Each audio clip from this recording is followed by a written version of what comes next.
Welcome to Infinite Novel Audio. Like, subscribe, and enjoy this video. Chapter 76, Dugubo Undercover, Relocation of the Blue-Silver Forest. Supreme Pontiff, your subordinate is here. Dugubo stepped forward, his back straight, his face showing a hint of respect, yet he could not hide the sharp aura of a newly promoted titled Douluo. Now that you are a level 91 titled Douluo, I will return to Spirit City today, and you shall set off in a few days. Once you arrive at Spirit City, we will confer a title upon you. At that time, find an excuse to refuse and create some conflict. I will send Chrysanthemum Douluo to hunt you down, using the excuse that you refused to follow orders and possess a 10,000-year spirit bone, Qian Xunji said. Supreme Pontiff, your subordinate is loyal to Spirit Hall and has absolutely no ulterior motives. Dugubo was shocked upon hearing this, his face turned pale instantly, and his voice trembled slightly. To do this, your subordinate is terrified. I implore the Supreme Pontiff to retract this order. As he spoke, he unconsciously took half a step back, his eyes filled with fear. It's fine, it's just for show. I won't actually try to kill you. Qian Xunji waved his hand. Afterward, you will flee to Heavenly City. I will arrange for Prince Yuzing to accidentally encounter you. You will then remain in Heavenly City and help him with small tasks occasionally. Dugubo frowned, his fingers tightly gripping his robe, his face showing hesitation. He had only submitted to Spirit Hall a few years ago, and was just at the stage where he wanted to perform well. This kind of defecting act was too risky for him. Doing this will naturally affect your reputation, but I will grant you special permission to teach the first layer of the Dao Xuan scripture cultivation technique to your granddaughter, though it must never be spread to others. Additionally, your annual resources as an Elder of Spirit Hall will not be reduced by a single bit, Qian Xunji added. A flash of determination crossed Dugubo's eyes, and he bowed and responded, Your subordinate obeys. He thought to himself, with resources and Yanyan able to cultivate the Dao Xuan scripture, a cultivation technique whose heaven-defying nature he had deeply experienced in the past few days, if Yanyan could start cultivating early, she would surely have the potential to become a titled Douluo in the future. Isn't it just acting as an undercover agent? What is reputation? He didn't care about it at all. Work hard, Spirit Hall never mistreats meritorious officials. You may go down and prepare well, Qian Xunji said. Your subordinate takes his leave. Dugubo bowed respectfully, but when he turned to leave, his steps were still a bit unsteady. Brother Qian, Yin walked forward, twisting the corner of her clothes with both hands, wanting to speak but hesitating. Yin, feel free to speak your mind. Qian Xunji looked at her, his expression softening slightly. Brother Qian, the environment here is too suitable for plants to grow. I want to move the blue-silver forest here. Yin said softly, her eyes filled with anticipation. But the ice and fire yin-yang well is not large, and there are many blue-silver grass in the blue-silver forest. If they are all moved here, Qian Xunji pondered slightly, his tone carrying a bit of consideration. Brother Qian, I will have them stay on the periphery of the ice and fire yin-yang well, not entering the core area. Yin hurriedly explained. I have observed that there is a magical power in these two springs that constantly absorbs the surrounding energy of heaven and earth and converts it into pure ice and fire energy. I will have Lanyi and the others come here and absorb the surrounding energy of heaven and earth with all their might, feeding it back into the ice and fire yin-yang well. By then, the energy emitted by the ice and fire yin-yang well will be even greater, and even if Lanyi and the others are on the outside, they will be able to absorb the diffused energy, and their cultivation speed will naturally accelerate. You can make the decision yourself, Qian Xunji agreed. Thank you, Brother Qian. Yin smiled like a flower, the light in her eyes brighter than the water of the spring. Several hours later, Qian Xunji brought Yin to the blue-silver forest. My emperor, you have returned. Lanyi led the many blue-silver kings forward to pay respects, their branches and leaves swaying gently, their voices respectful. Lanyi, I have found a treasure land that is more suitable for the blue-silver grass clan to grow than here. Are you willing to move there? Yin asked, her tone gentle. We obey the emperor's command. The many blue-silver kings responded in unison, without the slightest hesitation. Yin looked at Qian Xunji, her eyes filled with inquiry. Qian Xunji took out 6 void mirror mirrors and surrounded the blue-silver forest. The mirror surfaces swirled with a faint halo, emitting spatial fluctuations. Seeing this, the blue-silver king's branches and leaves tightened instantly, some even trembling slightly, clearly panicked. They had never seen such an object and felt instinctively uneasy. Lanyi, don't be afraid. This is a void mirror used for teleportation. It won't harm you. Yin hurriedly explained, her voice soft, trying to soothe them. Under Qian Xunji's control, a small piece of the blue-silver forest's land was cut, slowly rose, and was sent into the void mirror.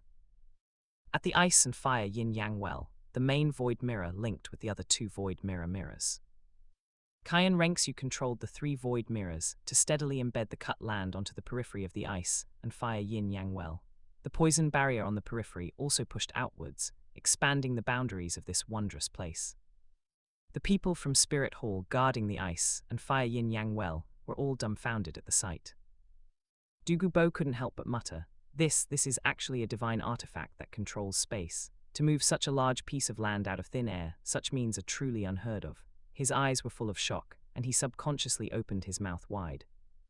Porcupinefish Douluo coughed lightly and said in a deep voice, Don't be so surprised. How could you fathom the foundation of Spirit Hall? Stay calm.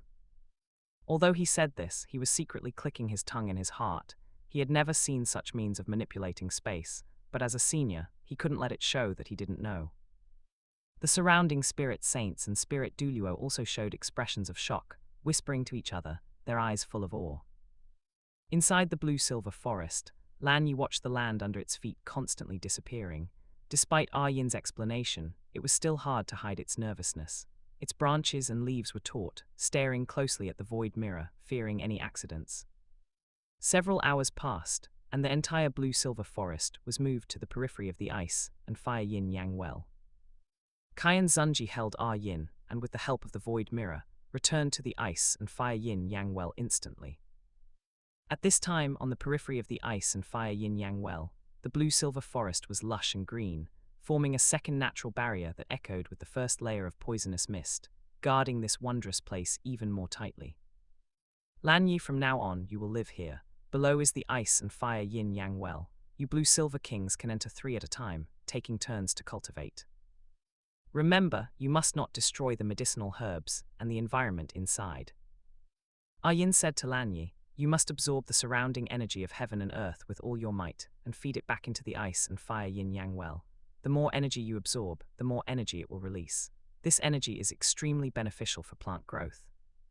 Lanyi shook its branches and leaves. We will strictly follow the Emperor's instructions, and will definitely guard this land well, never failing the Emperor's trust. We will certainly complement the ice and fire yin-yang well, and make the blue-silver clan increasingly powerful. Porcupinefish Dugubo, Qian Xunji called out. The two hurriedly stepped forward. Your subordinate is here. From now on, these blue-silver grass are also part of Spirit Hall. You are not allowed to do anything to harm them. If anything happens, report it to me for handling. Qian Xunji's tone was serious. Your subordinate obeys, the two responded in unison. In the following days, Yin was busy in the new blue-silver forest, rearranging the blue-silver domain. A faint green light permeated the forest, intertwined with the energy emitted by the ice and fire yin-yang well, making every blue-silver grass look full of vitality. Lanyi looked at the ice and fire yin-yang well below the valley. Its branches and leaves stretching, and its trunk revealing a rugged smile. It thought to itself, the Emperor really knows how to find a location. The original blue-silver forest, combined with the blue-silver domain, gave ordinary blue-silver grass 10 times the growth speed. But for them, the blue-silver kings, the higher their cultivation, the weaker the amplification effect. For example, for itself, it could only increase it by 1 time. Now, combined with the energy of the ice and fire yin-yang well, its cultivation speed was actually equivalent to 7 or 8 times the normal situation. Such an improvement was enough to make it ecstatic.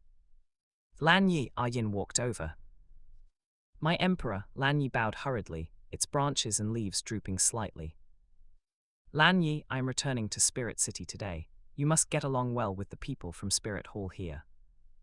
When you encounter people from Spirit Hall holding tokens, you can let them in directly using the blue-silver domain ice setup, Yin instructed. Your subordinate understands, and will certainly not fail the Emperor's entrustment, Lanyi responded respectfully. Afterward, Qian Xunji and his group boarded the carriage and slowly left in the direction of Spirit City. Chapter 77, Arrogant Bibong, Medicine Hall and Equipment Hall. Spirit City, Saintess Hall. Bibong, I've heard that during this period, your attitude toward handling government affairs has been extremely poor. Qian Xunji walked into the hall, his tone cold and carrying an undisguised questioning. He had just returned to Spirit Hall when someone reported that Bibong had recently been haphazardly correcting official documents, refusing to change despite repeated instructions, and her attitude had reached a point of extreme negativity. Qian Xunji, are you the Supreme Pontiff, or am I? Bibong stood up abruptly, her eyes full of anger and her voice shrill. For months I haven't even seen your shadow in the Supreme Pontiff Palace. If you can do the job, do it. If you can't, then abdicate and make way for someone more capable. Abdicate and make way for you, Qian Xunji sneered. Bibong, I haven't seen you for a few months, but your courage has certainly grown, hasn't it? Daring to challenge me. I'm not afraid of you. Whatever skills you have, bring them on. The anger on Bibong's face had not faded, but deep in her eyes, a hint of anticipation was hidden. The door of the Saintess Hall slammed shut automatically with a bang. The figures of Qian Xunji and Bibong vanished instantly. When they reappeared, they were already inside the secret chamber of the Saintess Hall. The next day, Qian Xunji left the Saintess Hall, casually taking the pile of official documents with him. After all, given Bibong's condition, it was hard to say if she would even be able to move normally for the next few days, so she naturally wouldn't have the energy to handle these. Inside the Supreme Pontiff Palace. Your Holiness, did you seek your subordinate? Chrysanthemum Douluo bowed in greeting.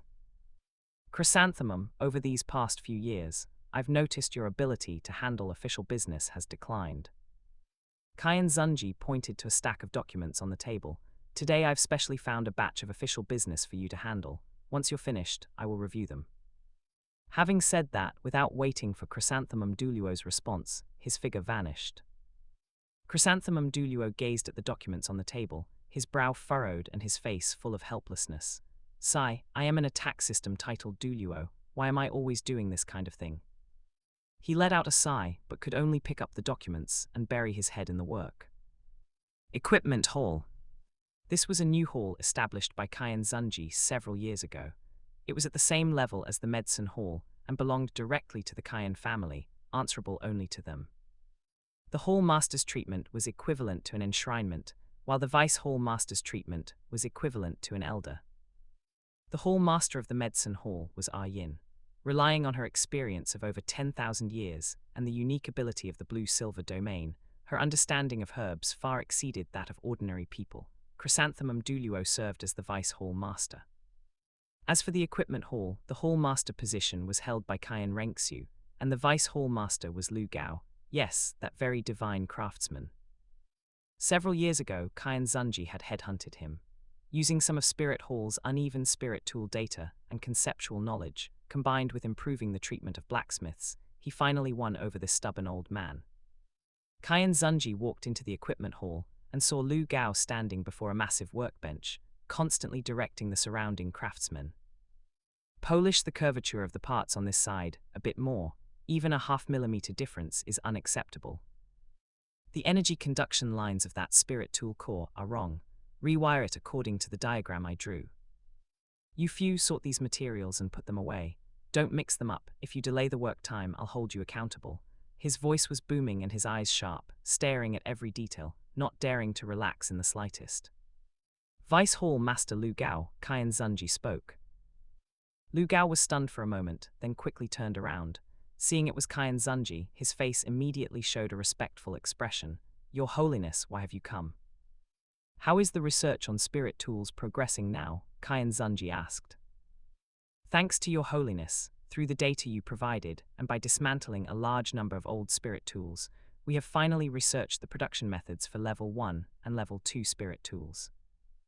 Lu Gao hurried to report. Currently, the Equipment Hall has 3 Level 2 spirit tool masters and 13 Level 1 spirit tool masters. As for Level 3 spirit tools, they are still under research. We've encountered some bottlenecks, but your subordinate is confident that we can overcome them before long. Qian Xunji nodded, his tone carrying praise. Not bad. To have such results in just a few short years is already very good. Researching spirit tools is inherently difficult. Take it one step at a time, do not rush. Whatever difficulties you encounter or materials you lack, just speak up. Spirit Hall will support you with all its might. Thank you, Your Holiness. A look of gratitude appeared on Lu Gao's face. The hidden weapons concepts I gave you before, how is your research on those? Qian Xunji asked again. Your Holiness, the hidden weapons you mentioned are indeed good things. Your subordinate has already produced some results. As Lu Gao spoke, he turned and took several items from a nearby shelf. Look, this is a crossbow. Its power is equivalent to a strike from a spirit elder. This is a fire gun, an explosive-type hidden weapon with power comparable to a spirit king. And this, the torrential pear blossom needle, also an explosive type, with power equivalent to a spirit emperor. Since the needle bodies are made of special materials, their piercing power is extremely strong, and they are also coated with lethal poison. If an ordinary spirit saint doesn't understand the characteristics of this hidden weapon, they could be killed in one hit if caught off guard. Qian Xunji picked up the torrential pear blossom needle, examined it carefully, and nodded with satisfaction. Very good. Vice Hall Master Lu Gao truly did not disappoint me. These hidden weapons possess impressive power, especially this torrential pear blossom needle. It's highly concealable and powerful, capable of producing miraculous effects at critical moments. Your Holiness overpraises me, Lu Gao said modestly. However, your subordinate feels that spirit tools are the future for us spirit masters. While hidden weapons are good, they are too simple and have a clear upper limit. But spirit tools are different. As long as the technology continues to improve, their upper limit is immeasurable, and they can even cause a qualitative leap in a spirit master's combat power. MHM, Vice Hall Master Lu Gao has a point, Qian Xunji agreed. We research hidden weapons merely to understand the characteristics of such weapons. The focus of our future work must still be on spirit tools. By the way, have you been diligently practicing the first 2 layers of the Daoxuan scripture I gave you? Your Holiness, over these past few years, while researching spirit tools, I've been practicing the Daoxuan scripture you gave whenever I have a spare moment. That truly is a divine object. It has increased my cultivation speed significantly. Lu Gao said excitedly, your subordinate is confident that I can definitely cultivate to the spirit Duuluo realm. He was currently only a spirit saint, if not for the Daoxuan scripture. It would be hard to say if he could ever become a spirit Duuluo in the future. Vice Hall Master Lu Gao, you are a pillar of my spirit hall. Qian Xunji's tone softened slightly. In the future, you must cultivate diligently. You can leave more of the spirit tool research to your disciples. Young people should have more independent experience. If you raise your cultivation level, you'll be able to contribute more to Spirit Hall in the future. There's no need to rush everything now. Cultivate well. From now on, the resources the Medicine Hall provides you will be increased by another 30%. Upon hearing this, Lu Gao was deeply moved and quickly bowed. Thank you for your profound kindness, Your Holiness. Your subordinate will not fail your trust. I will work hard to cultivate and also properly teach my disciples, ensuring the research on spirit tools does not fall behind. Qian Xunji gave a few more instructions, telling him to balance work and rest, before leaving the equipment hall. He was naturally aware that the Sun-Moon Empire already had a certain foundation in spirit tools, but he had not sent anyone over.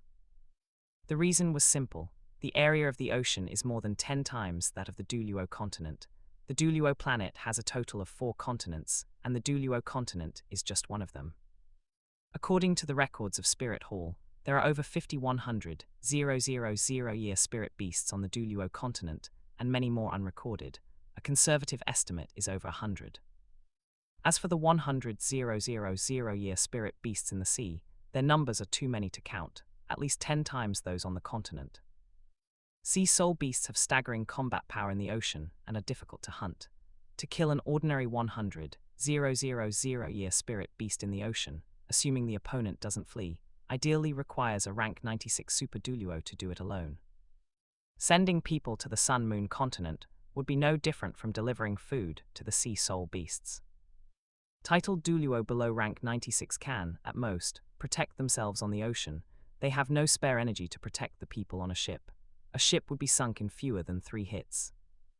If the enshrinement hall were dispatched, they could naturally cross the sea smoothly, but Qian Xunji felt that would be using a sledgehammer to crack a nut. Calculating based on the current timeline, the Sun-Moon Continent spirit tool level might not have even researched level 9 spirit tools yet. Their combat power would be at the spirit Douluo level at most. There was simply no need for such a massive mobilization. If there is a need in the future, they can go over at any time. There is no rush. Chapter 78, Tang San hunts the man-faced demon spider. On the outskirts of the Stardew Great Forest, Tang Lai looked at the youth beside him and asked, "Young lord, what spirit beast have you decided to use for the second spirit ring of your hell man-eating flower spirit?" Man-faced demon spider. Tang San's tone was certain. "This kind of spirit beast is very suitable for my spirit. Tang Li, find a man-faced demon spider around 3,000 years old." He thought to himself, wondering if he could successfully find that specific one in this life. If he could, his potential would surely increase once again. "Yes, young lord," Tang Lai replied. The two then went deeper into the forest and began their search. On the way, they encountered many low-level spirit beasts. Some were killed by a single strike of Tang Li's hammer, while others were deterred by the spirit power he emitted and fled in panic. In the distance, atop a towering ancient tree, Tang Hao was hidden among the leaves, silently observing his son below. A hint of gratification flashed in his eyes. As expected of my son, reaching level 20 before the age of 7. His first spirit ring was a 1,000-year one, so the second must be at least 2,000 years. Continuing like this, the fourth spirit ring might even be able to challenge the 10,000-year mark. Little San might be able to reach grandfather's realm in the future. After several days of searching, they encountered several man-faced demon spiders. Luck still favored Tang San. Tang San's eyes lit up. It was the exact one he had absorbed in his previous life. He suppressed the excitement in his heart and stopped in his tracks. "Tang Li, wait here, I will kill it myself." "Young lord, this is a 3,000-year man-faced demon spider. Its combat power is equivalent to a spirit ancestor. For you alone, I fear I won't be able to provide support in time," Tang Lai said with some concern. "It's fine, it's just a mere man-faced demon spider, I can handle it." As Tang San spoke, he took out a trident from his spirit tool. With a flash of his body, he charged towards the man-faced demon spider. The man-faced demon spider sensed danger. Its 8 sharp spider legs slammed into the ground, bringing a gust of foul wind. Its crimson compound eyes stared fixedly at Tang San, and dark green venom dripped from its mouthparts. Tang San's footwork shifted, nimbly dodging the man-faced demon spider's pounce. The trident, carrying a sharp wind, pierced directly toward its abdomen. The man-faced demon spider shrieked in pain, and its spider legs swept across. Tang San used the force to leap backward and create distance, quickly taking out a huge crossbow from his spirit tool and aiming it at the man-faced demon spider. Swish, swish, swish, 10 crossbow bolts shot out through the air at extreme speed. The man-faced demon spider's reaction was not slow. It twisted its body to dodge 7, but 3 still hit its legs, and dark green blood instantly gushed out. Taking advantage of its injury, Tang San charged forward again. The trident accurately pierced into the man-faced demon spider's abdomen, carving a gash. He spun away, and dozens of hidden weapons of various styles appeared in his hands, all fired off in an instant. Some of these hidden weapons went straight for the man-faced demon spider's eyes, some targeted its joints, and others landed on previous wounds. They were densely packed, covering its body. The man-faced demon spider let out a cry of agony, its body twisting violently. The hidden weapons Tang San used were all coated in poison. He wanted to use the poison to stimulate the man-faced demon spider and increase the chance of a spirit bone appearing. If this poison could be absorbed by the man-faced demon spider, the quality of the spirit ring might also be enhanced. Half an hour later, under Tang San's kite-flying tactics, the man-faced demon spider finally exhausted its strength. It lay on the ground, motionless, completely dead. As early as 3 years old, Tang San had been making hidden weapons and practicing movement techniques at the Clear Sky sect. He even took the initiative to show them to his grandfather and father. They only took it as his own self-created skill and never doubted him. Tang San walked to the corpse of the man-faced demon spider, sat down cross-legged, and began to absorb the spirit ring. Dense purple spirit power surged into his body, but it was exceptionally violent, crashing wildly through his meridians. Tang San's brow furrowed. a look of pain appearing on his face, but he gritted his teeth and did not retreat in the slightest. I am a god king rebirth, a man who is two gods in one body. A mere man faced demon spider dares to be so arrogant, he muttered in his heart as the mysterious heaven skill within him circulated rapidly. Each level of the recultivated mysterious heaven skill had reached the transcendent state, and his cultivation speed was far beyond what his previous life could compare to. Under his guidance, those violent energies gradually became docile and merged into his spirit power. In the distance, Tang Hao saw Tang San's complexion gradually return to normal and finally breathed a sigh of relief, his tightly clenched fists slowly relaxing.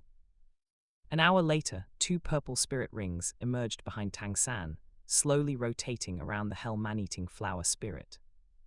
He stood up only to feel an itch on his back, his heart filled with joy. Looking down, he saw his clothes had been torn open, and 8 furry spider legs extended from his back, shimmering with an eerie light. He tried moving them a bit, and soon mastered the control methods skillfully. Young lord, this is. Tang Lai stepped forward, his eyes full of surprise upon seeing those 8 spider legs. This is an external spirit bone, a unique type of spirit bone, Tang San said calmly. Congratulations, young lord, Tang Lai hurriedly bowed, his face full of respect. Tang San retracted the 8 spider lances into his body, quite satisfied with Tang Li's attitude. The other party clearly did not know the value of an external spirit bone, and merely treated it as an ordinary 1000-year spirit bone, showing no greed. The reason he spoke of the spirit bone was to test Tang Li's loyalty. Those who are not loyal do not deserve to follow him.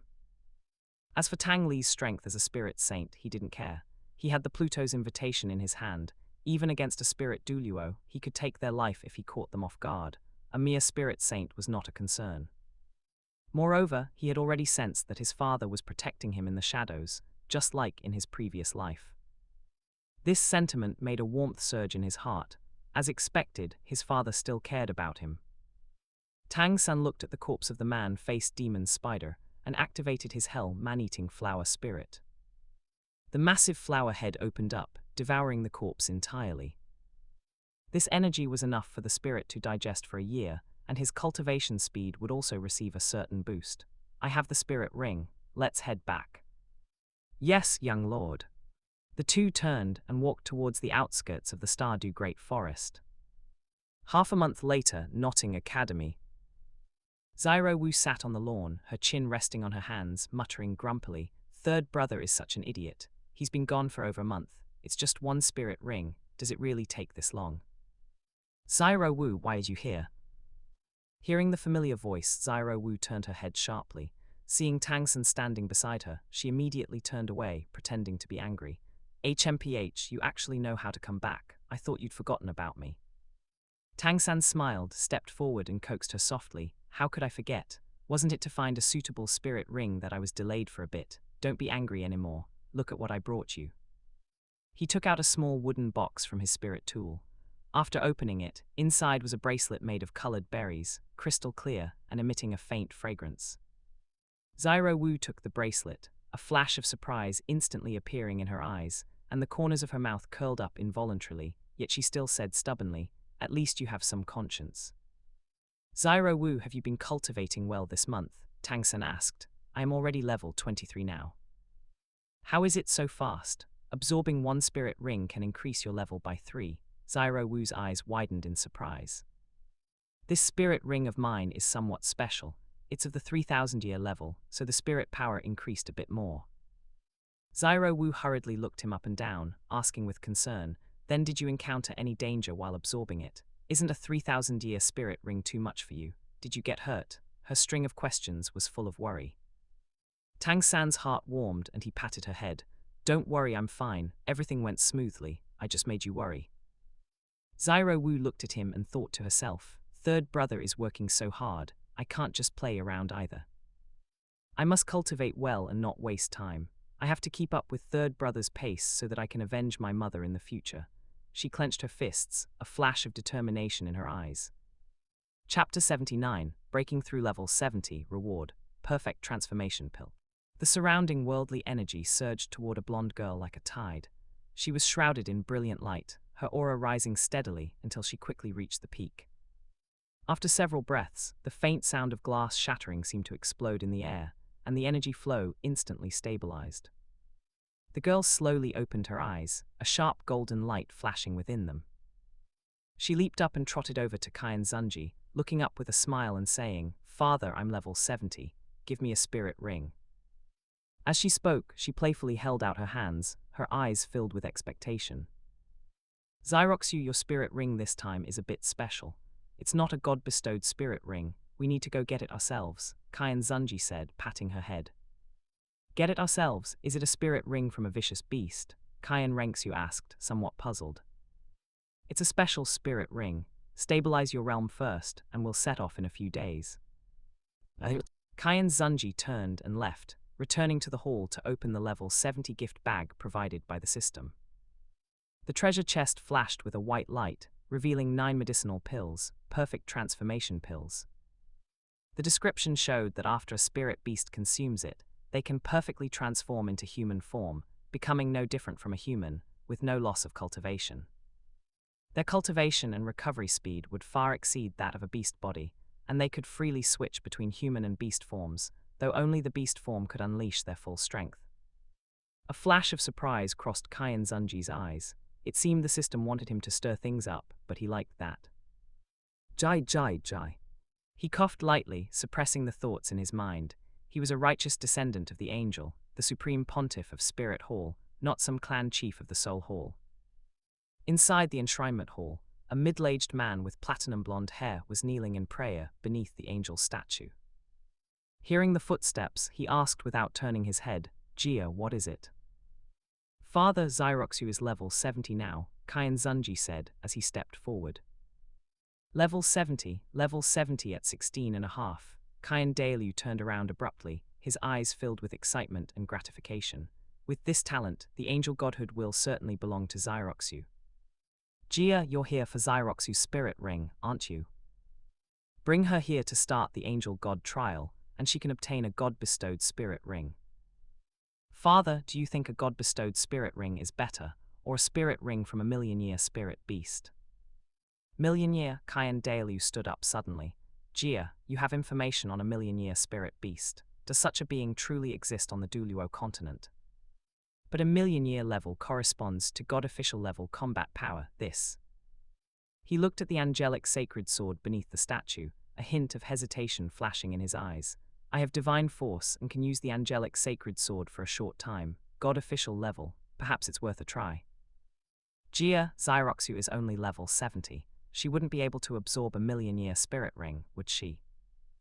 "Normally, she indeed couldn't, but this spirit beast is special. Although its cultivation is at the million-year level, its combat power is only equivalent to an ordinary 100,000-year spirit beast. Moreover, I am certain I can make it perform a sacrifice for Xyroxu," Qian Xunji said with a firm tone. "Jia, are you serious?" "Of course, Xyroxu is my daughter. I wouldn't joke with her safety." "What do you need me to do?" Qian Dailiu no longer hesitated. "Father, bring the angelic sacred sword, and let's go to the far north together. That million-year spirit beast is there." "Very well, we set off in 3 days. I will arrange the affairs of the enshrinement hall." Qian Dailiu's mental force swept across Enshrinement Mountain and quickly found Golden Crocodile.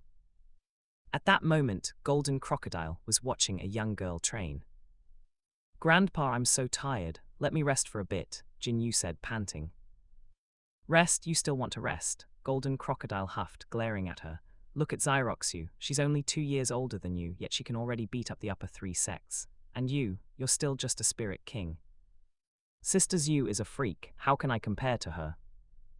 Besides, what's wrong with being a spirit king? I'm not even 15 yet. Grandpa, when you were my age, you weren't a spirit king yet, were you?" Jinyu muttered defiantly. Golden Crocodile's mouth twitched as he barked. "Double the training today." "Help, I'm going to die," Jinyu wailed. "Old second Zyro is still young. Don't be too harsh," Qian Dailiu said, stepping in to intercede as he couldn't watch any longer. "Big brother," Golden Crocodile quickly saluted. Grandpa Qian, you two talk. I'll be going now, I won't disturb you." Jinyu took the opportunity to slip away, running faster than a rabbit. Golden Crocodile shook his head helplessly. Qian Dailiu stepped forward. Old second, Jia and I need to go out for a few days. I'm leaving Enshrinement Mountain to you. Don't worry, big brother. As long as I am here, the mountain stands. Golden Crocodile patted his chest. Even if you and the Supreme Pontiff leave, with me and my 5 brothers here, even if that brat Tang Chen comes, he'll have to shed 3 layers of skin. He calculated in his mind that he alone could stall Tang Chen, since the other couldn't break his defense, while his 5 brothers could unleash their spirit abilities from a distance. Although Tang Chen's attack power was strong, his speed and defense were average. They could wear him down to death. With you all here, I am naturally at ease. However, be careful in all things. Enshrinement Mountain must not be lost, Qian Renxue said in a serious tone. Don't worry, big brother, Golden Crocodile understands. Inside the Supreme Pontiff Palace, Chrysanthemum Douluo and Ghost Douluo bowed. Supreme Pontiff. Chrysanthemum, Ghost, I will be leaving Spirit City for a period of time in a few days.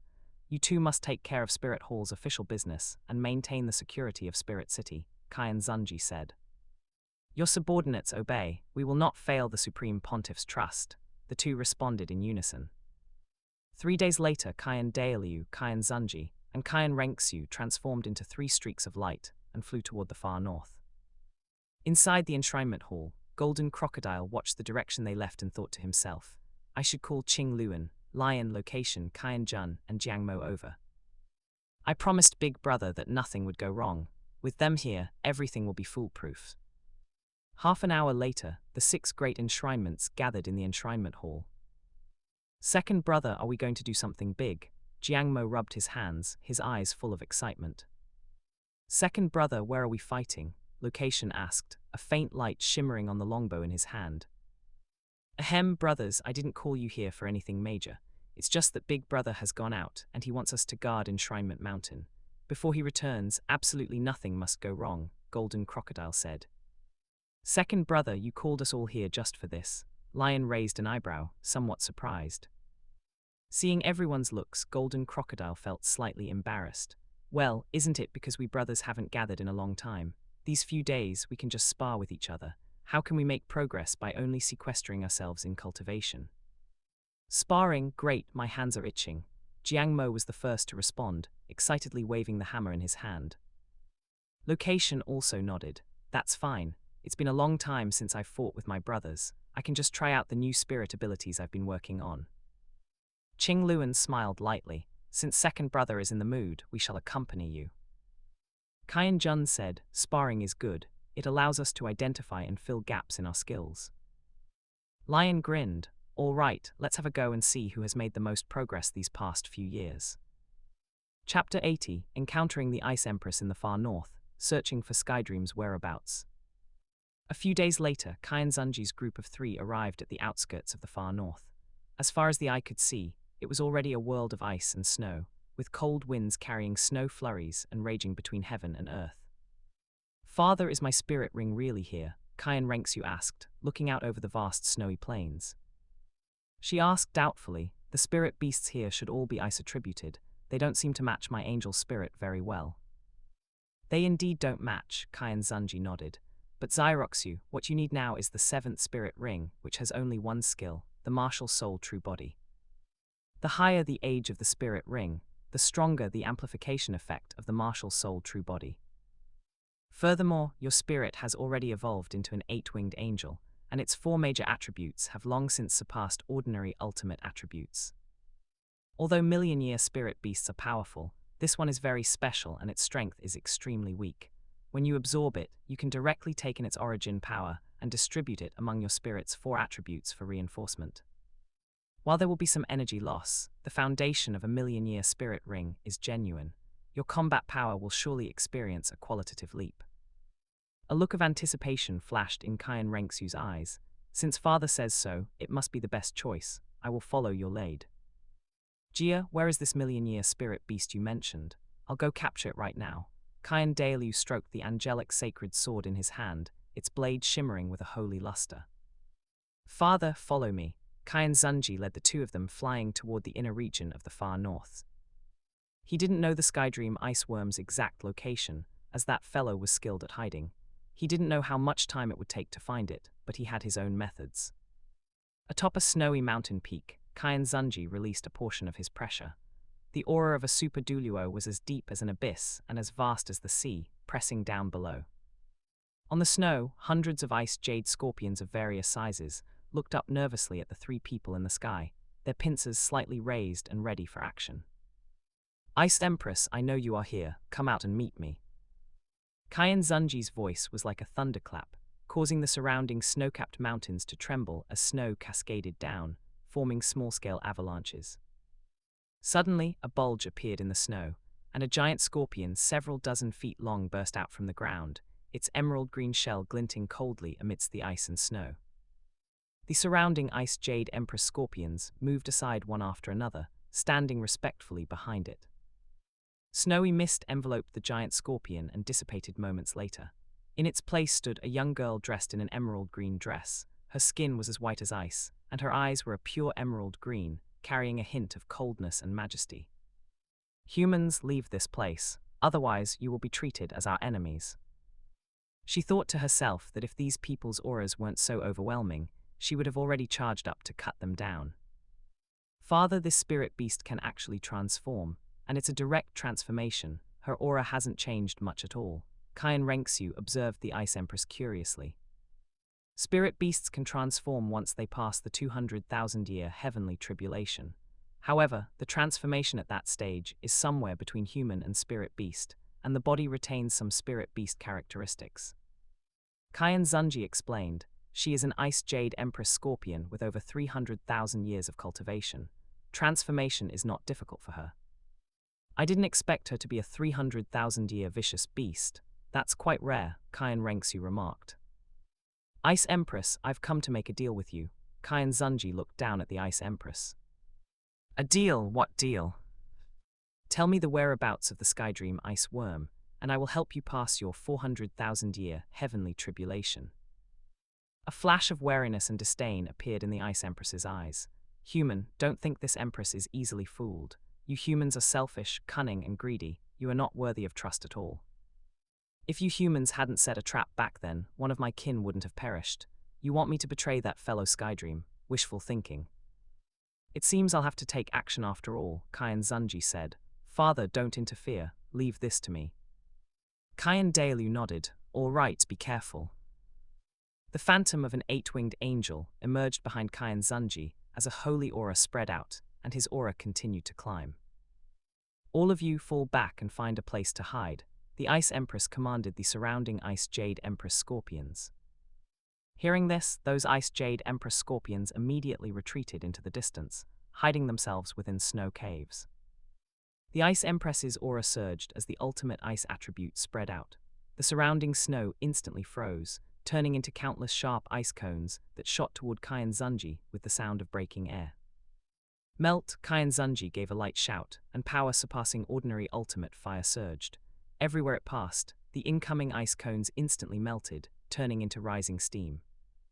Seeing this, the Ice Empress's figure blurred, turning into a streak of emerald light as her scorpion tail, laden with potent poison, lunged at Qian Xunji. Qian Xunji sidestepped to avoid it, and flicked a streak of golden flame from his fingertip toward the Ice Empress's tail. The Ice Empress winced and quickly retreated, leaving a scorched mark on her scorpion tail. With a wave of the Ice Empress's hand, the ground instantly cracked open as countless ice spikes rose up, forming a forest of ice spikes that surrounded Qian Xunji. Qian Xunji flapped the 8 wings on his back, and golden flames surged out like a tide, melting the entire forest of ice spikes and filling the air with steam. The Ice Empress condensed an ice sword. Her movements were agile and her swordplay was tricky, with every move aimed at Qian Xunji's vital points. Qian Xunji responded calmly with his bare hands, flames flowing in his palms. Every collision caused the ice sword to vibrate and become covered in cracks.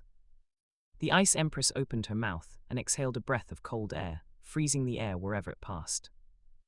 Golden flames flared up around Qian Xunji's body, dissolving the cold air as it approached. He closed in and struck a palm toward the Ice Empress's chest. The Ice Empress hastily condensed an ice shield, but it was shattered by the palm's force. Her figure was sent flying back, crashing into a snowy mountain and sending snow flying everywhere. Qian Xunji did not pursue her, quietly hovering in the air. The Ice Empress flew out from the snow, her gaze toward Qian Xunji filled with wariness. This human was too terrifying. Her current power was equivalent to a level 98 human titled Douluo. With the enhancement of the far north, she could briefly reach the level of a super Douluo, yet this human had matched her power without even using a spirit ability. No, he was even steadily suppressing her, and it seemed he hadn't even used his full strength yet, as if he were waiting for something. As expected of a descendant of the ice god, in the far north, a 300,000-year cultivation can rival a super Douluo who has just reached level 99. To be able to resist 20% of my power for so long, the second of the three great kings of the far north truly lives up to her reputation, Qian Xunji thought to himself. The Ice Empress gritted her teeth. Human, leave this place and I can pretend nothing happened, otherwise we will fight to the death. As long as you tell me the Skydream iceworm's whereabouts, I will leave immediately. Qian Xunji's tone was calm, yet it carried an unquestionable pressure. In your dreams, the Ice Empress roared and unleashed her domain skill, Eternal Freeze Domain. With her as the center, the ground within a radius of several thousand meters shook violently as countless ice spikes rose up like a frozen forest. The cold was bone-chilling, and even space seemed as if it would be frozen solid. It's a bit cold. Qian Xunji activated the angelic domain, and golden light spread out. Everywhere it passed, the ice spikes of the Eternal Freeze domain melted at a visible rate, and the domain's range was continuously compressed. What kind of domain is this? It can actually suppress my domain. The Ice Empress was pale with shock. Her Eternal Freeze domain had never met an opponent in the far north, yet now it was being easily suppressed by the other party. Refusing to show weakness, the Ice Empress waved her hands, and countless ice cones, ice arrows, and ice spears condensed, shooting toward Qian Xunji like a torrential rain. Some ice cones spun as they tore through the air. Some ice arrows flickered with a faint light, containing deadly poison. Some ice spears were as thick as pillars, possessing immense weight and power. The 8 wings on Qian Xunji's back flapped as he moved freely through the rain of ice. Golden flames formed a barrier around him, and all incoming ice attacks were either melted or shattered. He occasionally flicked out several streaks of flame, accurately striking the nodes where the Ice Empress condensed her attacks, causing her offensive to be interrupted repeatedly. Watching the battle, Qian Renxue couldn't help but ask, "Grandfather, is father toying with his opponent?" Qian Douluo scanned the surroundings and said in a deep voice, "Jia probably has his own plans, let's wait a bit longer."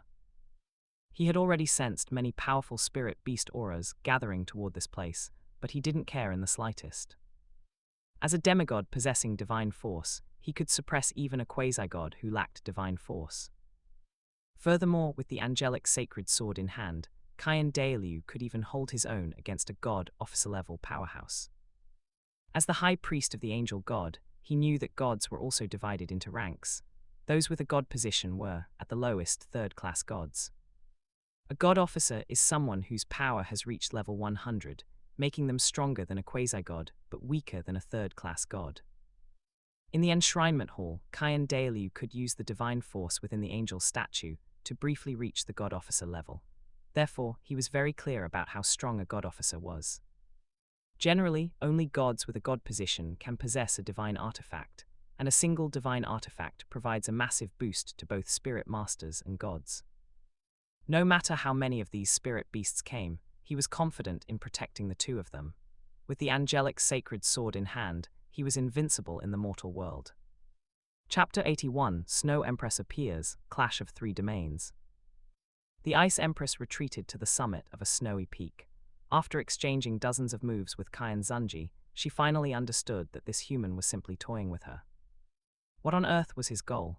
The Ice Empress could sense the auras of numerous spirit beasts converging toward their location.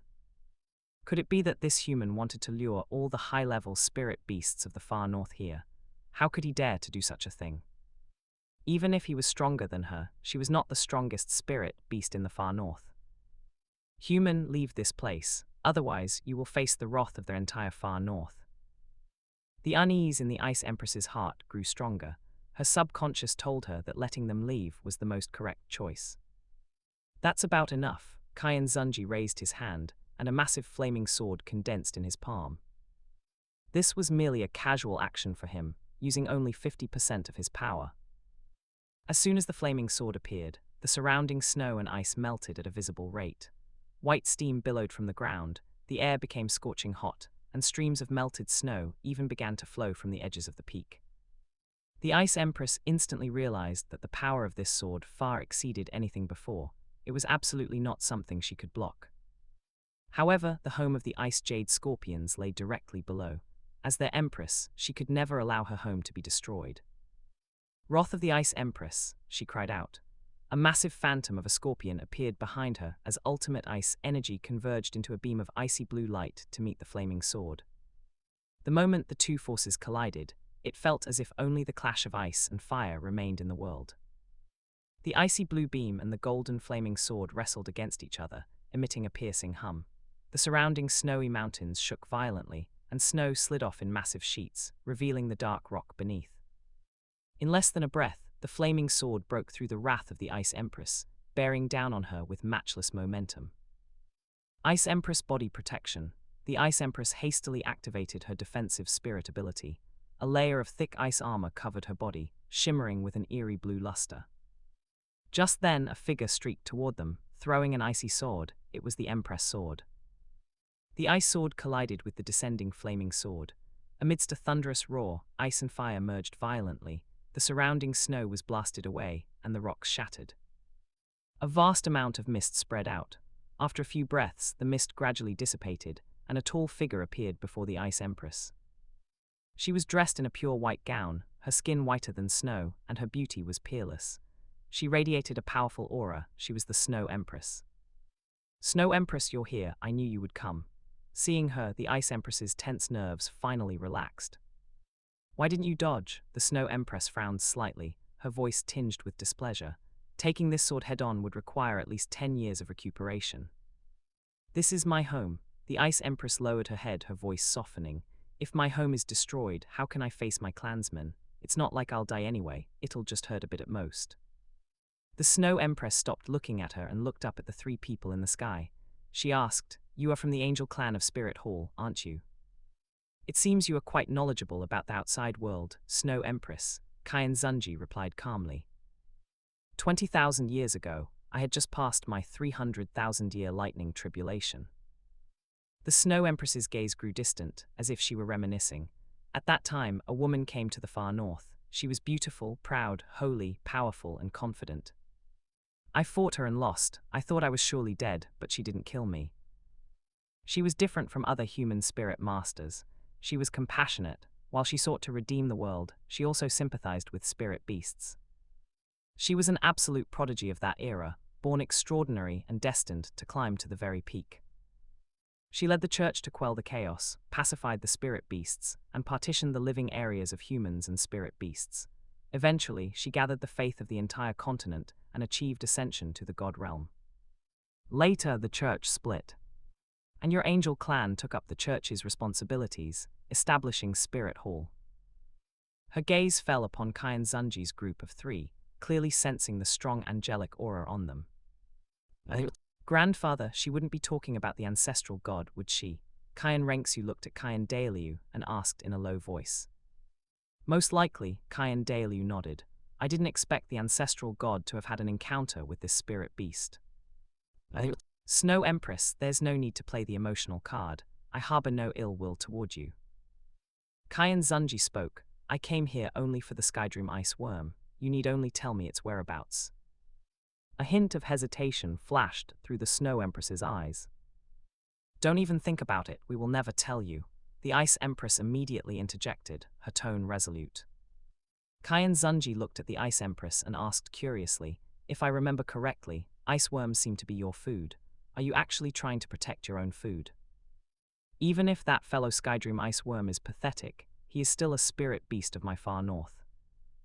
The Ice Empress puffed out her chest. "Whatever relationship we have is none of your business. You humans wanting to harm the spirit beasts of the far north is simply not allowed." "Snow Empress, I'll just ask you instead." Qian Xunji turned back to the Snow Empress, his tone carrying a hint of helplessness. "This girl's head doesn't seem to work very well." "Who are you calling brainless?" The Ice Empress immediately bristled. "If you have the guts, come down here and let's fight again." "Ice Empress," the Snow Empress frowned and shouted sternly to stop her. The Ice Empress curled her lip and shrank her neck back in dissatisfaction, saying nothing more, though her eyes still glared resentfully at Qian Xunji. The Snow Empress's gaze swept over Qian Xunji and Qian Dailiu, finally landing on the angelic sacred sword in Qian Dailiu's hand. She recognized that sword. 20,000 years ago, that woman had carried it with her. At that time, the woman had stood her ground. Even with all her spirit power, the Snow Empress couldn't make her budge a single step. And that sword, the woman hadn't used it from beginning to end. When she ascended to the God realm, the Snow Empress had watched from afar. That sword was the legacy she left behind, an object left by a god in the mortal world, a true divine artifact. Snow Empress, have you thought it through? Qian Xunji asked. It's just an ice worm, is it worth defending like this? No matter what, Skydream is still a spirit beast of my far north. The Snow Empress looked at Qian Xunji, her tone calm yet persistent. I have always minded my own business with your spirit hall. Why must you press us so hard? It seems we must resort to force after all. The aura on Qian Xunji's body surged once more.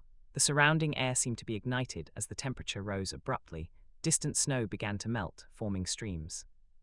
What? That wasn't even his full strength just now. The Ice Empress was pale with shock. This human's strength was actually terrifying to this extent. The Snow Empress's eyes narrowed, and her domain instantly expanded. Her control over ice and snow rose sharply. With her as the center, the temperature within 10,000 meters plummeted. Water vapor in the air condensed into ice, and the ground was covered with a thick layer of solid ice. Qian Xunji activated his angelic domain again. Golden light spread out, clashing with the Snow Empress's domain. As Qian Xunji's power gradually increased, the Snow Empress's domain was continuously compressed, and the solid ice began to melt. Snow Empress, let me help you. The Ice Empress activated her eternal freeze domain, pouring ultimate ice energy into the Snow Empress's domain in an attempt to resist the encroachment of the angelic domain. The three domains collided. Ice and fire, holiness and extreme cold, wrestled against one another. For a moment, they seemed to be in a precarious equilibrium, and the surrounding space appeared to tremble slightly. Chapter 82, The Defeat of the Two Ice Emperors and the Foundation of the Far North. No, if this continues, defeat is inevitable. The purification power inherent in the angelic domain was continuously dissolving her own domain. The Snow Empress's eyes turned cold, and she unleashed her domain skill, Emperor's Cold Sky, Snow Dance of the Shining Sun. In an instant, the swirling snow in the sky condensed into countless ice crystals, carrying a dazzling white light, attacking Qian Xunji like a meteor shower. First soul skill, Angel Assault. Qian Xunji flapped his 8 wings, his figure transforming into a golden stream of light as he charged toward the ice crystals. The golden light collided with the white light, and the ice crystals shattered, turning into a sky full of snow foam. However, the golden stream of light remained unimpeded, heading straight for the Snow Empress. Qian Xunji gathered flames and a divine aura on his fist, punching towards the Snow Empress. The Snow Empress dodged to the side, condensing ice blades at her fingertips to counterattack. The ice blades collided with the flames, emitting a sizzling sound as water vapor filled the air. The Ice Empress seized the opportunity to attack from the side and rear, her scorpion tail carrying potent venom as she struck at Qian Xunji's back. It was as if Qian Xunji had eyes in the back of his head. He backhanded a palm onto the scorpion tail, flames bursting forth. The Ice Empress felt the pain and retreated repeatedly. The Snow Empress seized the opening, formed hand seals with both hands, and several ice walls rose from the ground, surrounding Qian Xunji. The ice walls closed in rapidly, attempting to trap him. Qian Xunji let out a cold snort, the flames around his body surged, and the ice walls melted instantly. He flashed, appearing in front of the Snow Empress, his palm wind carrying a scorching aura as he struck at her face. The Snow Empress hastily raised her arm to block, but was forced back several zhang. The ice armor condensed on her arm, developing cracks. Seeing this, the Ice Empress gathered ice cones once again, shooting them toward Qian Xunji like a deluge. Qian Xunji did not dodge or evade. He spread his 8 wings, and golden feathers shot out like sharp blades, shattering all the ice cones. At the same time, the feathers continued forward, forcing the Ice Empress to dodge repeatedly. Seizing the moment he was distracted, the Snow Empress condensed an ice spear and threw it, aiming straight for Qian Xunji's throat.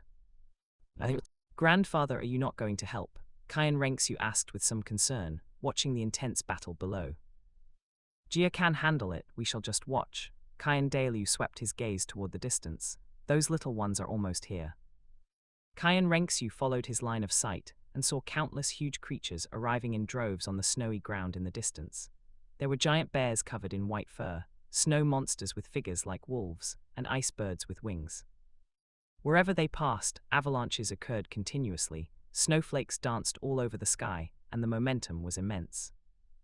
It's truly lively today, Qian Renxue chuckled softly. The Snow Empress took a deep breath and unleashed her spirit ability, Emperor's Palm, great cold, no snow. A giant ice palm condensed, carrying extreme cold as it struck toward Qian Xunji. The Ice Empress also simultaneously unleashed her spirit ability, and countless ice threads covered him like a net, blocking his path of retreat. Spirit Bone Skill Teleportation.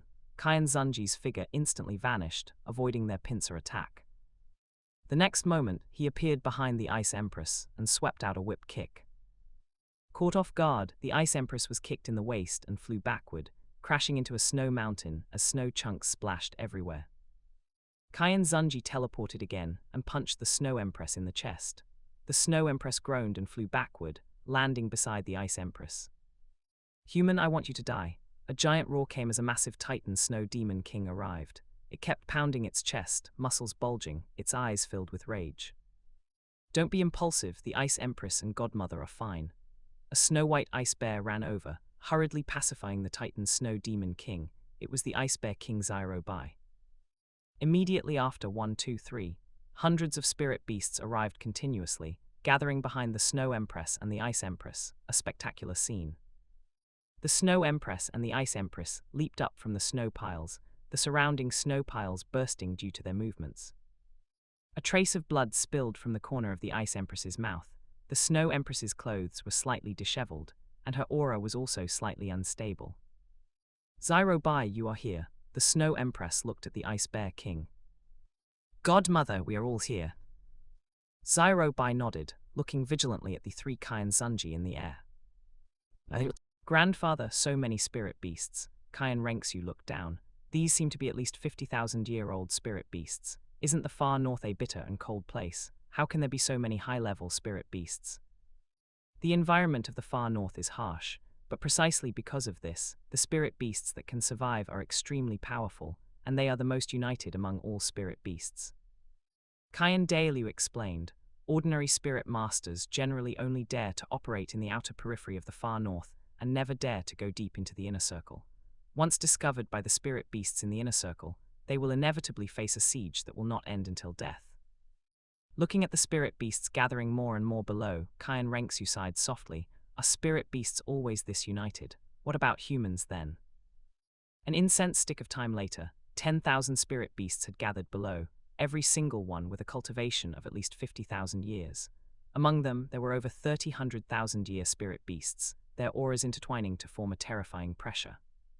Is this the foundation of the far north? Qian Renxue was shocked in her heart.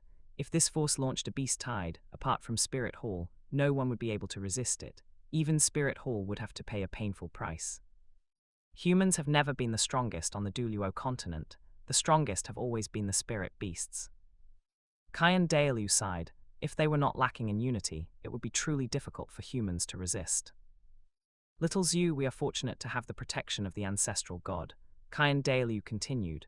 With the angel statue here, a beast tide could never appear in Spirit City. This is a contingency left to us by the ancestral god, and a means to maintain the continent.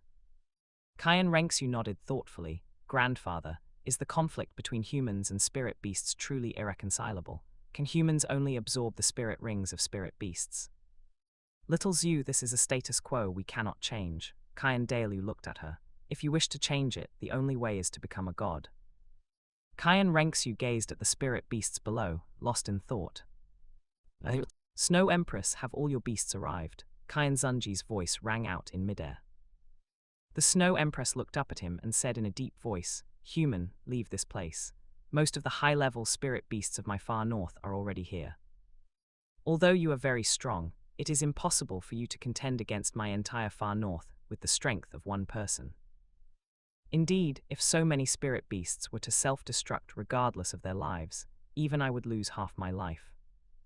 Qian Xunji's tone was calm, but Snow Empress, I will say it again, I only want the whereabouts of the Skydream ice worm, I have no malice toward you. There is no need for you to risk your lives. Do you think you can keep us here? How many casualties would it require? 2,000, 5,000, or 10,000? The Snow Empress fell silent, hesitation flashing in her eyes. Snow Empress, is what he said true? The Titan Snow Demon King asked in a muffled voice. The Snow Empress nodded. The Angel clan keeps their word and disdains lying. Snow Empress, isn't it just a useless ice worm? The Titan Snow Demon King persuaded. If they want it, just tell them. Whether they can find it or not depends on their own ability. There is no need for us to sacrifice so many clansmen for that piece of trash. It could feel the power of Qian Xunji and the others. It really wasn't worth it for the Skydream ice worm. Chapter 83, Transformation Pill Temptation, Snow Empress Wavering. Godmother, no matter what decision you make, I will support you. Zyro Bai looked at the Snow Empress. The remaining 100,000-year spirit beasts also spoke up one after another. Snow Empress, we await your command. Whether it is war or peace, we will follow you. The Skydream ice worm is insignificant anyway. There is no need to fight the humans to the death over it. The Snow Empress's gaze fell upon the Ice Empress. The Ice Empress curled her lips. Snow Empress, that Skydream guy and I are natural enemies. You don't need to look at me, I have no objections. The Snow Empress turned her head to look at Qian Xunji in the air and slowly said, Human, you win. I will tell you the hiding place of the Skydream ice worm. Qian Xunji flew to the ground first, followed closely by Qian Douluo and Qian Renxue. Human, aren't you afraid that we will all attack you together? The Ice Empress looked at Qian Xunji with great interest, her eyes carrying a hint of provocation. You can't beat me anyway, so what do I have to fear? Qian Xunji responded indifferently. Qian Renxue, listening from the side, couldn't help but cover her mouth and giggle. The Ice Empress immediately widened her eyes in anger, glaring at Qian Xunji indignantly, but was stopped by a look from the Snow Empress. She had no choice but to shut her mouth and behave. The Skydream ice worm is 3,000 miles east of here. There are countless glaciers there, and it is beneath the glaciers. The Snow Empress said, it is naturally weak. Although its cultivation is not low, its combat power is extremely low, and it is especially good at hiding. We don't know exactly where it is located within the glaciers. Qian Xunji nodded. Thank you for informing me. Human, we have already told you where the Skydream ice worm is. Why haven't you left yet? The Ice Empress couldn't help but ask. Qian Xunji glanced at her. I have a deal here. Are you interested? What deal? The Snow Empress asked, her eyes carrying a trace of vigilance. I can help you overcome your heavenly tribulation. Overcome the heavenly tribulation. These 4 words echoed repeatedly in the Snow Empress's mind. In order not to be devoured by the heavenly tribulation, she had always deliberately suppressed her cultivation, avoiding rapid growth that would cause the heavenly tribulation to arrive early. She looked up at Qian Xunji, her tone filled with suspicion. Do you really have a way? This is not the place to talk. Let's find a quiet place to discuss it slowly. Qian Xunji's gaze swept over the surrounding spirit beasts that were eyeing them covetously, and he said loudly, What? Are you afraid I will suddenly attack? Snow Empress, surely you aren't scared, are you? Afraid of you? How is that possible? The Ice Empress snorted coldly. Snow Empress, follow me. My home is a quiet place. I want to hear what kind of method this guy has. The Ice Empress led everyone into a cave. The cave was supported by huge ice pillars, the space was spacious, and crystalline ice flowers condensed on the ice walls, which was quite elegant. The 3 heavenly kings of the far north plus Zyro Bai, a total of 4 spirit beasts, stood opposite Qian Xunji, Qian Renxue, and Qian Douluo. The atmosphere was somewhat stagnant for a moment. Human, what method do you actually have? The Ice Empress broke the silence first. What are your requirements? The Snow Empress stared directly at Qian Xunji. Snow Empress, come with me. I can help you overcome the heavenly tribulation. Qian Xunji's words made the surrounding air go quiet instantly. Qian Douluo looked at his son in surprise, and Qian Renxue's mouth was slightly open, her eyes wide, obviously not expecting her father to say such a thing. Human, what nonsense are you spouting?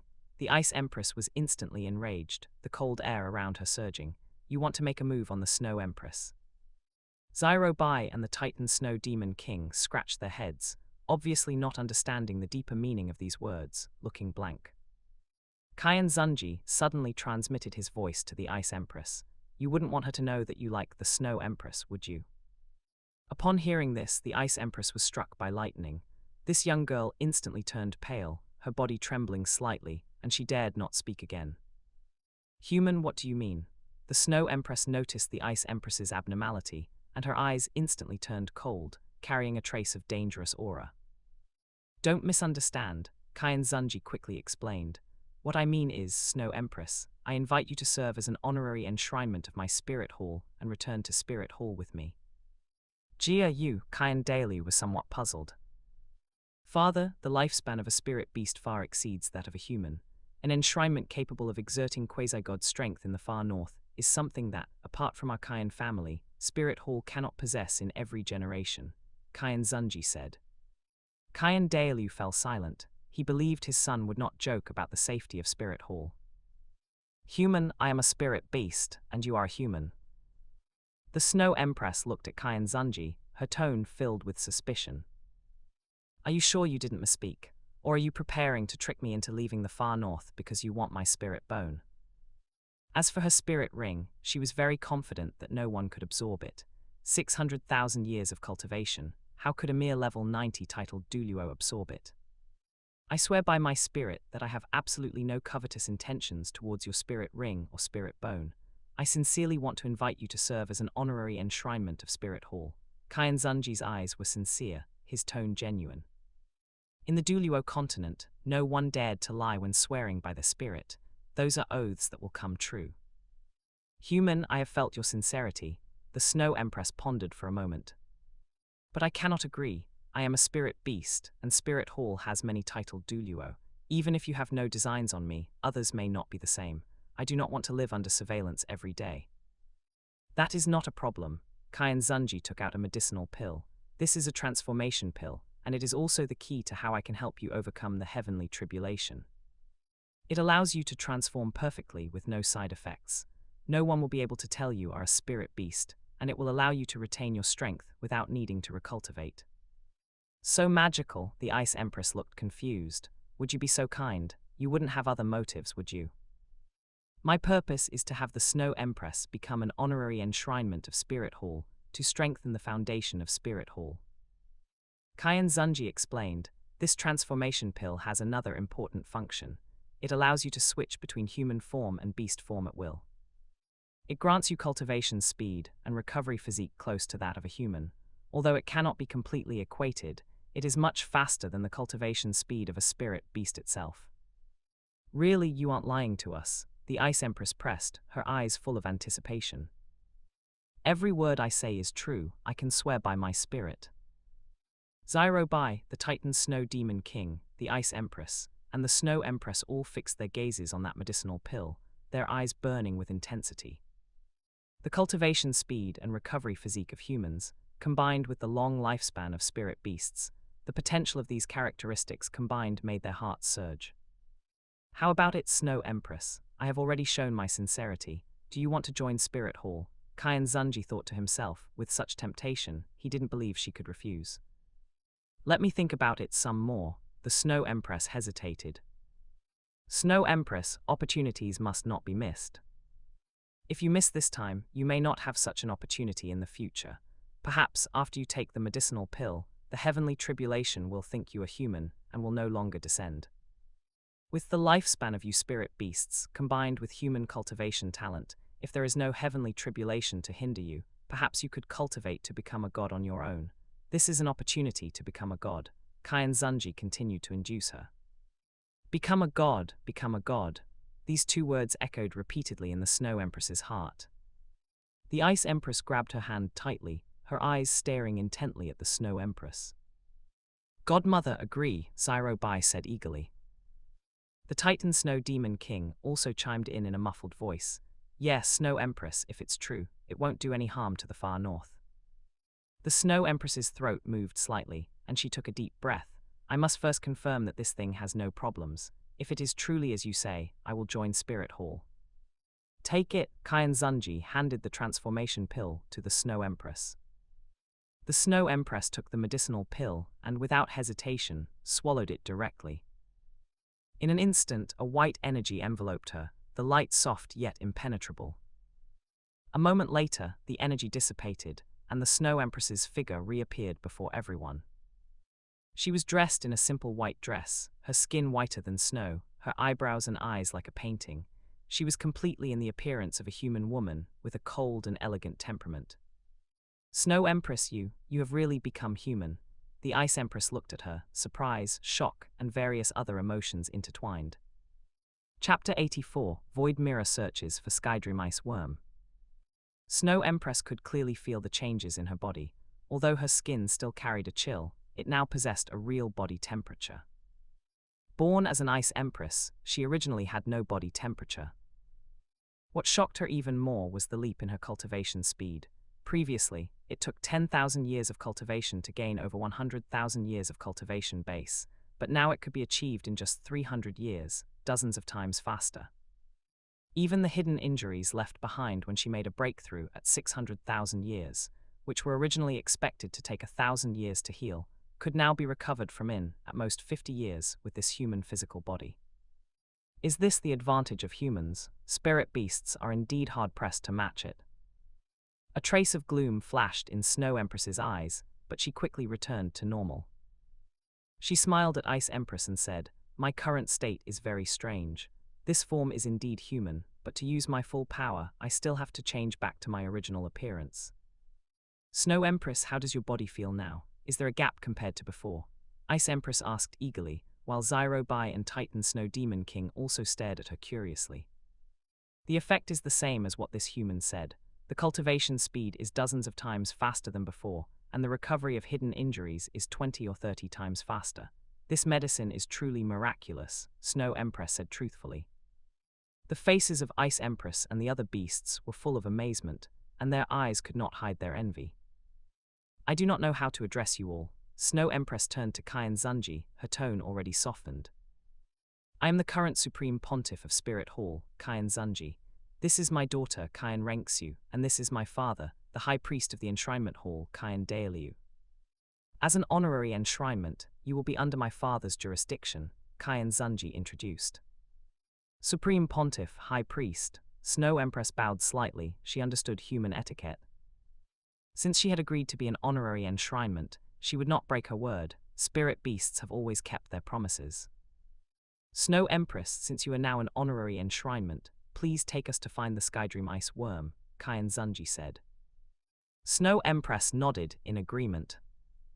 Wait, everyone looked at Ice Empress upon hearing this, only to see her raise her voice and say, I will take you there, I am familiar with that place.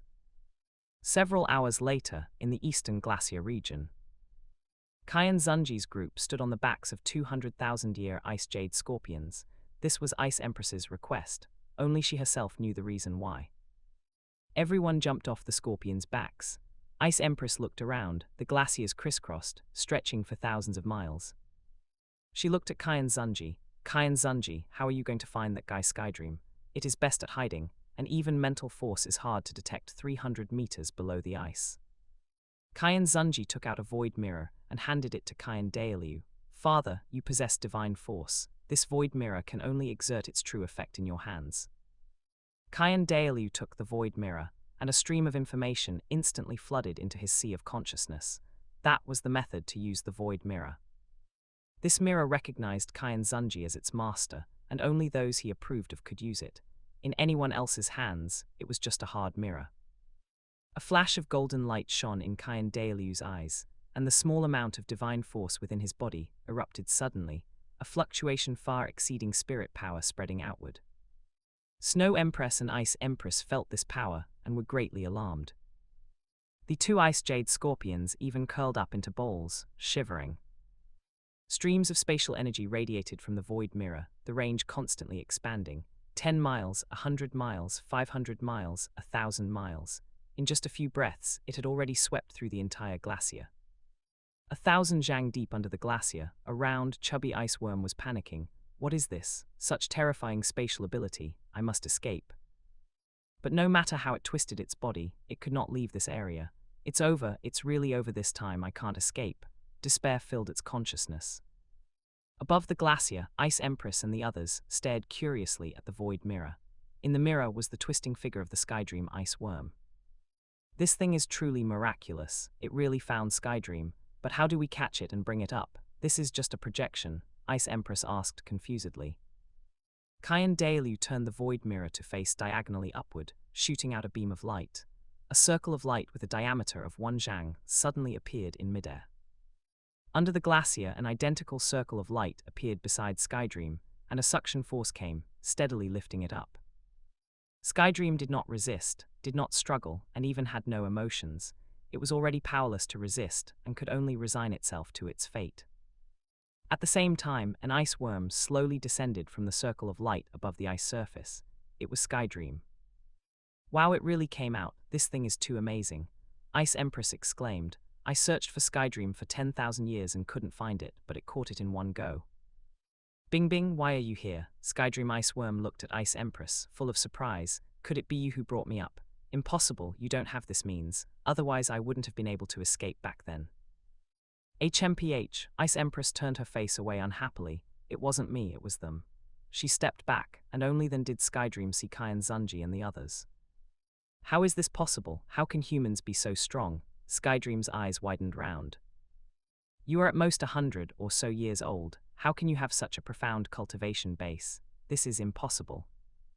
As a million-year spirit beast, Skydream's mental force and spirit power had long reached level 100, but its physical body was too weak, and it could not display level 100 strength at all. It had never experienced a heavenly tribulation, and had been hiding under the glacier, absorbing 10,000-year mysterious ice marrow, its combat power pitiably low. But its cultivation base was indeed a solid million years. Although it had no divine body and its mental force had not fully transformed into divine rank, it could clearly perceive the powerful strength within Qian Xunji and the others. Even among human geniuses, it was absolutely impossible to possess such vast energy at this age. This was completely contrary to reason. Skydream, by relying on absorbing 10,000-year mysterious ice marrow to lie your way to becoming a million-year spirit beast, you can be considered a legend in the spirit beast world, Qian Xunji said calmly. What lie? I rely on strength and luck. Besides me, which spirit beast can have a million-year cultivation base? Skydream argued excitedly. Possessing cultivation base but no combat power, you are the disgrace of us spirit beasts. Ice Empress glanced at it disdainfully. Bing Bing, how can you say that about me? Skydream looked at Ice Empress pitifully. Ice Empress felt uncomfortable being watched by it and frowned. Don't disgust me. After saying that, she hid behind Snow Empress. Skydream, now that you are no longer under the glacier, you will soon be locked onto by the heavenly tribulation. Qian Xunji looked at Skydream, his tone calm. You should be clear that on your own, it is absolutely impossible to survive the heavenly tribulation. Skydream trembled all over, fear flashing in its eyes. Human, what do you mean? Now you only have two choices. Qian Xunji held up two fingers. 1. Let spirit beasts or humans continuously absorb your pure energy. In this way, you might be able to survive for 10,000 years, but after 10,000 years, you will still have to face the heavenly tribulation. 2. Sacrifice yourself to my daughter and become her spirit ring. When my daughter becomes a true god, she can help you resurrect and even help you become a real divine beast with divine rank combat power. Chapter 85, Restriction Entering the Soul, Skydream's Sacrifice. Why should I believe you? The Skydream ice worm's voice trembled, filled with both indignation and a fear of the unknown. You have no choice. Qian Xunji looked toward Qian Renxue, Zyro's you. At his call, Qian Renxue spread the 8 wings on her back, her angel spirit possessing her. 6 spirit rings, 2 black and 4 red, suddenly emerged, radiating a deep yet blazing light amidst the ice and snow. Seeing this, the surrounding spirit beasts couldn't help but exclaim in shock. This spirit ring configuration, it's staggering. Black spirit rings are already at the 10,000-year level, and red ones are over 100,000 years. This girl actually has 4 red rings. Shock was written all over the faces of the Ice Empress and Snow Empress. Although they could sense the vast energy within Qian Renxue, they hadn't expected her spirit ring configuration to be so heaven-defying. The Skydream ice worm stared at those spirit rings, murmuring as it counted. The third ring is 200,000 years, the fourth is 100,000, the fifth is 200,000, the sixth is 300,000. Its expression shifted from shock to solemnity, then to a hint of realization, and finally dissolved into helplessness. Skydream, Zyro's you has the potential to become a god, Qian Xunji said in a cold tone. Even if you don't agree, she will be able to forcibly absorb your spirit ring when she reaches level 90. We can seal you away. Once Zyro's you reaches level 90, you still won't escape your fate of becoming a spirit ring. At that point, you'll truly be dead for good. The Skydream ice worm snapped its head up. Then why did you wait until she was level 90 before coming for me? If Zyro's you were already level 90, do you think we would still need you? Qian Xunji sneered. You aren't even a good fit for Zyro's you. If not for your high cultivation level, you wouldn't even be qualified to become her spirit ring. He flipped his hand, and a multicolored spirit ring appeared in his palm, circulating with a soft yet pure energy. What is this? The Ice Empress leaned in curiously, and the Snow Empress also cast an inquisitive gaze. Skydream grew even more nervous. What exactly is this? I feel a very high-level energy from it, even higher than my own energy level. A god-bestowed spirit ring. It is a spirit ring granted by a god, capable of giving a human spirit master the most suitable spirit ring age. Qian Xunji explained, Zyro's you spirit rings are mostly from these. Skydream carefully sensed the aura of that multicolored spirit ring. It shared the same source as the aura of the spirit rings on Qian Renxue's body. The worm's doubts vanished. This girl's spirit rings were indeed mostly god-bestowed spirit rings. She must have been chosen by a god, if he sacrificed himself to her. The more Skydream thought about it, the more excited he became, his breathing turning rapid. Skydream, it's impossible for you to survive a million-year heavenly tribulation, Qian Xunji said, striking while the iron was hot.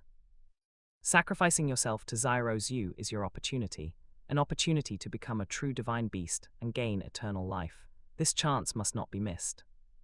But what if you don't resurrect me when the time comes? Skydream still had reservations. I can swear upon my spirit. Qian Renxue took a step forward, her eyes resolute. If I become a god, I will surely resurrect you and help you become a true divine beast. Fine, I agree, let's begin. Skydream no longer hesitated. He was the worm of destiny, the pride of the Ice Worm clan. From 10,000 years to 100,000 and then to 1,000,000, now he had the chance to become a god without any risk. The girl before him had spirit power close to a 100,000-year spirit beast, a physical body comparable to one, and mental force on par with a vicious beast specializing in mental power. This was a god-given opportunity that could not be missed. Wait, Qian Douluo suddenly spoke, his gaze landing on Skydream. The Snow Empress, the Ice Empress, and Skydream all looked curiously at the High Priest of the Enshrinement Hall. Zyro's you is the hope of my angel clan. I must ensure everything is foolproof. Qian Douluo stared at Skydream. I must plant a restriction deep within your soul. Impossible, absolutely impossible. Skydream writhed his body excitedly. If you plant a restriction, will my life still be under my own control? Skydream, my father is right, Qian Xunji said in a deep voice. Your mental force is too powerful. If you have malicious intent, we wouldn't be able to stop your sacrifice. We need a guarantee. I am a million-year spirit beast. I have my pride. Do not push a beast too far. Skydream's voice carried anger and humiliation. Skydream, this is a chance to become a god, Qian Xunji said coldly. If you won't do it, there are plenty of spirit beasts who will. What I value is merely your cultivation. You are not irreplaceable. Skydream fell silent. It was true, this girl indeed had the qualifications to become a god. His sacrifice would merely be the icing on the cake. She could become a god with or without him. If he didn't agree, they would surely kill him and take his million-year spirit bone. All she lacked was a million-year spirit ring that wasn't even a perfect fit. He really wasn't irreplaceable. Humans, I agree to your demand, but I also have a condition, Skydream said slowly. What condition? Qian Renxue asked. After you become a god and resurrect me, return my freedom to me. Qian Renxue nodded. I promise you. Qian Xunji glanced at Qian Douluo and then retreated several dozen feet. The Ice Empress, Snow Empress, and the 2 Ice Jade Scorpions followed suit. 9 spirit rings, 8 black and 1 red, appeared beneath Qian Douluo's feet. The first, second, third, and fourth rings merged into his body one by one. The super divine skill, Spirit Ring Fusion, was activated, and his aura instantly surged several times over. Qian Douluo had consumed 50% of his divine force just to find the Skydream ice worm. Now, the remaining divine force in his body was mobilized, surging frantically into the angelic sacred sword along with his spirit power. Qian Douluo's aura skyrocketed again. The surrounding air distorted violently, snowflakes froze in midair, the ice on the ground cracked, and even tiny spatial rifts appeared, with a biting spatial storm faintly visible. This is terrifying, the Ice Empress murmured. How can a human possess such power? This has already surpassed the human limit and reached the divine rank. The Snow Empress's voice was solemn as she gazed at those spatial rifts with a complex expression. Skydream trembled uncontrollably within Qian Douluo's pressure, with only one thought in his mind: divine rank. It was definitely the divine rank. As a million-year spirit beast, he would never misjudge it. This power was even slightly stronger than the divine rank he had simulated within his sea of consciousness. Fortunately, he had agreed quickly, otherwise he might have already been turned to ashes. Qian Douluo picked up the angelic sacred sword and thrust it into the snow. A complex formation suddenly appeared around Skydream. The formation shrank continuously, eventually turning into a streak of light that vanished into Skydream's sea of consciousness. From then on, Skydream's life and death were in Qian Douluo's hands. Qian Douluo's aura rapidly weakened, returning to normal, and the surrounding space calmed down. You may begin the sacrifice. He stepped back, arriving at Qian Xunji's side. This restriction had consumed 20% of his spirit power and 30% of his divine force. Now, the remaining divine force was only enough to let him hold the angelic sacred sword. Once it was exhausted, he would temporarily lose control over the sword. Little girl, are you ready? This brother is about to sacrifice himself. Skydream's voice held a hint of anticipation. Qian Renxue sat cross-legged and nodded. I'm ready. A majestic burst of white energy erupted from Skydream's body, shooting straight into the sky and forming a massive pillar of light. The powerful shockwave pushed Qian Xunji's group dozens of feet away. Skydream, can you form a second spirit for Zyro's you? Qian Xunji shouted from a distance. No, Skydream's voice came from within the energy pillar. The quality of her spirit is too high. I cannot form a spirit that can match it. He had originally wanted to use this to gain more of a say in things, but the quality of this girl's spirit far exceeded his imagination. He was powerless to do so. Skydream, give Zyro's you the skull bone, Qian Xunji added. Understood, Skydream replied, and a burst of pure energy separated from the light pillar, surging toward Qian Renxue's head. Skydream's energy continuously transferred to Qian Renxue. She kept her eyes closed and sat cross-legged, focusing all her effort on the refinement of this massive power. The spirit rings surrounding her began to pulse. The golden angelic light intertwined with the white energy, blooming with a dazzling radiance amidst the ice and snow. Chapter 86, Million-Year 7th Spirit Ring. 3 days, 5 days, 7 days. Skydream Iceworm's body gradually faded, and after half a month it completely disappeared. Its soul drifted into Qian Renxue's sea of consciousness, curiously looking around. Is this the girl's sea of consciousness? It's very special, quite good, only a little smaller than mine. Just as it wanted to wander around, an invisible energy suddenly imprisoned it. Skydream Iceworm struggled desperately, but it was to no avail, anxiously spinning in place. Hey girl, you can't do this. I gave you over 90% of my energy. How can you treat me like this? You are not keeping your word. I only promise that when I attain God position, I will resurrect you, help you become a divine beast, and return your freedom. Qian Renxue's voice rang out in the sea of consciousness, but I have not yet attained God position, and since you are in my sea of consciousness, how could I let you wander around as you please? An ice palace descended from the sky, locking Skydream Iceworm inside. Skydream Iceworm opened its eyes again. What it saw was a world of ice and snow, almost indistinguishable from the far north, only much smaller in area.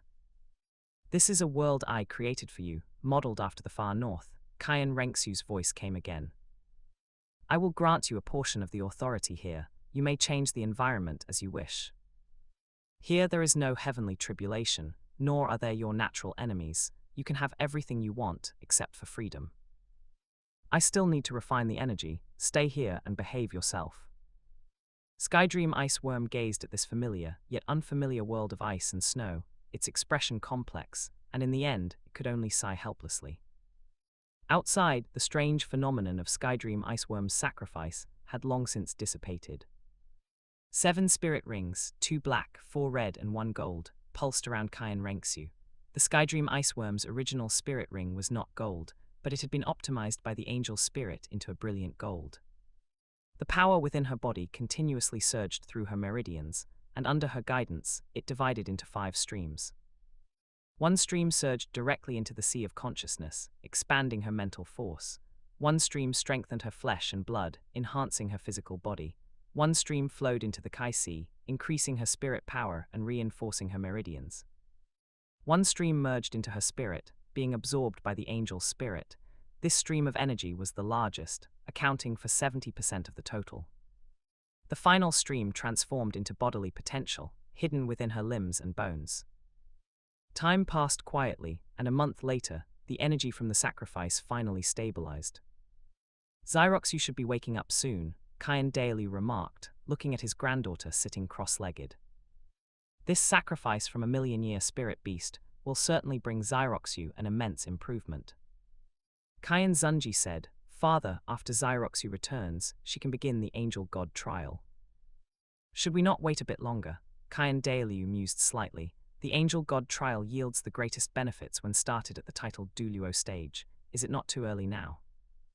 Now Xyroxu's spirit power strength is already no weaker than an ordinary titled Douluo, but if she cultivates normally, even with her talent, it would take 2 or 3 years to increase by 1 rank. It is too slow. Qian Xunji explained, the Angel God trial can greatly accelerate her cultivation speed.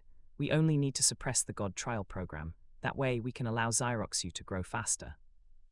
Qian Daily pondered for a moment and nodded. What you say makes sense. Let us do as you suggest. Ice Empress and Snow Empress were listening quietly to the father and son's conversation from the side. The God trial was a blind spot in their knowledge, and learning more about it could never hurt. Suddenly, a majestic aura erupted from within Qian Renxue, and the surrounding snow was swept up dozens of zhang high, forming a massive pillar of snow. As the wind and snow dispersed, Qian Renxue slowly descended from the air, her long golden hair fluttering lightly in the wind, her eyes bright as stars, and her entire being exuding a holy and powerful aura. As she finished absorbing the energy completely, 3 streams of pure energy suddenly erupted, rushing toward Qian Xunji. Detected Qian Renxue's absorption. Qian Renxue absorbed 1 million-year spirit ring, 1 million-year skull bone, and a portion of Skydream Iceworm's sacrificed energy. System feedback initiated, triggered 1 critical hit of 2 times, a second critical hit of 1 time, for a total of 2 times feedback, causing Qian Xunji's 7th spirit ring to increase by 2 million years. And the coppered head spirit bone also became a 2 million-year spirit bone. The sacrificed energy transformed into 2 portions and surged into Qian Xunji's body. Qian Xunji's figure flashed teleportation, taking him hundreds of zhang away, where he sat cross-legged to fully refine this sudden influx of energy. What happened to him? Why did such a strong energy fluctuation suddenly erupt? Ice Empress asked Qian Daily curiously. This is Jia's opportunity. Qian Daily smiled, then turned to Qian Renxue and asked softly, Xyroxu, how were your gains this time? The gains were great, Qian Renxue answered with a smile. My spirit power has reached rank 75, and the 9th compression of spirit power is complete. My physical body strength is comparable to a rank 97 titled Douluo. My mental force has even reached the semigod level, even stronger than yours, grandfather. Hearing this, Ice Empress and Snow Empress looked at Qian Renxue in shock. A spirit beast's lifetime of cultivation had actually become a wedding dress for a human. Such a speed of improvement was truly terrifying. Ahem, Xyroxu, how much does your martial soul true body boost you? And what are your spirit bone skills? Qian Dailiu asked, suppressing the excitement in his heart. Although Spirit Master cultivation speed is fast, physical body strength and mental force are relatively weak, even for him, with spirit power already at the semigod level and mental force at the rank 99 Super Douluo level. His physical body strength was only equivalent to rank 97. This was already among the best of spirit masters. The gap for other spirit masters was even greater. However, a spirit beast's spirit power and physical body strength are basically synchronized, with only slightly weaker mental force, which is why spirit beasts of the same rank are often stronger than humans. My martial soul true body can boost all attributes by 500%, including physical body strength and mental force. Using spirit abilities can also reduce energy consumption by 30% and significantly shorten cooldown times, Qian Renxue said. 500%. Qian Dailiu gasped, his eyes filled with shock. As expected of a million-year spirit ring, the effect is truly terrifying. My martial soul true body only boosts all attributes by 200%, and physical body and mental force are only increased by 100%. The might of a million-year spirit ring far exceeded his imagination, and the effects of a spirit master's spirit avatar and martial soul true body could stack. Eight-winged angel avatar combined with such a boosted martial soul true body, he could hardly imagine what kind of power could eventually be unleashed. However, this martial soul true body consumes too much spirit power. Right now I can only sustain it for half an hour, and that is without using powerful spirit abilities, Qian Renxue added. There are gains only with sacrifices. This spirit ability is already heaven-defying. Qian Dailiu looked at his granddaughter with satisfaction. Xiroxu, you will surely fulfill our Qian family's grand wish of several millennia. In his view, the god position Qian Xunji obtained was certainly not the angel god. Otherwise, it would not have failed to receive a response from the angel god trial, and the angel god position was the foundation of the Qian family. One must never forget their roots. Grandfather, my skull bone gave me 4 spirit bone skills. Excitement glimmered in Qian Renxue's eyes. 4, so many. Qian Dailiu was both surprised and delighted. The number of spirit bone skills from a million-year spirit bone has not even been recorded in the Qian family's ancient texts. This is truly an unexpected joy. Yes, a full 4 of them. Qian Renxue introduced them one by one. The first is Dream of a Millennium, which can create illusions, with time and venue both under my control. The second is Arctic Divine Light, which belongs to mental attacks. It can directly destroy enemies whose mental force is less than 30% of mine. Even if their mental force is on par with mine, it can severely injure the opponent, and if it is twice mine, it can still cause minor injuries. The third is Mental Barrier, which is a passive skill. As long as the opponent's mental force does not reach 10 times mine, they cannot break through this barrier. The fourth is Mental Detection and Marking, which belongs to auxiliary skills. It can significantly enhance my detection ability, and can also mark targets with mental force, so even if we are separated by 10,000 miles, I can easily perceive them. Not bad, very good. Qian Dailiu's face blossomed with smiles. Attack, defense, auxiliary, control, all are complete. This is truly a comprehensive spirit bone. Chapter 87, Qian Xunji's Breakthrough to Demigod. Ice Jade Scorpion joins Spirit Hall. Don't forget to like, comment, subscribers, and share to Infinite Novel Audio. Time passed for another month. A heavy snow fell in the far north. The goose feather-like snowflakes swirled, but as they neared Qian Xunji by several meters, they were separated by an invisible force, piling up into a wall of snow. 9 spirit rings circled his body, 4 red, 3 gold, and 2 black. As the spirit rings swirled, they emitted heart-palpitating energy fluctuations. Even the air seemed to rhythmically pulse, guided by this power. Snow Empress kept her gaze fixed on Qian Xunji's direction. No matter how many times she looked, shock still welled up in her heart. Million-year spirit rings, he actually had 3 of them. Her daughter was already stunningly talented, but she hadn't expected the father to be even more unfathomable. I didn't expect him to be this strong. It's time to make a decision. Ice Jade Scorpion muttered on the side, her eyes flickering. The 9 spirit rings slowly retracted into his body. Qian Xunji felt the surging power within him. He understood in his heart. His spirit power had reached the demigod realm, completing 9 compressions, and both his physical body and mental force had reached quasi-god levels. Sister System, why is the ability of this 2 million-year spirit rings several times greater than the million-year spirit rings? He asked in his heart. Host, how can the million-year cultivation of an ordinary spirit beast be equated with the million-year cultivation of a divine beast? The system responded. Qian Xunji pondered for a moment. The cultivation of a divine beast and an ordinary spirit beast naturally cannot be equated. The cultivation of a spirit beast corresponds to the realm of a spirit master. A million-year spirit beast can be a divine beast, equivalent to a god official.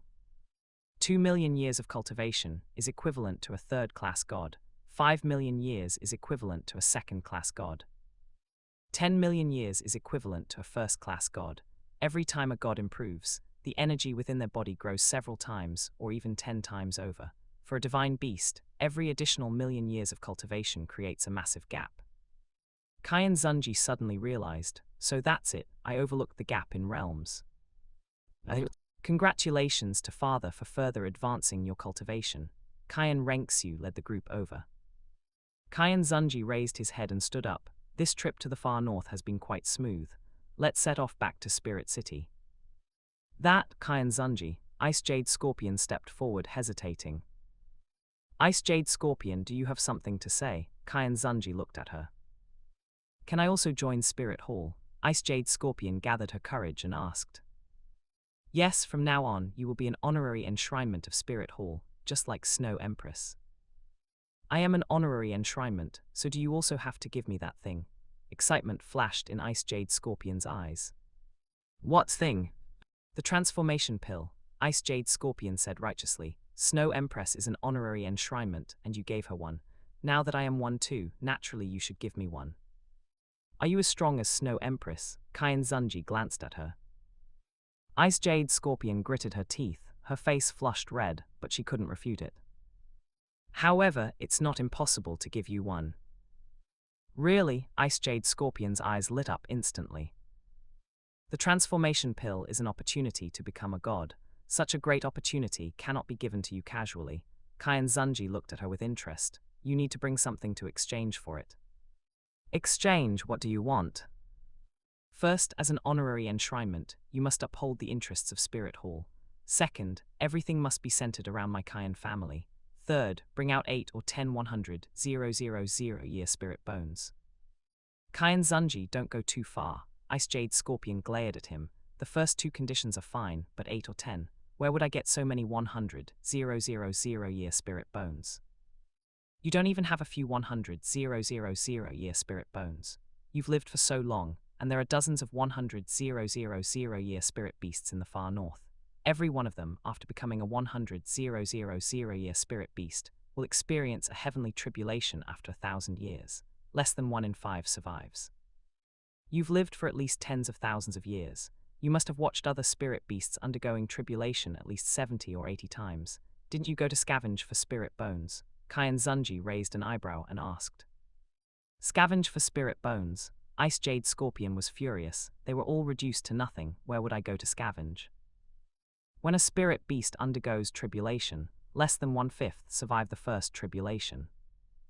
The heavenly tribulation destroys everything about the spirit beast, including the spirit bone. Out of 100 spirit beasts undergoing tribulation, only 2 or 3 leave behind a spirit bone. The rest dissipate into energy between heaven and earth. Snow Empress explained from the side.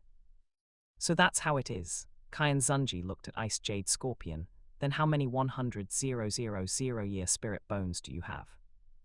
I only have 2. One is from my clansman and one is from a snow eagle. The one from my clansman cannot be given to you. Ice Jade Scorpion looked at him nervously, fearing he would snatch it by force. Qian Xunji's strength was too great, she couldn't beat him at all. Just one, that's a bit low, Qian Xunji muttered. I have 2 100,000-year spirit bones here, Snow Empress spoke up. In the far north, 100,000-year spirit beasts are forbidden from killing each other. Apart from those left behind by the heavenly tribulation, 100,000-year spirit bones only come from foreign spirit beasts or those who refuse to obey. Fine, Qian Xunji nodded. You give me 3 100,000-year spirit bones and add some 10,000-year spirit bones, and I'll give you a transformation pill. Ice Jade Scorpion and Snow Empress exchanged a glance. both seeing determination in each other's eyes. The group returned to the top of the snow peak from before, only to see thousands of ice jade scorpions of various sizes, arranged neatly in dozens of rows. They are aura solemn. Ice jade scorpion, the foundation of your ice jade scorpions is quite good, Qian Renxue teased. 1-200-000 year ice jade scorpion, 2-100-000 year ice jade scorpions, over 200 with 50,000 years of cultivation, and over 1,000 with 10,000 years of cultivation. That is only natural. I am one of the 3 great heavenly kings of the far north. The power under my command is naturally formidable. Ice Jade Scorpion lifted her chin, carrying a hint of pride. 3 great heavenly kings, Qian Renxue was curious. The strength of your subordinates is about the same as the Titan Snow Demon King. Why isn't it a heavenly king? To become a heavenly king in the far north, one needs to satisfy 2 conditions, Ice Jade Scorpion explained. First, individual strength must be exceptionally outstanding, capable of suppressing all other spirit beasts. Second, the race's strength must be strong. A race must have at least 2 100,000-year spirit beasts to be qualified to compete for the position of Heavenly King. So that's how it is. I didn't expect you spirit beasts to also care about tribal influence. That is only natural, Ice Jade Scorpion snorted. No matter how strong a single spirit beast is, it is limited. It is as difficult as ascending to heaven to defeat a powerful race alone. I thought only humans would band together. Qian Renxue looked around. Why hasn't Snow Empress returned yet? She went back to handle some clan affairs. She should be back soon, Ice Jade Scorpion said. Does Snow Empress also have clansmen? Qian Renxue was even more curious. Last time, tens of thousands of high-level spirit beasts gathered in the far north, but I didn't seem to see Snow Empress's clansmen. Yes, the Snow Maiden clan, Ice Jade Scorpion said, her tone carrying a hint of admiration. The higher their cultivation, the more they resemble humans. After 300,000 years, their appearance is almost identical to humans. Among Snow Empress's clansmen, there are 3 with 100,000-year cultivation, and 1 with 200,000-year cultivation. In terms of strength, Snow Empress is on a completely different level in the far north. No spirit beast can compare to her. Qian Renxue was surprised to hear this. She hadn't expected Snow Empress's clan to be so special, and her strength was far beyond her peers. No wonder she could become the supreme leader of the far north. Chapter 88, Ice Empress takes the transformation pill. The 2 empresses wear the beast control ring. Several hours later, Snow Empress returned. Snow Empress, you've arrived. Did you bring the spirit bones? Ice Empress eagerly walked up to her the moment she saw her, her eyes filled with anticipation. She wanted to advance too much. The transformation pill was the key to her reaching the pinnacle of strength. I did. Snow Empress retrieved 2 100,000-year spirit bones and 1310,000-year spirit bones from her spirit tool. That spirit tool was something she had obtained years ago when she killed humans who had invaded the far north. Ice Empress took all the spirit bones, then pulled out another 100,000-year spirit bone and 1210,000-year spirit bones from her own collection, using her spirit power to levitate the pile of spirit bones as she ran quickly to Qian Xunji. Qian Xunji, I've brought all the spirit bones. Hurry and give me the transformation pill. Ice Empress's voice was full of urgency, fearing that even a second's delay might lead to complications. Here, take it. Qian Xunji took out a transformation pill and tossed it to Ice Empress, casually collecting all the spirit bones. Ice Empress caught the medicinal pill steadily and swallowed it without a second thought. In an instant, a surge of cold air erupted around her, rapidly condensing into a thick ice wall that encased her. After only a moment, the ice wall shattered with a boom, and a brand new figure appeared before everyone. Her figure had grown significantly taller. The childishness in her features had faded, replaced by the radiance of a young girl, and an ice-blue dress set off her skin, which was as fair as snow. Ice Empress, how did you grow taller? And your figure has improved too. Qian Renxue looked at the Ice Empress before her, her face full of surprise. Ice Empress touched herself repeatedly, feeling the changes in her body, then excitedly ran to Snow Empress's side. She grabbed her arm. Snow Empress, I grew taller, I really grew taller, and here it's grown a lot too. Her face was filled with joy, like a child who had received a beloved toy. Snow Empress pushed her away with disdain. How old are you? Still acting like a child. Snow Empress, look, I really grew so much taller. Ice Empress's tone carried a hint of coquettishness. She walked in front of Snow Empress and stood on her tiptoes slightly to compare. Previously, she only reached below Snow Empress's chest, but now she reached above it, almost touching Snow Empress's shoulder, firmly reaching the height of a normal human girl. She lowered her head to look at her figure, squinting in satisfaction. Can't see my toes, not bad, really not bad. I know, you've grown taller, you've grown up, Snow Empress said helplessly. That's only natural, I'm a big girl now too. Ice Empress lifted her chin, looking proud. Snow Empress, these two 100,000-year spirit bones you gave me are quite extraordinary. Qian Xunji walked over, his tone filled with praise. Yes, Snow Empress nodded. Of the two 100,000-year spirit bones I gave you, one is a 100,000-year external spirit bone, a palm bone. 10,000 years ago, an alien spirit beast, the heaven-swallowing beast, broke into the far north. Its combat strength was extremely high. Although it only had 100,000 years of cultivation, its combat strength approached that of a 300,000-year vicious beast. It devoured hundreds of high-level spirit beasts in the far north, injured several 100,000-year spirit beasts, and even devoured one 100,000-year spirit beast. Later, I took action to deal with it. Its devouring ability was extremely bizarre and very troublesome. I hunted it for 3 whole months before I managed to kill it. This is the external spirit bone it dropped. If you are lucky, you might be able to inherit its devouring ability. As for this right leg bone, it was obtained 8,000 years ago. An ice thunder leopard with 300,000 years of cultivation, knowing it could not pass its 400,000-year heavenly tribulation, actually tried to devour me to increase its cultivation, and was killed by me on the spot. The snow eagle spirit bone I gave you is also very good, Ice Empress added from the side. It originally had the potential to become a vicious beast. If it hadn't suffered a serious hidden injury in the past, it would definitely have been able to pass its 200,000-year heavenly tribulation. These 3 spirit bones are all very good, Qian Xunji said, taking out 2 exquisite rings, their surfaces flowing with a faint halo. Since the 2 of you have made such a contribution, just after becoming honorary enshrinements, I should reward you. What is this? It looks quite nice. Ice Empress looked at the 2 rings curiously.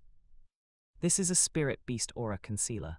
It can mask the spirit beast aura on your bodies, can grow or shrink, and cannot be damaged, Qian Xunji explained. Didn't we eat the transformation pill and count as having become humans? Why do we still need this? Ice Empress asked, puzzled.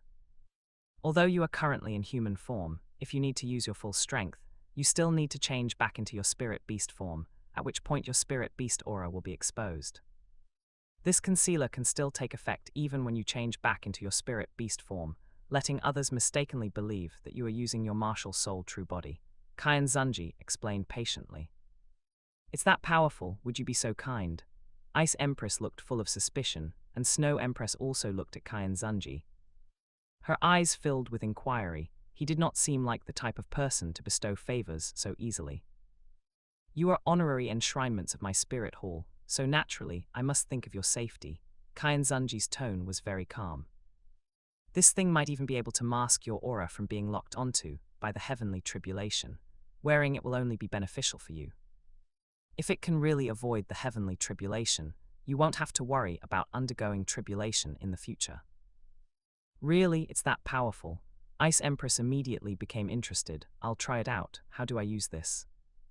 Just wear it around your neck. Qian Xunji helped her put on the ring. It suits you very well. Ice Empress touched the ring on her neck, her eyes full of joy.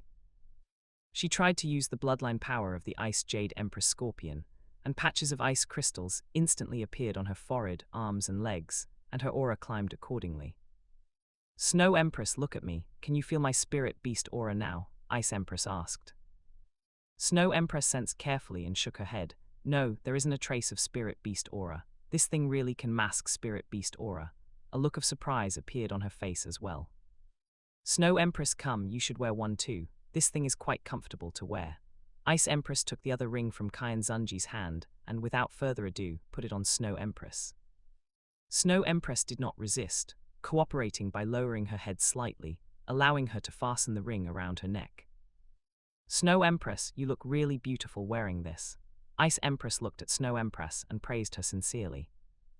Snow Empress gently stroked the ring around her neck and said indifferently, "It is indeed quite nice." Qian Xunji watched this scene, a subtle smile curling the corners of his lips. Spirit beasts are just so easy to trick. They put on the beast control ring as soon as he said to. He had prepared quite a few arguments, but now they were all unnecessary. Qian Dailiu glanced at the things on Snow Empress and Ice Empress's necks. He sighed helplessly. This thing, alas, it is a misfortune for the family. After saying this, he turned and left, preferring not to see it so as to keep his peace of mind. Qian Renxue looked at those two familiar rings, a hint of doubt rising in her heart.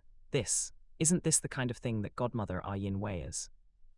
The effect of masking spirit, beast aura might not be false, but could things really be that simple? She looked at her father on the side, and suddenly felt a bit of estrangement, as if she had never truly understood him. She shook her head gently and warned herself in her heart, Qian Renxue, oh Qian Renxue, how could you think of father like that? It really shouldn't be. Father treats you so well, giving you everything good. Forget it, I must forget all the thoughts I shouldn't have. A calm expression reappeared on her face as she suppressed that trace of doubt. Chapter 89, Absorbing the External Spirit Bone, the Black Hole Concept. Xiroxu, come here, Qian Xunji beckoned to Qian Renxue. Father, what is it? Qian Renxue stepped forward. Qian Xunji took out a heaven-devouring beast palm bone and an ice thunder leopard right leg bone. Xiroxu, absorb these two spirit bones. Okay, father. Qian Renxue took the two spirit bones and sat cross-legged on the spot to begin absorbing them. She did not refuse. Her father's god trial was closely linked to her, and by absorbing these rewards herself, the feedback her father would receive in the future would only be greater. Jia, take this back. Qian Dailiu took out the void mirror. Father, you should keep this for your own use as a trump card, Qian Xunji said. I still have a few more of these mirrors. You have a few more. Qian Dailiu's mouth twitched as he silently put the void mirror away. Could divine artifacts be wholesale now? The angel god had only left behind one angelic sacred sword and one set of angel divine equipment. Qian Xunji, can you give me one of those mirrors as well? Ice Empress approached, her eyes sparkling. You can't use this. Why? Only an angel spirit can use it. It's useless to you. Qian Xunji glanced at her sideways. Really, you're not lying to me. What good would lying to you do? All right then. Ice Empress lowered her head and returned dejectedly to Snow Empress's side. Snow Empress found Zyro Bai and the Titan Snow Demon King and said solemnly, Zyro Bai Titan, I am leaving the far north for a period of time. You must guard this land well. Don't worry, Godmother, we will surely guard the far north with our lives and never let any riffraff run wild. Zyro Bai responded with her head held high, and the Titan Snow Demon King added in a muffled, booming voice, Leave it to us, we'll ensure everything is foolproof. I will return to see you every once in a while, Snow Empress added. We respectfully await the return of the Snow Empress, Godmother. The two beasts responded in unison, their voices filled with respect. On the other side, Ice Empress said to the three largest ice jade scorpions, Bibong, Zyro Liu, Zyro Kai, I'm going to the human side for a while. During this time, I'm leaving the protection of the clan to you. The three ice jade scorpions shook their tails and let out low hisses, clearly reluctant to see her go, their moods dampened. It's not like I'm never coming back, I'll return often. When I do, I'll bring you some good human trinkets, Ice Empress comforted them with a smile. The three ice jade scorpions immediately perked up, their tails tapping the ground excitedly as their eyes shone with anticipation. Jia, the spirit rings and spirit bones Xiroxu is absorbing have a significant attribute gap with the angel spirit. Qian Dailiu said worriedly, if this continues, can the angel spirit still remain pure? Father, the eight-winged angel is already much stronger than the seraphim, Qian Xunji explained. These spirit rings and spirit bones will only serve as nourishment for the angel spirit. They will be reconstructed into existences suitable for the angel spirit. It is the angel spirit that reshapes them, not them affecting the spirit. I hope so, Qian Dailiu sighed softly. In the end, he was only a seraphim, and he did not understand the mysteries of the eight-winged angel. However, looking at the pure angel spirit power flowing within Qian Renxue, it seemed she indeed hadn't been affected by those spirit rings and spirit bones. A few days later, Qian Renxue successfully absorbed the two spirit bones. She raised her left hand, feeling a strange connection between the earth ring spirit bone and the newly absorbed palm bone, these two external spirit bones. Qian Renxue absorbed a 100,000-year external spirit bone and a 390,000-year right leg bone, triggering a critical strike. A one-fold critical strike for the first, a two-fold critical strike for the second, totaling twofold.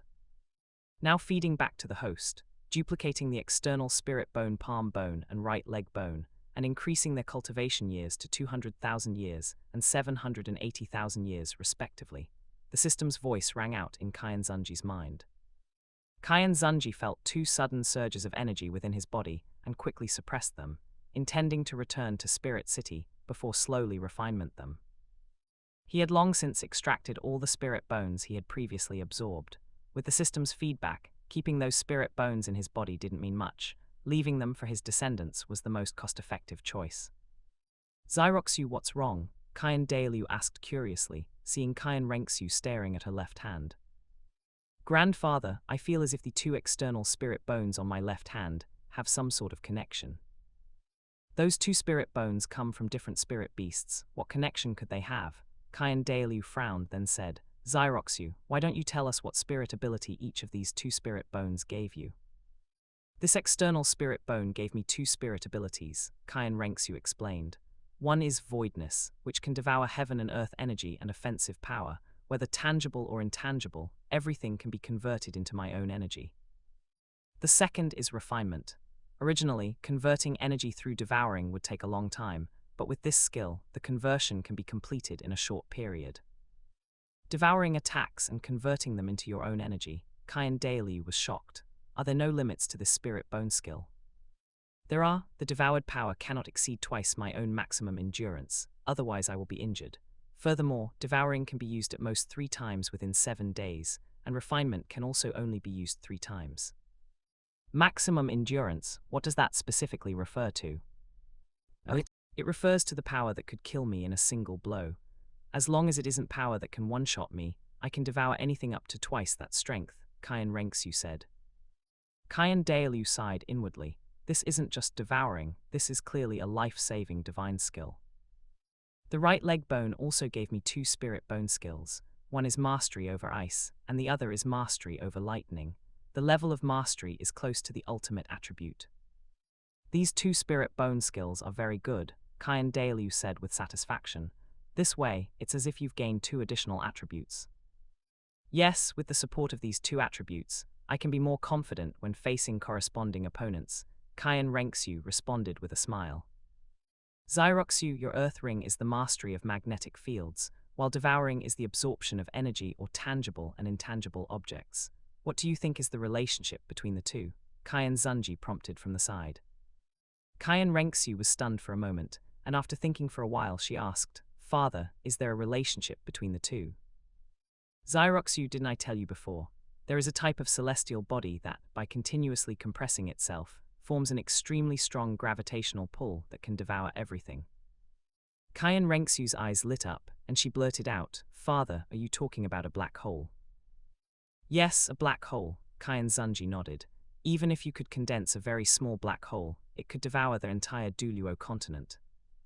Black hole, what are you two talking about? Qian Douluo interjected, asking in confusion. Grandfather, this is a type of celestial body Father told me about.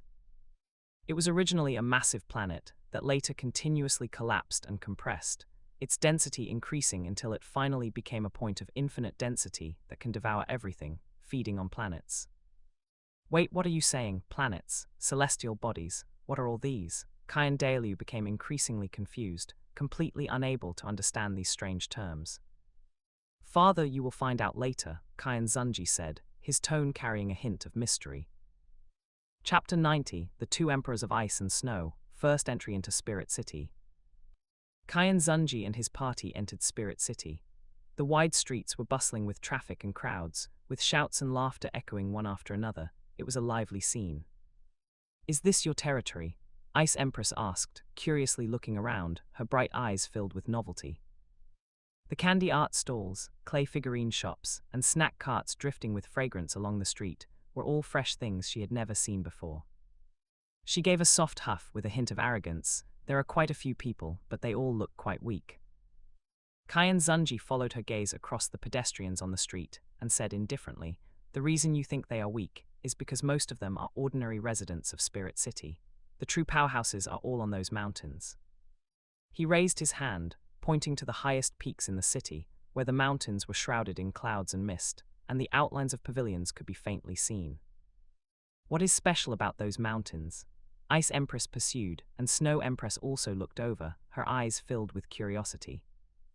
"That is the foundation of Spirit Hall," Qian Xunji explained. "From top to bottom, they are Enshrinement Mountain, Pope Hill, Elder Mountain, and Douluo Mountain, corresponding to Enshrinement Hall, Supreme Pontiff Palace, Elder Palace, and Douluo Hall, respectively.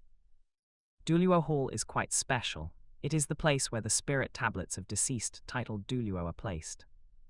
The powerhouses of Spirit Hall are basically all on these 4 mountains. You are now honorary enshrinements of Spirit Hall, so you must remember these common facts." Ice Empress curled her lips. "Got it, aren't they just a few broken mountains?" Snow Empress nodded gently, keeping this information in her heart. As they were speaking, Ice Empress was suddenly attracted by a stall on the street corner and ran over quickly. The stall was stuck with small wooden sticks, each holding a few small red balls wrapped in crystal-clear sugar coating, looking exceptionally tempting. "What is this?" she turned her head and asked. "This is candied hawthorn," Qian Renxue followed up, a trace of nostalgia flashing in her eyes. "When I was young, this was my favorite thing to eat." She called out to the stall owner, "Boss, I'll take 3 skewers of candied hawthorn." Saying that, she threw down a gold coin. "Keep the change." The stall owner was an honest middle-aged man. Seeing the gold coin, his eyes lit up, and he quickly picked up the 3 largest skewers of candied hawthorn and handed them over. He nodded and bowed with a smile. "Thank you, young miss, you are truly generous. I guarantee this candied hawthorn is sweet and sour, and you will be satisfied." Qian Renxue took the candied hawthorn, gave 1 each to Ice Empress and Snow Empress, and kept 1 for herself. Ice Empress imitated her, took a bite, and the sweetness of the sugar coating mixed with the sourness of the hawthorn exploded on the tip of her tongue. Her eyes lit up. She let out a satisfied sigh. Tilde so sweet, Snow Empress, you should try it too, this round thing is so delicious." Snow Empress took a bite and was also attracted by this novel taste, eating it in small mouthfuls. Before long, she finished the skewer, with some sugar residue on her cheeks, looking exceptionally cute. "Qian Renxue, what was that thing you gave that person just now?" Ice Empress asked vaguely, her mouth full. "That is money," Qian Renxue wiped the corner of her mouth. "You have to pay when you buy things. This is the rule here." "Can you give me some of that?" Ice Empress's eyes sparkled. "I want to buy something else."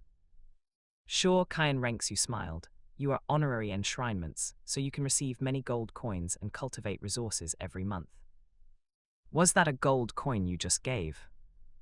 "Yes, this is our money here," Qian Renxue explained.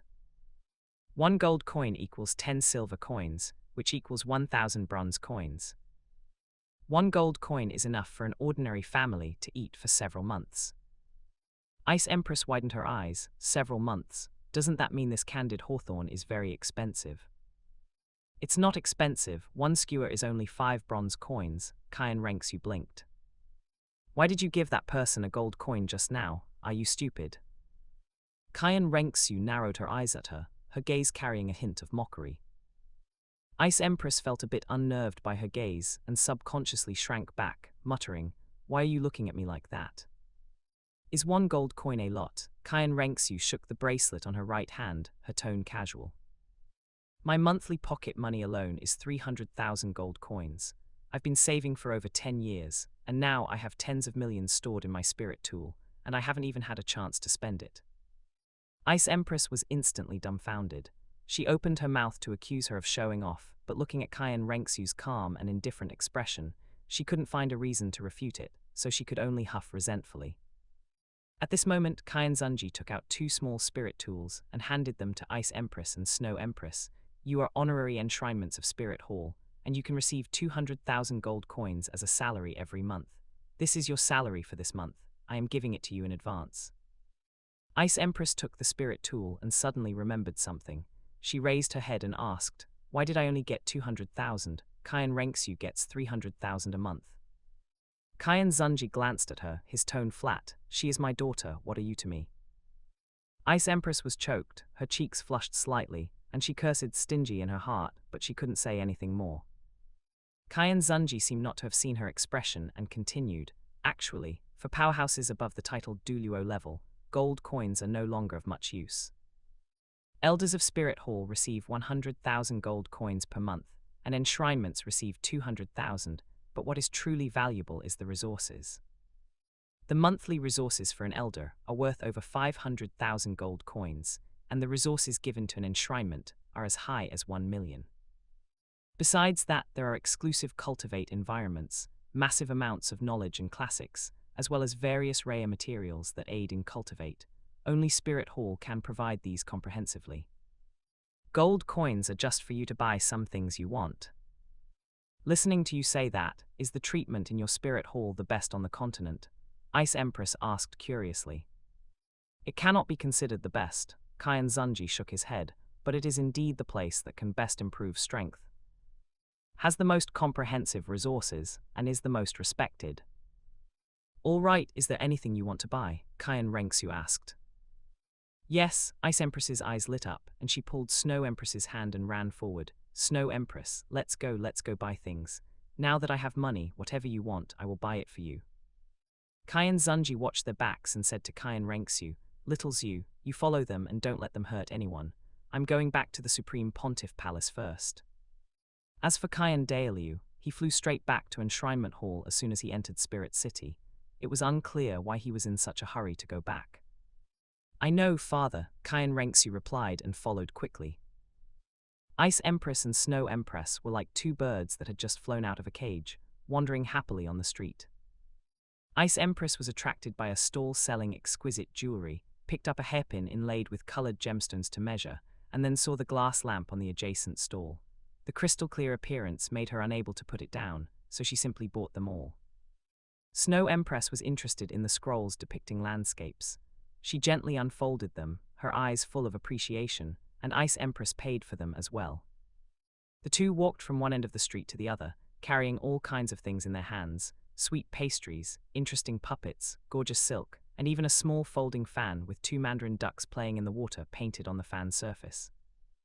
You have been shopping for 2 hours. Shouldn't you come back to Enshrinement Hall with me?" Qian Renxue looked at them and said helplessly. Snow Empress smiled a little embarrassedly and said softly, "Sorry, this is our first time seeing these things, and we were a bit fascinated." Ice Empress was still chewing on a piece of osmanthus cake, saying vaguely, "Your human gold coins are really useful. You can buy anything. Food, toys, things to look at, everything is available. You humans really know how to enjoy yourselves. This is Spirit City. You will be a part of this place in the future. Don't keep saying you humans," Qian Renxue reminded. "Oh, I know." Ice Empress curled her lips and stuffed the last piece of cake into her mouth. "Let's go, come with me to Enshrinement Hall. I will find a place for you to stay," Qian Renxue said, turning and walking towards Enshrinement Mountain. Ice Empress and Snow Empress followed behind her, still carrying bags of things. As for why they didn't put them in their spirit tools, Qian Renxue didn't know why either. Ice Empress's eyes were still looking around, watching the dazzling array of goods on the street, calculating in her heart, "I bought so many things today, and it only cost a few hundred gold coins. 200,000 a month, it's impossible to spend it all. It seems that life in Spirit City won't be too boring in the future." The three figures gradually disappeared at the end of the street, walking towards the cloud-shrouded Enshrinement Mountain. Chapter 91, Angel God Appears, 9 Angel Trials Descend. Enshrinement Mountain, Enshrinement Hall. As Qian Renxue stepped into the hall with Snow Empress and Ice Empress, a sudden change occurred. A blinding golden light burst forth from the angel statue in the center, instantly filling the entire hall, and a sacred, majestic aura spread out like a tidal wave. Within the light, it seemed as if billions of light particles were flowing, each strand carrying heart-trembling pressure, and even the air was dyed with golden radiance.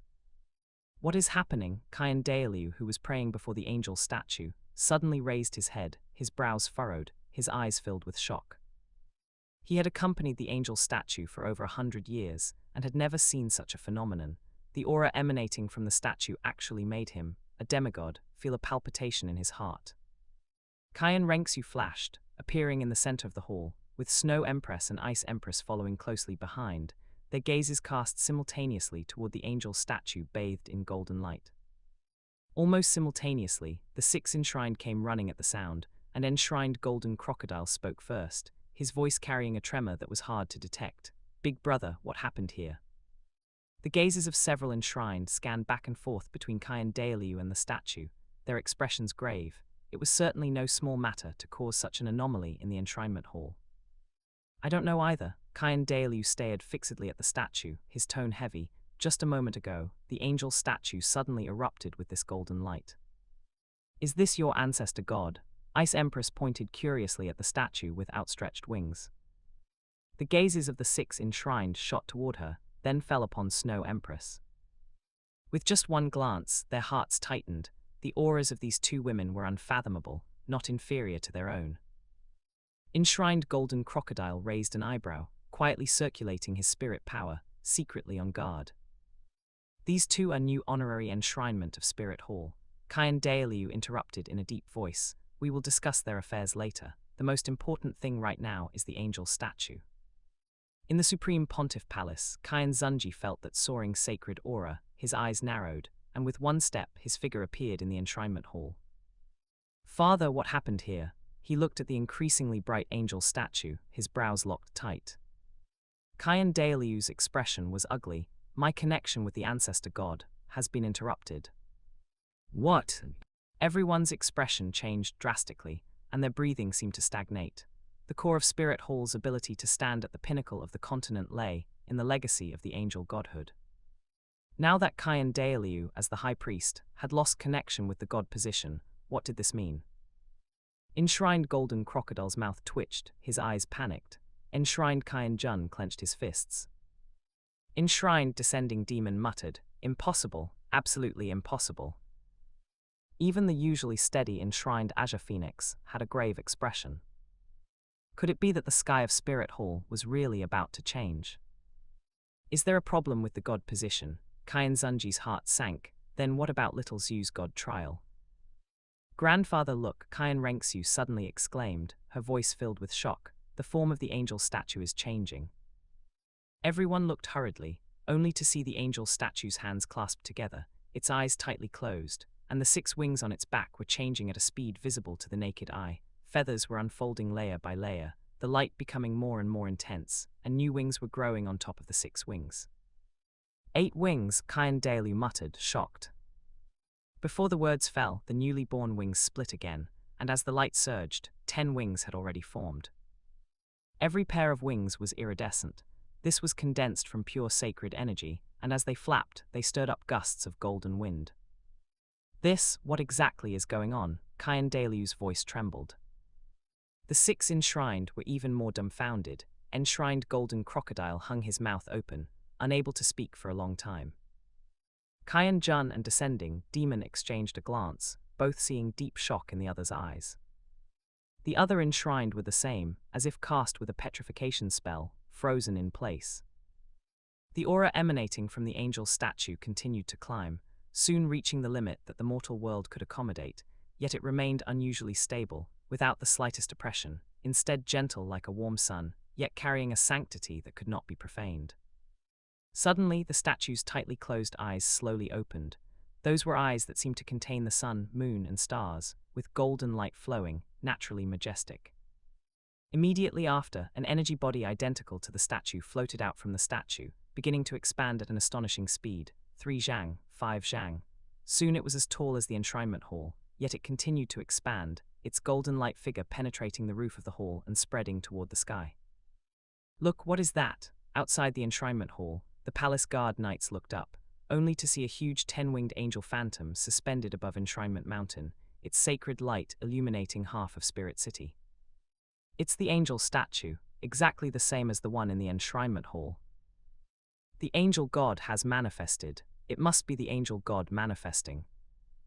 But isn't the angel god 6-winged? This is 10-winged. Who cares how many wings? This came out of the enshrinement hall, it must be the Angel God. Exclamations rose one after another, and the palace guard knights knelt on the ground one after another, hands clasped, kowtowing piously. Golden light sprinkled on them, each face filled with awe and fanaticism, and the sound of "Long live the Angel God," like a tsunami, resounded through the clouds. Inside the Elder Palace, the elders walked out of the palace one after another, looking up at the angel phantom that covered the sky and the sun, their expressions shocked. Even a titled Douluo could not help but feel awe in the face of this sacred aura. In the Saintess Hall, Bibong stood by the railing, looking far toward the direction of Enshrinement Mountain. That massive sacred aura made her whole body tense, and the spirit power in her body was faintly restless. "What's going on?" she muttered to herself, a trace of unease flashing in her eyes. Could the Angel God really have manifested? In front of that aura, she felt so small for the first time. In just a few breaths, the angel phantom had expanded to over 100 zhang, and as its wings stretched, it almost covered the entire sky of Enshrinement Mountain. The aura around it suddenly broke through the limits of a mortal, and a pressure unique to God swept out like a giant wave. That was a power that surpassed all spirit power, pure, vast, majestic, carrying the supreme will to judge all things, yet containing a mercy that embraced everything. Two completely different qualities were perfectly fused, making people feel awe, yet not daring to have the slightest profanity. The entire spirit city was completely boiling. Whether it was pedestrians on the street or disciples of Spirit Hall, everyone stopped what they were doing and looked up at the 10-winged angel phantom. Exclamations of admiration and reverent prayers intertwined, merging into a wave of sound. Children were held in their parents' arms, looking at the sky ignorantly. The elderly were tearful, kneeling and kowtowing. Spirit masters had grave expressions, feeling that divine rank aura, their hearts shocked beyond measure. The Angel God has manifested. Long live Spirit Hall. The shouts of "May the heavens bless Spirit Hall" rose one after another, echoing through the clouds. Qian Xunji and his group arrived outside the hall, looking up at the towering angel phantom, the golden light illuminating their faces brightly. Qian Xunji's brows were locked tight, his eyes full of confusion. What was going on? Why would the Angel God appear at this time? Is she really the Angel God? In the novel read in the previous life, there was no record of this at all. He only felt his brain was a mess, completely unable to grasp the thread. Qian Renxue's eyes flickered with excitement and awe. Snow Empress's expression was calm, her gaze deep, while Ice Empress opened her mouth wide, muttering, "Is this what a god is?" Between heaven and earth, countless power of faith, invisible to the naked eye, surged toward the angel phantom like 100 rivers returning to the sea, making its aura more stable and vast, merging with the whole world. "I am the Angel God." A majestic and gentle voice resounded through heaven and earth, clearly entering everyone's ears. 20,000 years ago, I quelled the Dark Age, broke through to level 99, and reached level 100 to become a god. Today, I pass the 9 angel trials to Qian Renxue and establish her as my successor. As the voice fell, the angel phantom waved its hand, and 9 huge golden cards appeared out of thin air, engraved with complex angel runes, slowly rotating around the phantom. A moment later, the cards suddenly shrank, turning into a dazzling golden light, shooting toward Qian Renxue like a meteor, sinking into her brow. Qian Renxue only felt a burning sensation in her brow, and when she reached up to touch it, the touch was warm, and a small angel mark was slowly forming. She opened her eyes wide. Is this really the ancestor god manifesting? The angel phantom lowered its head, its gaze falling on Qian Renxue, and then looked at Snow Empress. "Qian Renxue, I will wait for your arrival in the angel temple." After speaking, the huge phantom turned into golden light covering the sky, returning to the angel statue. Inside the enshrinement hall, the angel statue returned to calm, but it had quietly changed. 10 wings stretched, divine might contained within, more sacred and majestic than ever before. Qian Daelu closed his eyes, and when he opened them again, a look of relief appeared on his face. "My connection with the ancestor god has been restored." "Little Zhu, congratulations on obtaining the 9 angel trials." Qian Xunji stepped forward, patted his daughter's shoulder, his eyes filled with gratification. The 6 enshrined stepped forward in a hurry. Enshrined golden crocodile laughed loudly. Congratulations, young lord, to be favored by the angel god and receive the 9 trials is truly the fortune of our spirit hall. Enshrined Qian Jun also said, with the young lord inheriting the god position, our spirit hall will surely become even more prosperous. Enshrined Descending Demon nodded repeatedly. The young lord is gifted, having obtained this god trial, she will surely be able to successfully become a god. The other enshrined also offered their congratulations one after another. Qian Renxue took a deep breath, suppressing the agitation in her heart, and bowed deeply to the angel statue. She turned to the crowd again, solemnly saying, "Thank you all for your kind words. I will definitely not let the ancestor god and everyone down. I will definitely complete the 9 angel trials and inherit the god position." Ice Empress muttered softly from the side, "Can she really become a god? That guy Tian Meng got lucky this time, he can even win by lying down." Snow Empress looked at the angel statue in the hall, her gaze distant, whispering to herself, "We meet again." Chapter 92, Opening the Angel's Secret Realm. Brothers, let me introduce you. Qian Dailiu's gaze swept over the Ice Empress and Snow Empress beside him. This is the Ice Empress, a rank 98 titled Douluo Spirit, Ice Jade Empress Scorpion. This one is at the same level as me, a demigod rank powerhouse, the Snow Empress Spirit, Snowy Girl of the Frozen Sky. They are reclusive powerhouses I found in the far north. They have now joined the Spirit Hall as honorary enshrinements. As his voice fell, the hall instantly fell silent. The composure on the faces of the enshrinements vanished. The enshrined golden crocodile's pupils shrank, Qing Luan's feathered brows rose, and even the twins Qian Jun and Jiang Mo exchanged a glance, their eyes filled with shock.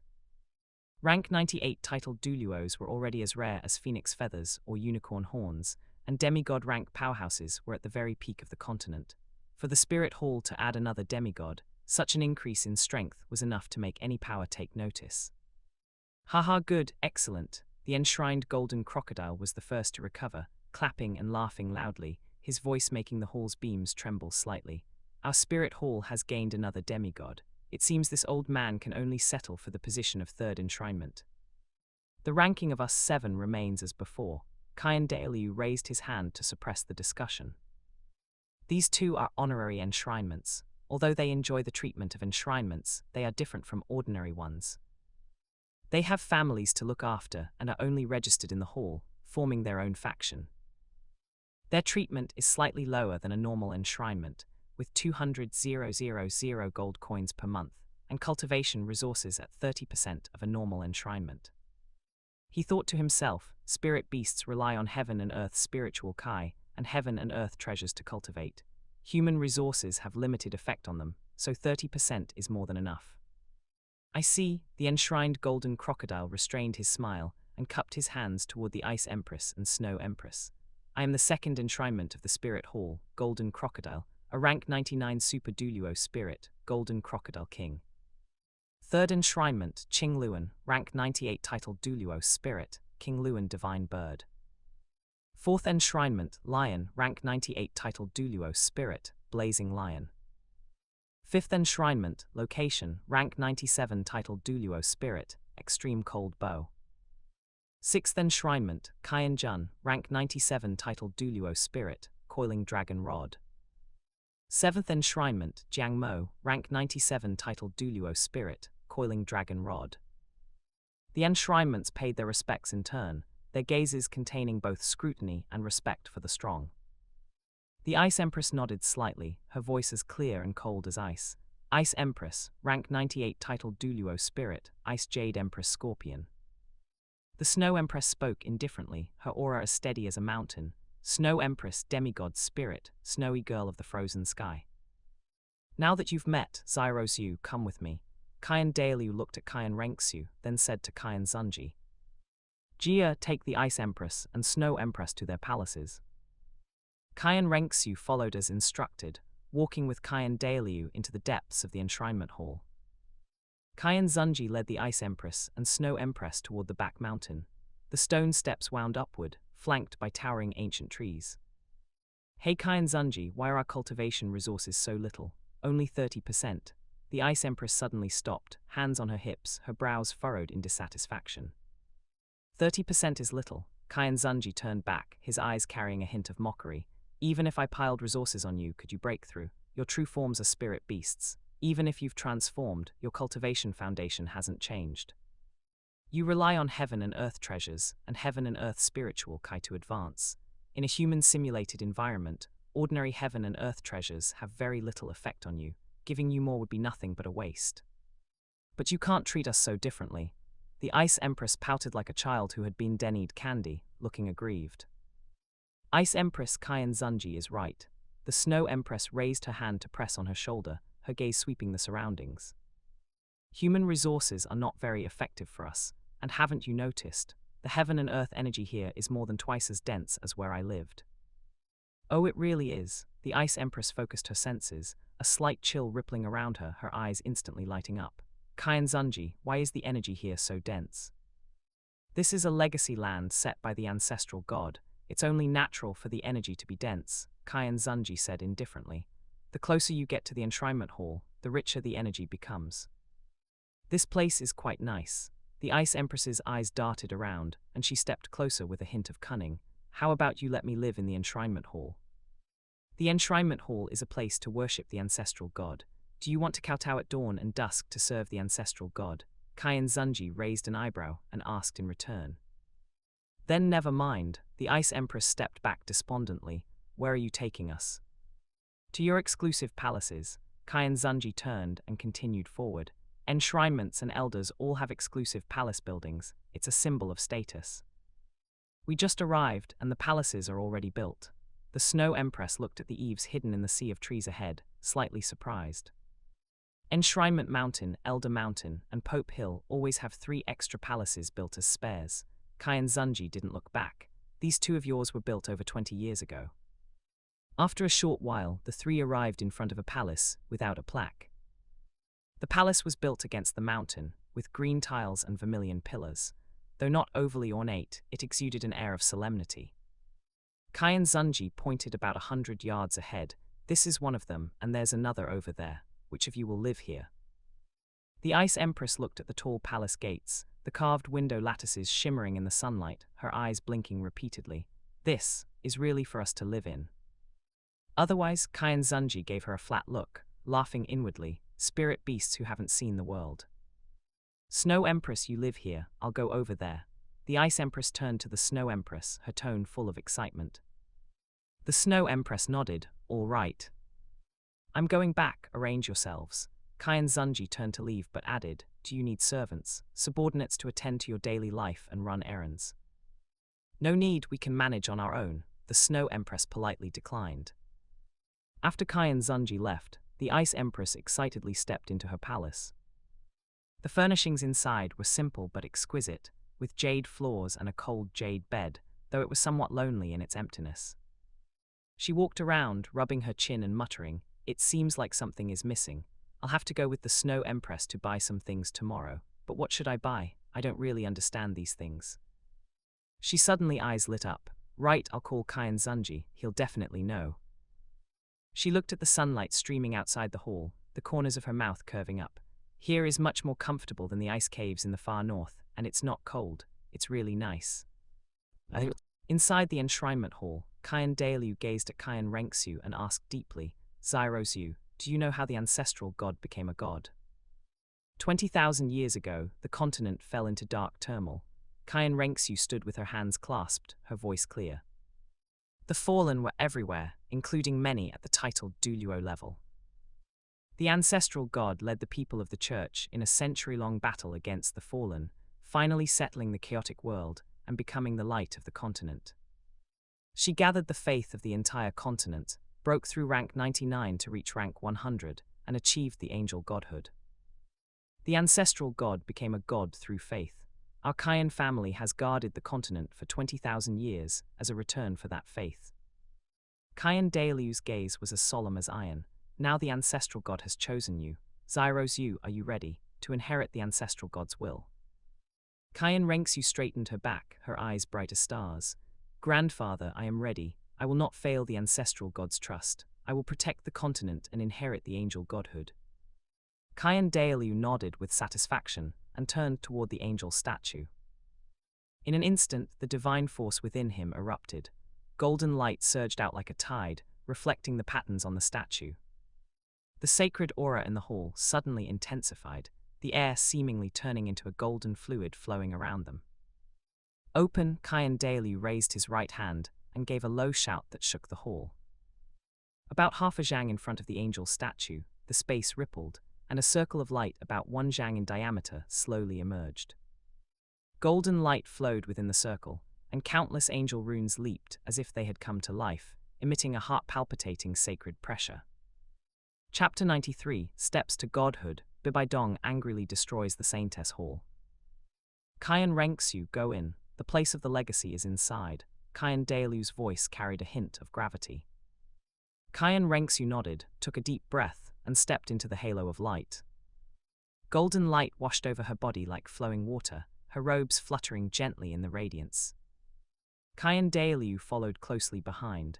The instant his figure merged into the halo, the 10-foot diameter circle of light suddenly contracted, turning into specks of golden light that vanished without a trace. Inside the Supreme Pontiff Palace, Qian Xunji looked toward the direction of Enshrinement Mountain, his senses noting that the auras of Qian Renxue and Qian Dailiu had already vanished. It seems they have entered the place of the legacy. A smile curled the corners of his mouth, a flash of certainty in his eyes. This time, my god position is secure. But after a second thought, he frowned and asked in his heart, Sister System, was the manifestation of the angel god arranged by you? Host, you are already decades old. You should think more for yourself when encountering matters. The system's voice carried a hint of indifference. Then is this angel god real or fake? Will there be any problems with Qian Renxue's legacy? It is real. Do not disturb me with trivial matters. I am very busy. The system's voice vanished, responding no more. Sister System, Qian Xunji called out twice, but seeing no response, he had to give up. Forget it, I will take it one step at a time. Sister System should not lie to me. He shook his head, casting aside distracting thoughts, stood up and walked out of the Supreme Pontiff Palace. I will go see Zyro Shan. In the angel's secret realm, clouds and mist swirled, and rosy light covered the ground. Pure sacred energy flowed through the air, and inhaling a breath made one feel comfortable throughout the body. Beneath their feet were steps paved with jade, winding upward and leading directly to the sky. Don't forget to like, comment, subscribers, and share to Infinite Novel Audio. On both sides were precious flowers and jade trees, and spiritual birds chirped in the forest, presenting a scene of an immortal realm. Qian Dailiu looked at the palace suspended in the clouds at the very top, his pupils constricting as he exclaimed in shock, how is this possible? Grandfather, what is wrong? Qian Renxue followed his gaze and saw that the palace had a golden roof and jade walls, with divine light circulating, so she asked out of curiosity. This place of the legacy, how has it become like this? Qian Dailiu stared at his surroundings. As soon as he finished speaking, a golden light shot out from the top of the angel temple, heading straight for the center of Qian Dailiu's brow like a sharp sword. He shuddered, closed his eyes to focus, and opened them a moment later, realizing, so that is how it is. Grandfather, what exactly happened? Qian Renxue pressed. This place has been modified by the ancestral god, Qian Dailiu said slowly. When I opened the angel god trial 800 years ago, my aptitude was limited, and I only received the angel 8 trials. At that time, there were only 900 stone steps here. Climbing 666 steps counted as passing the first trial. He pointed to the winding stone steps. Now there are 1001 steps, and the highest point is the angel temple. Qian Renxue, grandfather just received a divine oracle. Your first trial is to climb these 1001 steps and enter the angel temple. After saying this, he frowned slightly, his expression strange. Grandfather, is it hard to climb 1001 steps? Qian Renxue tilted her head and blinked. These 1001 steps are the steps to godhood, Qian Dailiu said in a deep voice. The first step requires enduring the pressure of a spirit elder, 100 steps spirit ancestor, 200 steps spirit king, 300 steps spirit emperor, 400 steps spirit saint, 500 steps spirit Dugubo, 600 steps titled Dugubo, 700 steps level 95 titled Dugubo, 800 steps level 98 titled Dugubo, 900 steps demigod, 1000 steps divine official. Qian Renxue's lips parted slightly. Grandfather, did you say that right? The first trial asks me to climb 1001 steps, not 101. The divine oracle is as such. It cannot be wrong. Qian Daelu nodded. What is strange is that the angel temple should only be accessible during your 9th trial, yet now it has become the end point of the first trial. Then does this trial have a time limit? 6 years. Qian Daelu's brows were locked tight. If you cannot enter the angel temple within 6 years, the god trial is considered a failure. Qian Renxue breathed a sigh of relief and smiled. I thought I had to go in right now. 6 years is enough time. The pressure of a divine official is extremely terrifying. Even for me, without using divine force in a normal state, I can only persist for a few breaths. Qian Daelu reminded her. Grandfather, I have not even reached Spirit Douluo yet. Qian Renxue was full of confidence. Once I cultivate for 2 or 3 years and become a Spirit Douluo, then absorb a god-bestowed spirit ring, my strength will certainly advance by leaps and bounds. Enduring the pressure of a divine official does not mean I have to become a divine official, and I have the support of my martial soul true body. This first trial is not very difficult. That is right, Qian Renxue is only a spirit saint, and her martial soul true body provides a massive boost. This first trial is as difficult as ascending to heaven for others, but for her, it might really be nothing. Qian Daelu thought to himself. But he said aloud, Qian Renxue, do not be careless, you must give it your all. I understand, grandfather, Qian Renxue replied and walked to the front of the first step. As soon as her foot stepped onto the step, she felt a faint spirit power assault her, which was not worth mentioning to her. She stepped upwards steadily, 20 steps, 50 steps, 100 steps, 200 steps. The pressure gradually increased but was still within her tolerance. 300 steps, 400 steps, 500 steps. Qian Renxue's pace slowed, and the circulation of her spirit power began to be obstructed. Continuing upward, 550 steps, 600 steps, 650 steps. Finally, she stopped. The pressure here was equivalent to a level 93 titled Douluo. Although it had not reached her limit, it was enough to temper herself. She looked around and found that the higher she went, the more intense the energy of heaven and earth became, and it carried a sacred aura purified by the angel god divine force, which perfectly matched her own spirit. Cultivating here, the speed is several times faster than in the enshrinement hall. Qian Renxue did not hesitate any longer, sat cross-legged, and began to circulate her spirit power to absorb the energy. Qian Daelu stopped at the 700th step, looked down at Qian Renxue who was concentrating on her cultivation, and nodded with satisfaction. Qian Renxue is not being overly eager for quick success. The position she chose is just right, allowing her to bear the pressure without affecting her cultivation. Very good. He looked up at the angel temple, puzzled in his heart. The divine oracle said to let Qian Renxue climb 1001 steps to enter the angel temple, but it did not say to let me open the temple door. Could it be that the temple door will open by itself? He shook his head and stopped thinking about it. Forget it, such an opportunity is rare, I should also cultivate. The energy of the angel's secret realm was several times more intense than when he was young. Perhaps he could use this to advance further. He sat cross-legged, golden light shining brightly around him, and began to absorb the energy. The surrounding sacred energy surged toward the two, and they rapidly performed refinement on it, their auras steadily increasing. 3 months later, in the outside world, at the Saintess Hall, Bibong's eyes were blood-red, and her aura was violent. Bibong grabbed the corner of the table abruptly, blue veins bulging on her arms, and with an angry shout, she flung the entire table away. It hit the wall with a bang and shattered into pieces, documents scattering all over the floor and flying through the air. Qian Xunji, you bastard! Bibong's voice was sharp, carrying bone-eroding hatred. That woman Yin is one thing, but what are these things, Snow Empress and Ice Empress, that you brought back this time? What do you take me, Bibong, for? She suddenly released her spirit, the death spider possessing her. 8 spider legs covered in jet-black carapace extended from her back, flashing with a cold, eerie light. She crazily attacked the wall with her spider legs. The loud bang, bang, bang sounds were incessant, stone debris splattered, and the wall was quickly smashed into large holes. I am going to kill you, you bastard. She looked like a mad demon, her eyes full of bloodshot veins. Every attack used all her strength, as if this wall were the person she hated to the bone. Outside the hall, two palace guard knights looked at each other, not daring to breathe. "Sigh, it looks like the Saintess Hall needs to be renovated again," one knight sighed in a low voice. "Indeed, in the last 10 years or so, the Saintess Hall has had to be repaired almost every year. I am afraid it will have to be completely rebuilt this time," the other knight replied with a bitter face.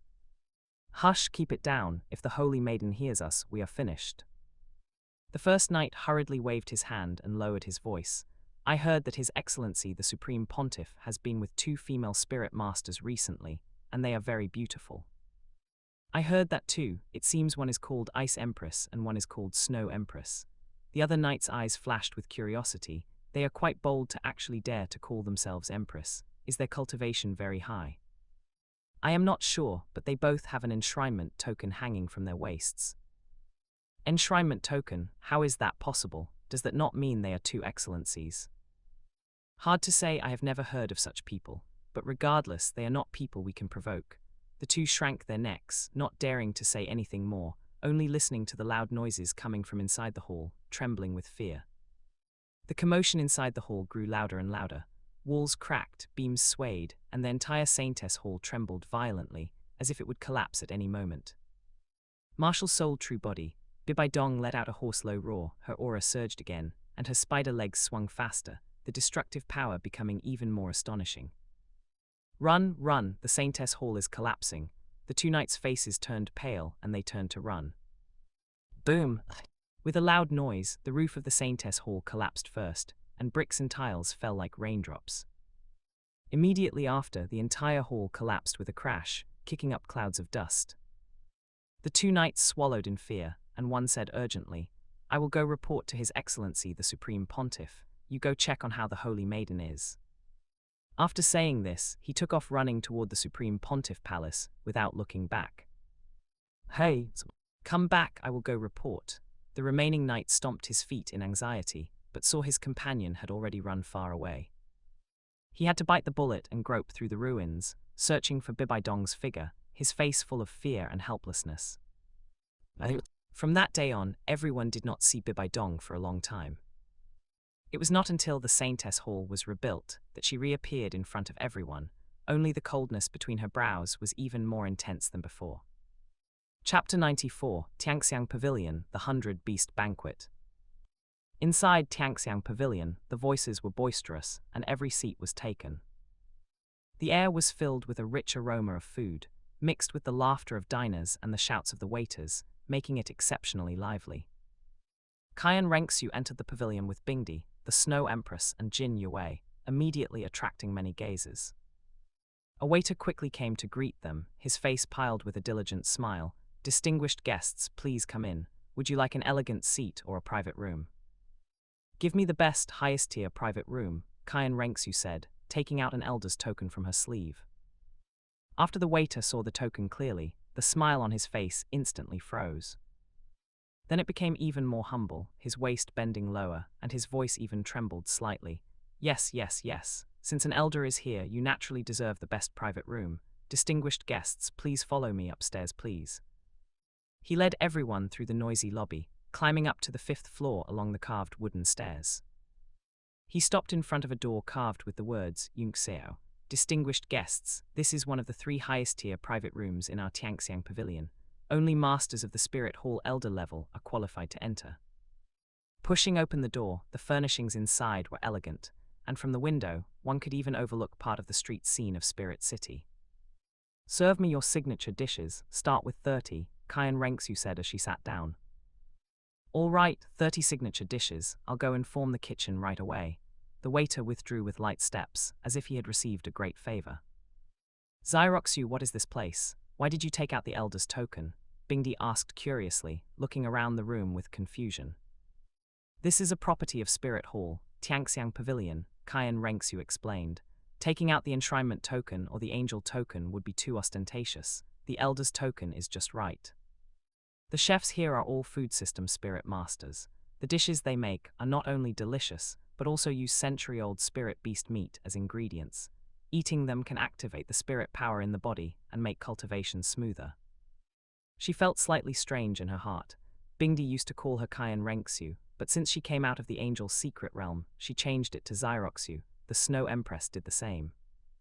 But on second thought, their ages were much older than hers, so calling her that might be more intimate, so she didn't take it to heart. What, you eat spirit beast meat? Bingdi suddenly stood up, her face changing abruptly, her eyes full of anger. How can you humans do this? This is too much. You humans? Jinyu blinked, looking at Bingdi with a face full of doubt. Bingdi, you said we humans. Are you not a human? Xiroxue, let me tell you, Bingdi and the Snow Empress are both transformed soul beasts. Don't tell anyone about this, Qian Renxue whispered into Jin Yue's ear. What transformed soul beasts? Jin Yu covered her small mouth, her eyes wide with shock. Yes, we are transformed soul beasts, very fierce. Seeing this, Bingdi deliberately pulled a long face and bared her fangs and claws at Jin Yue. If you still dare to be so disrespectful like before, watch out or I'll eat you raw. HMPH, just you want to eat me. Jin Yu raised her chin defiantly. You're not even as tall as I am. You brat, I'm an enshrinement. Do you know what an enshrinement is? A level 98 super enshrinement. Bingdi propped her hands on the table, leaning forward with a face full of defiance. My grandfather is also an enshrinement, and a level 99 super Douluo at that. I'm not afraid of you. Jin Yu stuck her neck out. And you're just an honorary enshrinement. Your power is much less than my grandfather's. She wasn't afraid of this seemingly childish enshrinement, certain that the other party wouldn't actually lay a hand on her. What was there to fear? How did you two start arguing again? Qian Renxue looked helplessly at Jin Yue. Xiroxue, sit properly. You must respect the enshrinements, understand? Jin Yu stuck out her tongue and sat down obediently, muttering softly, I know. Bingdi, you sit down too. Why get so serious with a 10-year-old child? The Snow Empress spoke up. Bingdi curled her lip and sat down sullenly, crossing her arms over her chest and turning her head away, looking like she wasn't going to talk to anyone. Xiroxue, where are those guys like Qian Gulitan? Did you notify them? Qian Renxue asked. Sister Zhu, those guys said they had things to do and couldn't come for now. Jin Yu shrank her neck, her voice a bit small. HMPH, today is my birthday, and they actually didn't give me face. Next time we meet, I'll see how I teach them a lesson, Qian Renxue huffed softly. And Zyro Shan too, he's learned bad habits from them, not even coming for his sister's birthday. That's right, the current Qian Renxue had just turned 17. She had specifically asked Qian Dailiu for leave before coming out of the Angel's secret realm. Sister Zhu, you can't blame them for this, Jin Yu defended them softly. Every time you see them, you give them high-intensity training. They're actually a bit afraid when they see you. Afraid? Why? Qian Renxue was full of doubt. Am I not training them? When their elders usually train them, isn't it like this? I've already been very gentle. Sister Zhu, your age isn't much different from theirs, but this strength. Jin Yu hesitated for a moment but still said it. Training with you, they actually feel quite oppressed in their hearts. Oppressed? Why? Qian Renxue was even more confused. I point out their spirit ability, coordination, and power techniques. Am I usually very fierce? Not fierce at all. Jin Yu waved her hands hurriedly, a smile piling on her face. Sister Zhu is gentle, considerate, kind, beautiful, and generous. This is all their problem, it has little to do with you. Xiroxue, tell the truth, why exactly is it? Qian Renxue stared at her. You guys are the future of Spirit Hall. I want you to become stronger, is there anything wrong with that? There's nothing wrong with it, Jin Yu sighed. But Sister Zhu, you have to think. We are, after all, recognized by the outside world as geniuses among geniuses, but compared to you, a god candidate, we seem too mediocre. Of course, I don't feel much, but it's those boys. They have male chauvinism, you know, always being suppressed by you, they can't breathe. It's normal for them to feel oppressed. As she spoke, a look of liberation appeared on her face. Is that so? Qian Renxue lowered her head in thought, her brow slightly furrowed, as if seriously pondering Jin Yue's words. Just then, a knock on the door sounded. Come in. The door was pushed open, and over a dozen workers filed in, each carrying 2 heavy trays in their hands, which held exquisite dishes. The manager leading them stepped forward and said respectfully, Distinguished guests, these are all the signature dishes of our Tianxiang pavilion. Look at this century-old savage bear's paw. The meat is thick and mellow, braised with century-old vintage wine, it melts in your mouth. And this century-old white shark fin, served with a thick soup simmered with mountain delicacies, it's fresh but not greasy. 500-year-old white sand ants, crispy and delicious after being deep-fried, most nourishing. Stir-fried 1,000-year-old Huawu bird liver, the heat is precise, with a faint aroma of flames. Eating it can warm the body and boost one's Qi. Dish after dish was brought to the table, braised, steamed, stir-fried, stewed, bright in color and fragrant. 30 dishes were stacked in 3 layers, almost filling the entire table. The rich aroma of meat mixed with the scents of various spices filled the private room, making one's appetite soar. The manager said a few more auspicious words. "Distinguished guests, please enjoy your meal. I will be waiting outside. If you have any requests, just call for me. I wish you a pleasant meal. May everything go as you wish, and may your cultivation progress." After saying this, he led the workers out quietly, closing the door behind him. "So fragrant," Jinyu sniffed, her eyes shining. "I haven't been here to eat for several months. If Sister Zhu wasn't treating today, I wouldn't be able to bear coming. My allowance can't handle the spending here. Xyroxu, how about we change the table? I prefer eating vegetarian." Chapter 95, Gluttonous Feast, Secrets of the Far North. "If you guys aren't eating, give it all to me," Jinyu said as she grabbed a glistening barbarian bear's paw and began to take large bites with her small mouth. Sauce dripped from the corners of her mouth, making her face greasy, but she didn't care at all, eating with pure joy. "A single dish on this table costs at least 200 gold coins. This whole spread must be worth over 10,000 gold coins," Jinyu said indistinctly while chewing on meat. "That expensive?" Ice Empress's eyes widened. "Isn't it just ordinary 100-year and 1,000-year spirit beast meat? Why is it selling for so much?" Over the past few months, she had only spent about 10,000 gold coins in total. This one meal was actually equivalent to several months of her expenses, which truly left her tongue-tied. "This place is an industry of spirit hall. I have an elder's token, so I get a 50% discount. It's not as much as little Yuya said. Qian Renxue used a silver spoon to scoop up a mouthful of shark fin, elegantly placing it into her mouth to savor the taste. "Even so, it's still several thousand gold coins, enough for me to use for 2 or 3 months. Ice Empress smacked her lips, then suddenly caught sight of Snow Empress's movements. She exclaimed in surprise, Snow Empress, what are you doing? Why did you start eating?" Snow Empress gave her a flat look and said indifferently, "Have you eaten few spirit beasts yourself? Besides, the spirit beast meat here is not from the far north." She picked up a piece of steamed sub-dragon egg which melted in her mouth. She couldn't help but nod. "The taste is really good. Ice Empress, you should try some too." As she spoke, she scooped a spoonful into Ice Empress's bowl. Ice Empress looked at the tender yellow egg custard in her bowl, hesitated for a moment, and then took a tentative bite. The aroma of the egg mixed with a faint spiritual Qi spread across her tongue. The texture was smooth and the flavor was delicious. Her eyes lit up instantly, and she cast aside her previous resistance, immediately joining the ranks of the foodies. She held chopsticks in one hand and her bowl in the other, continuously stuffing food into her mouth at an incredible speed. Her cheeks puffed out, making her look like a little squirrel hoarding food. 2 completely different scenes soon formed at the table. Ice Empress and Jin Yu were wolfing down their food, the dishes disappearing at a rate visible to the naked eye as plates stacked higher and higher. Qian Renxue and Snow Empress, on the other hand, were slow and methodical, taking small bites and enjoying the pleasure of the delicacies with composed and elegant postures. Seeing that only half the dishes remained, Qian Renxue called out toward the door, "Shopkeeper, more dishes." The shopkeeper hurried in, bowed, and asked, "What else do our honored guests require? Our shop still has many specialty dishes." "Add 30 more, as long as they're different from these." "Certainly, please wait a moment, they'll be out shortly," the shopkeeper replied and withdrew, inwardly marveling. These guests certainly had quite the appetite. Soon, dozens of new dishes were brought to the table, filling it once again with a rich aroma.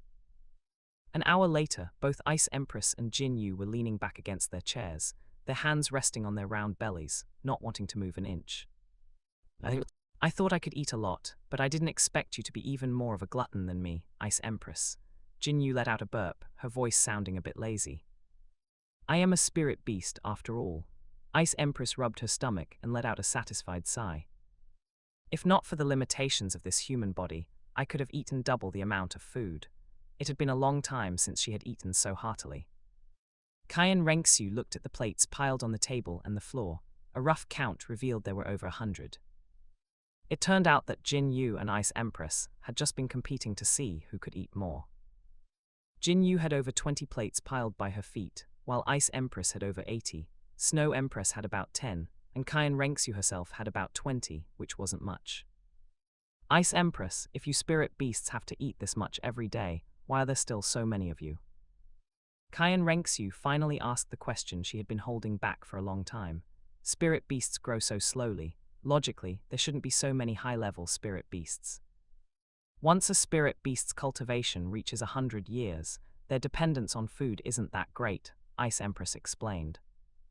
We can directly absorb natural energy to replenish ourselves, but 100-year spirit beasts have a low conversion rate, so they still need to eat some things. At the 1,000-year level, one can basically be self-sufficient without relying on food.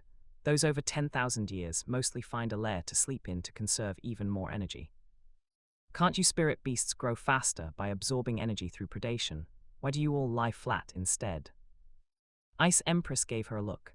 If every spirit beast did as you said and devoured each other, how would any spirit beast manage to grow up? We would have killed each other into extinction long ago. In the far north, as long as they aren't mortal enemies, spirit beasts over 1,000 years generally don't kill each other, unless another spirit beast intrudes upon their territory. Ice Empress continued, of course, some spirit beasts will hunt weaker ones to increase their speed or satisfy their appetite. As long as it's not excessive, we generally don't interfere. We, meaning this is a rule you set. Qian Renxue looked towards Snow Empress. I set it, Snow Empress said, her voice calm. 20,000 years ago, I left the far north for the first time and encountered humans. I saw how different sects, nations, and families could live in harmony and face enemies together, so I thought to imitate that. After returning to the far north, I followed the human model and set rules for the spirit beasts there. Spirit beasts over 1,000 years are forbidden from killing indiscriminately, and 100,000-year soul beasts must not kill each other. But you're a spirit beast. Did no one notice when you came to the human world? And would those spirit beasts really listen? Qian Renxue was incredibly curious. Your ancestral god once gave me a spirit tool that could mask a spirit beast's aura. Unfortunately, it broke after only 500 years. Snow Empress recalled, at the beginning, the spirit beasts of the far north were unwilling to follow the rules. After all, devouring other spirit beasts increases cultivation very quickly, dozens of times faster than normal cultivation. I had no choice but to visit them one by one to make them comply. Since Snow Empress's rules were implemented in the far north, the overall strength of the region has grown stronger, and the spirit beasts have become more united. Ice Empress took over the conversation. In the past, there would only be 7 or 8 100,000-year soul beasts in the far north at any given time. Now, as you saw last time, there are already dozens. But newborn spirit beasts are very weak. Even if they have a powerful bloodline, they need time to grow. What do they eat? Qian Renxue pressed. There are sea soul beasts. A sharp glint flashed in Ice Empress's eyes. Continental spirit beasts and sea soul beasts have never gotten along.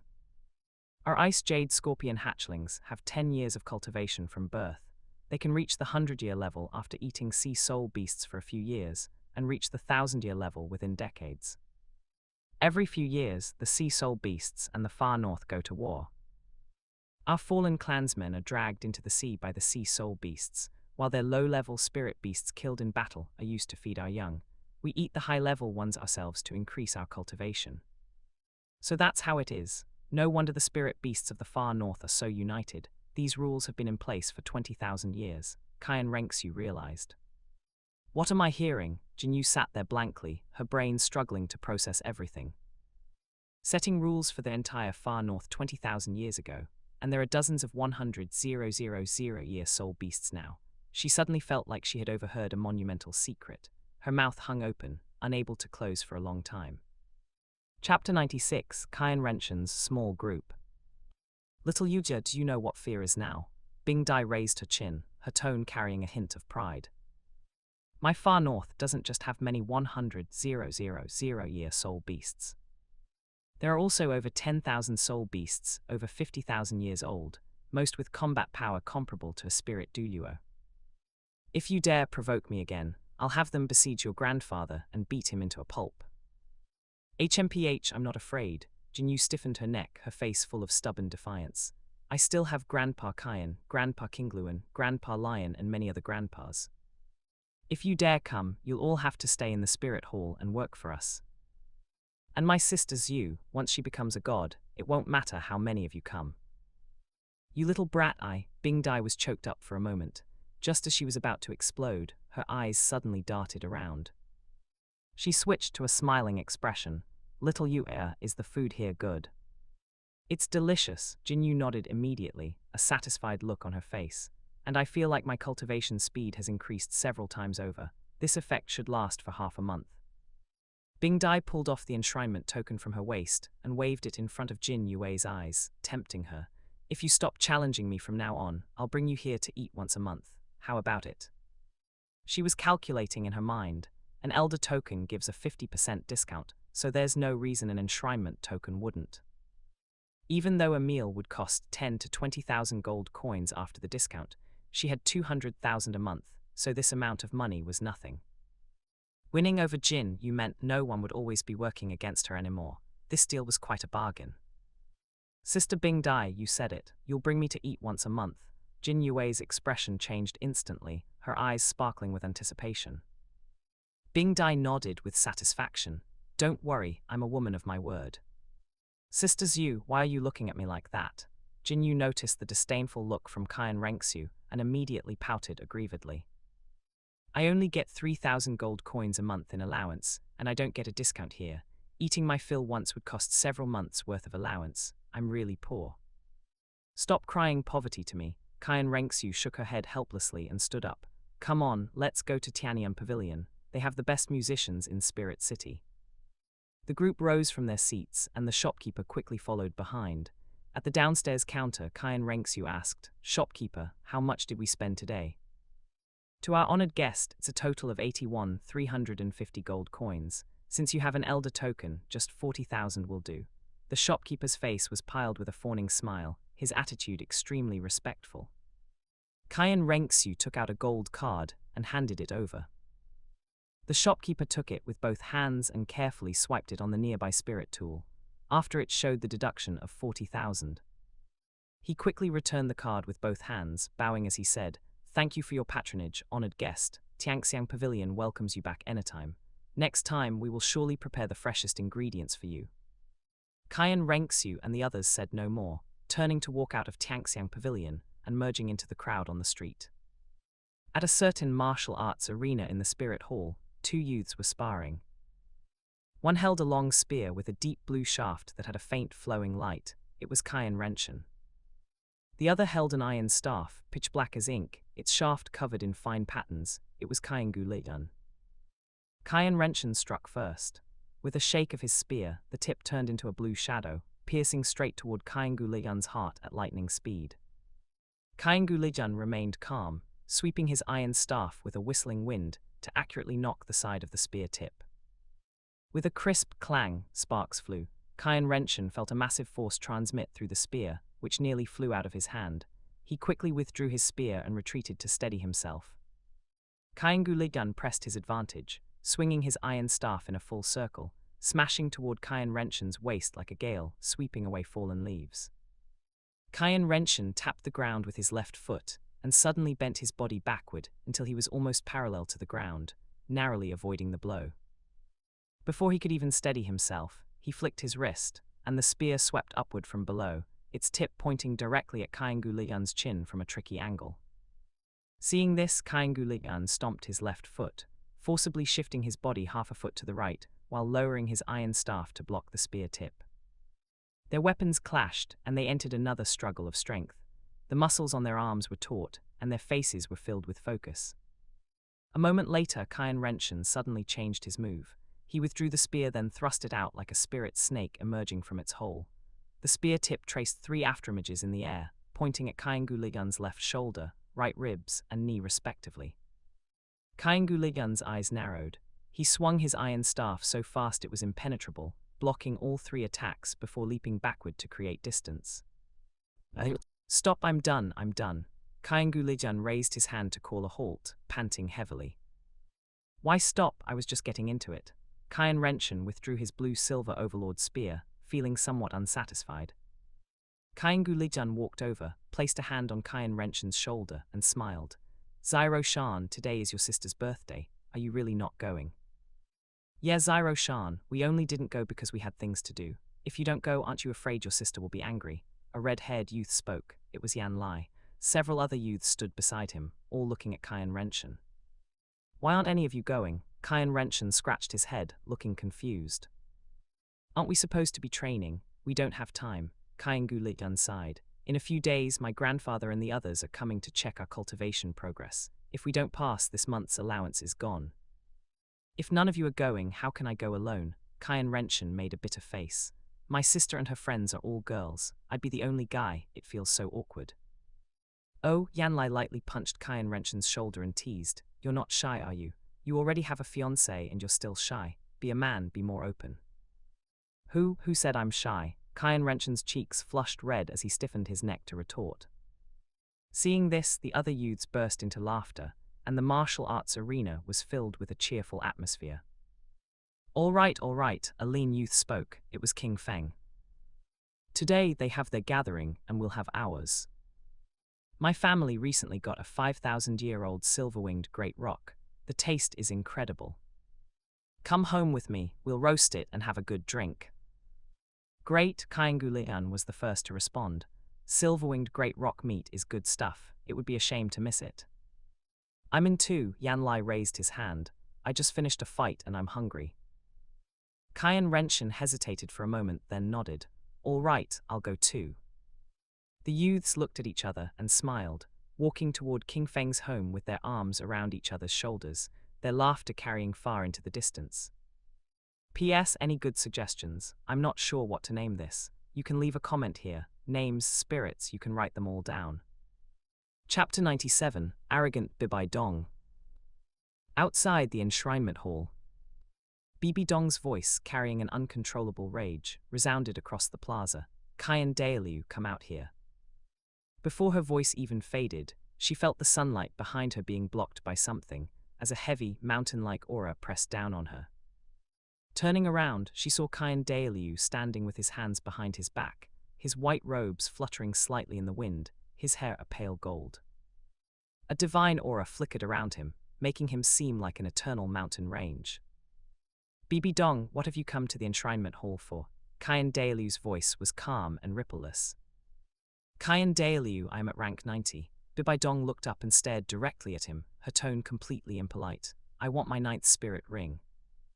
If you want a 9th spirit ring, why have you come looking for me? Qian Dailiu's brow furrowed slightly, a flicker of confusion flashing in his eyes. Has this Bibong lost her mind? When one reaches rank 90 and needs a spirit ring, the Supreme Pontiff naturally makes the arrangements. Why run to the enshrinement hall to make a scene? It has been half a month since I broke through to rank 90. Bibong clenched her fists, her knuckles turning white, her eyes burning with rage. That fellow is pretending not to know. Without a 9th spirit ring, how am I supposed to cultivate? Qian Dailiu finally understood, his expression shifting slightly. So that was it. It seemed Jia did not intend to personally hunt a spirit beast for Bibong. He fell silent for a moment before saying indifferently, you are also a rank 90 quasi-titled Douluo now. If you need a spirit ring, why not hunt one yourself? Go by myself. Bibong looked as if she had heard the world's biggest joke, her gaze as cold as a blade. I can only mobilize spirit Douluo, and at most 2 at that. I take 2 people weaker than me to hunt a spirit beast. Are you planning to let me die in a spirit beast's mouth? How could that be? Qian Dailiu's tone was flat. As long as it's not a 100,000-year soul beast, with your skills, you are more than capable of handling it. I Bibong am a heaven-sent talent with innate full spirit power and twin spirits. Bibong suddenly raised her voice. She snapped angrily, Qian Dailiu, do you think an ordinary spirit ring is worthy of me?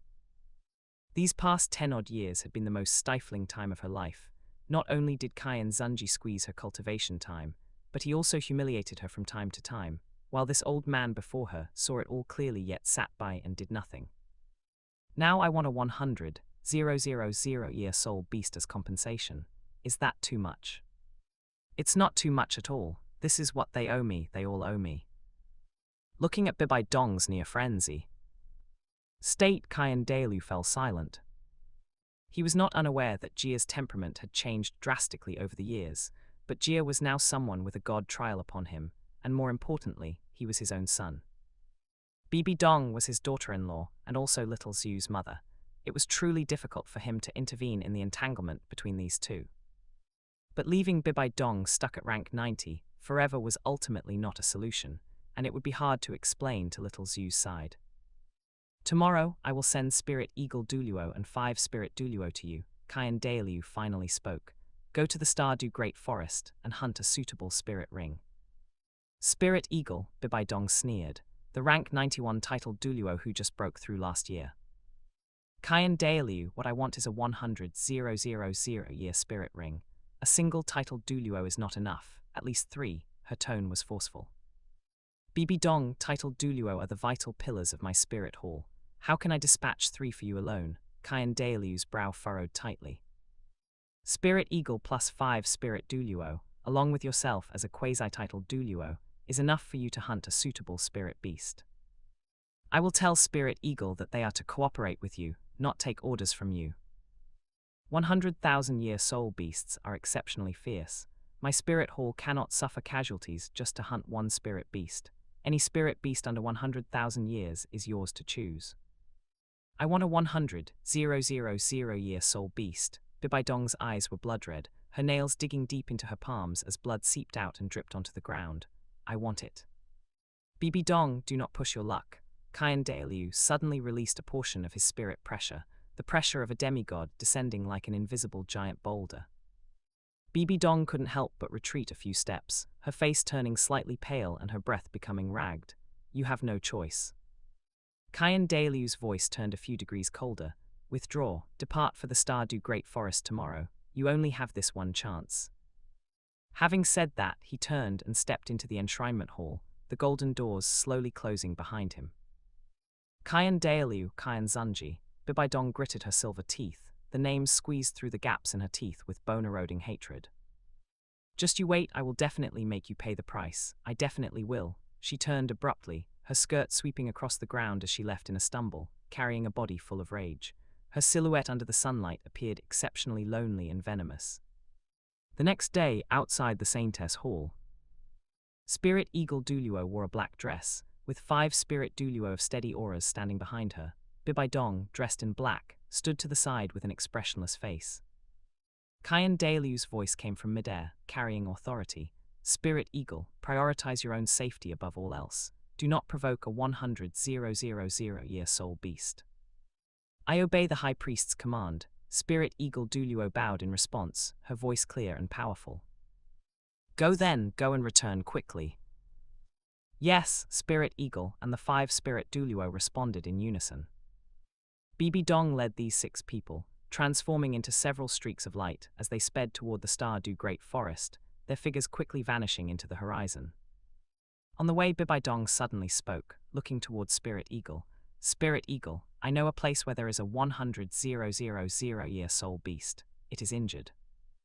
You are a titled Douluo. My combat power is comparable to a titled Douluo, and with the assistance of 5 Spirit Douluo, we can definitely kill it.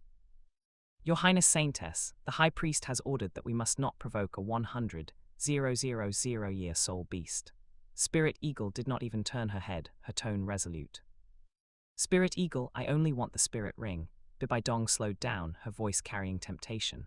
After that 100,000-year soul beast dies, the spirit bone will be yours. A 100,000-year spirit bone.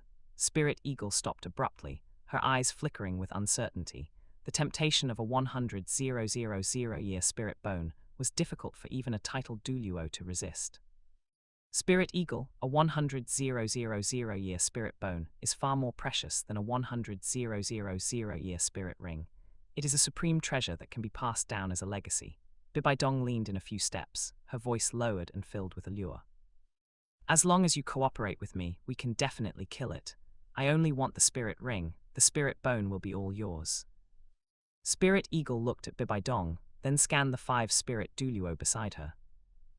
Judging by strength alone, this lineup did indeed have the possibility of hunting a 100,000-year soul beast, but She thought of Qian Dailiu's command, then of the terror of a 100,000-year soul beast, and the potential casualties among these 5 spirit Douluo.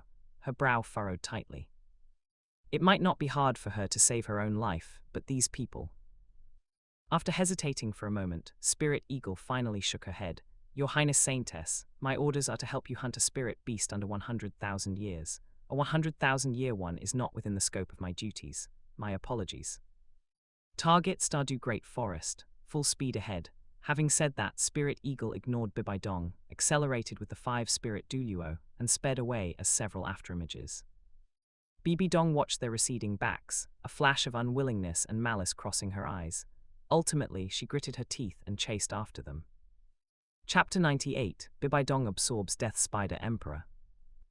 1 month later, in the inner circle of the Stardew Great Forest. Towering ancient trees blotted out the sky, and the air was filled with a damp, fishy stench. Bibong and her group wove through the dense forest, finally stopping before a gloomy canyon.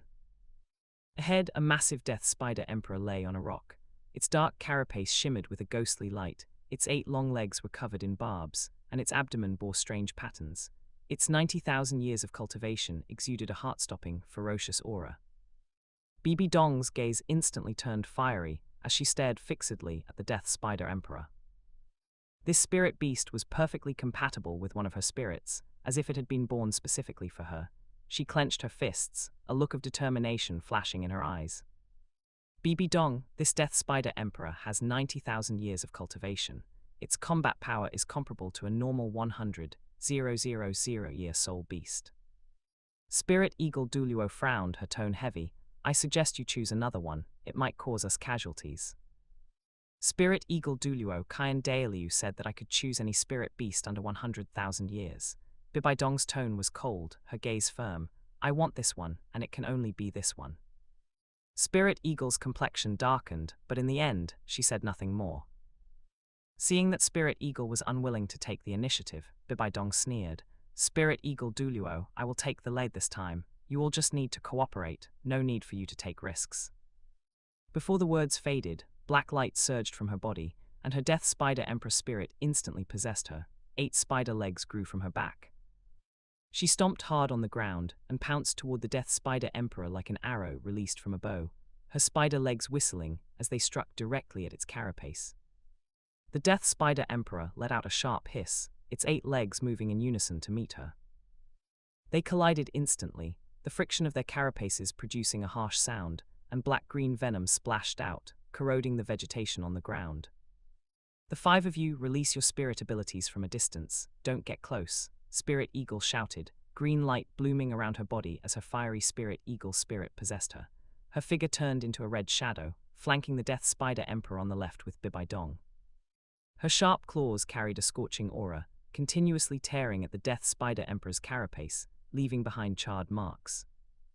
The 5 spirit Douluos quickly spread out and released their spirits, some holding giant axes, some covered in earthen armor, others controlling vines. They stood at a safe distance, continuously bombarding the Death Spider Emperor with spirit abilities. The giant axe spirit Douluo's 5th soul skill, Earth-Splitting Slash, sent out earth-yellow blade glows that smashed onto the Death Spider Emperor's back. The Earth Armor Spirit Douluo's 6th soul skill, Earth Shield, erected a shield in front of Bibong and Spirit Eagle to block the venom attacks. The Vine Spirit Douluo's 5th soul skill, Binding, shot out countless tough vines, attempting to restrict the Death Spider Emperor's movements. 2 hours later, in a narrow valley, the Death Spider Emperor was cornered by Bibong and her group. It was covered in wounds, its carapace shattered in many places. And black-green blood stained the ground, yet it still bared its fangs, its eyes filled with ferocity. Bibong and Spirit Eagle stood on either side, their spirit power consumption significant, and the 5 spirit Douluos were also panting. Clearly, this battle had been extremely draining. Hey, sir. You can't escape become my spirit ring. Bibong let out a weird laugh and fully released her martial soul true body. Her upper body remained human, but her lower body transformed into a giant spider torso, 8 long legs covered in black armor supporting her on the ground, exuding a terrifying aura. She had transformed into a giant spider, but her upper body still retained her face, her eyes cold and greedy. She usually didn't like to use this form, but she was determined to get the Death Spider Emperor's spirit ring, and since Spirit Eagle and the Spirit Douluos were unwilling to risk their lives, she had no choice but to go all out. 5 of the Death Spider Emperor's 8 eyes had exploded, and the remaining 3 stared fixedly at Bibong, filled with venomous hatred. Nearly half of the injuries on its body were caused by this woman, especially that strange toxin that kept eroding its body. "Everyone, are you not going to use your full strength?" Bibong said loudly. "This Death Spider Emperor has an undying ability. Even after we've combined forces to blast it apart several times, it can still reorganize its body. If you continue to hide your strength, and we end up attracting other high-level spirit beasts, or even a 100,000-year soul beast, we will have failed in our efforts." Go all-out attack. Spirit Eagle no longer hesitated, her fiery Spirit Eagle martial soul true body unfolding, a giant bird, flames flooding the sky. The 5 Spirit Douluos also released their martial soul true bodies one after another, their aura surging. The giant axe Spirit Douluo's figure swelled, and he swung his axe with the force to split mountains and crack rocks. The Earth Armor Spirit Douluo transformed into a giant rock puppet, blocking the front. The vines controlled by the Vine Spirit Douluo became as tough as steel whips, wildly lashing at the Death Spider Emperor. The other 2 Spirit Douluos released Ice and Thunder Spirit abilities, weaving them into a large net that enveloped the target. Spirit Eagle's true body pounced out, her sharp claws tearing through the air, leaving 5 trails of fire as they fiercely clawed at the Death Spider Emperor's wounds. Bibong seized the opportunity to circle behind it, her spider legs stabbing out like sharp blades, precisely piercing into its joints. 5th Soul Skill, Eagle Fire Prairie Fire. Spirit Eagle spat out raging flames, engulfing the Death Spider Emperor. The Spirit Douluo's 6th Soul Skill, Giant Axe Whirlwind, 8th Soul Skill, Iceal 10 Miles, and 5th Soul Skill, Thunder Cage, were unleashed one after another, the dense attacks causing the Death Spider Emperor to scream repeatedly. Clang, clang, clang. Loud noises rang out continuously. The Death Spider Emperor's carapace was shattered, its limbs broken, and its spirit power was almost exhausted. It could no longer use its undying reorganization ability and could only harden its broken body to endure. Its aura faded rapidly, and the ferocity in its eyes was gradually replaced by despair.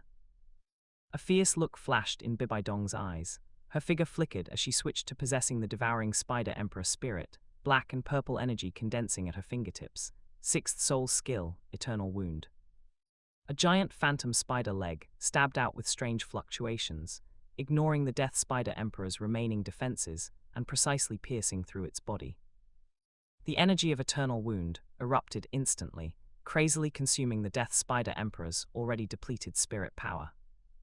The Death Spider Emperor let out a shrill wail, its massive body collapsing with a bang, twitching a few times before it stopped moving.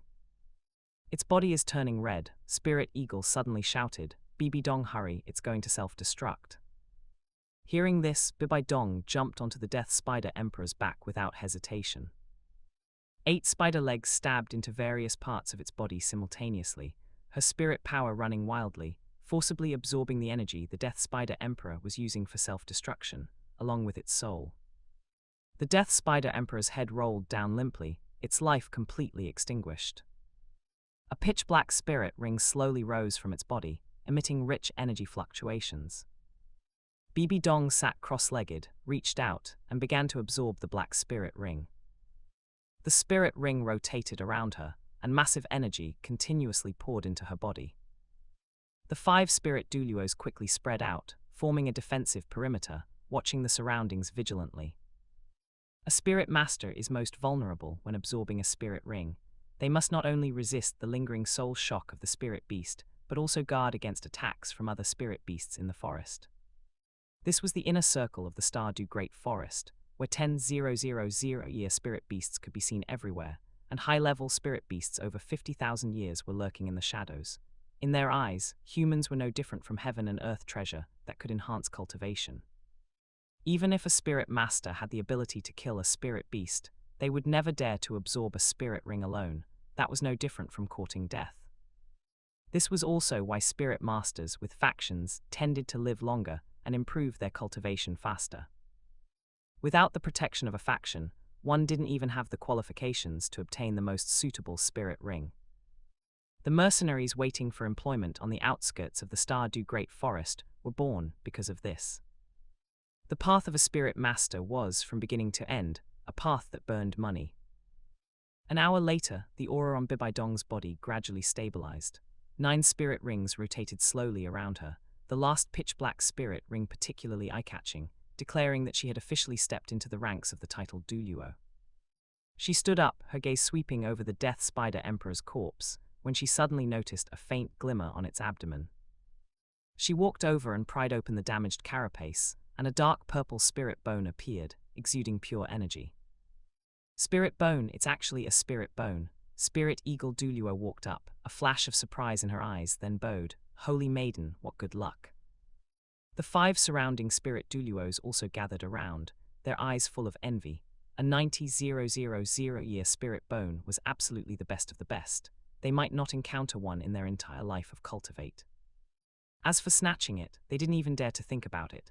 The majesty of Spirit Hall was deeply ingrained in their bones, and no one dared to joke with their own lives. Don't forget to like, comment, subscribers, and share to Infinite Novel Audio. Bibong picked up the spirit bone and discovered it was a left arm bone, and she began to absorb it without hesitation. Half an hour later, she opened her eyes, her aura stabilized at level 92, and she said lightly, "Let's go," return to Spirit Hall. Spirit Eagle Douluo stepped forward and stored the Death Spider Emperor's corpse into her spirit tool. This was given to her by Qian Renxue, and its internal space was huge. She thought to herself, although this spirit beast is poisonous, the High Priest should have a way to purify it. She hadn't tasted 90,000-year spirit beast meat yet.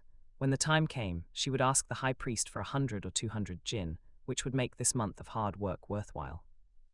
The group packed up and quickly departed in the direction of Spirit City, leaving behind a mess that proved a tragic slaughter had taken place there.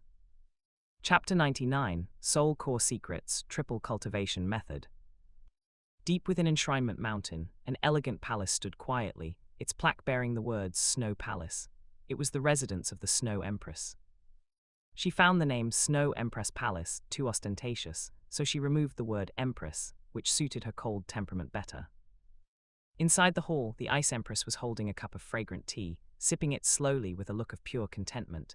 This tea is truly good. Humans certainly know how to enjoy themselves. If I had known the human world was this fun, I would have come out long ago. She swirled the emerald green tea leaves in her cup, her eyes sparkling with light. The Snow Empress sat opposite her, looking at her calmly. Ice Empress, you have become much lazier during this time, rarely focusing on your cultivation. Snow Empress, look at you, bringing that up again. The Ice Empress set down her teacup and waved her hand dismissively. Now that we have human bodies, our cultivation speed is already fast.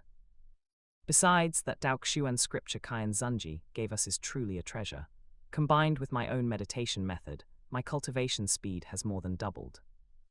If I were to cultivate with all my might in a treasure land like Enshrinement Mountain, reaching a 400,000-year cultivation within 100 years wouldn't be a problem at all.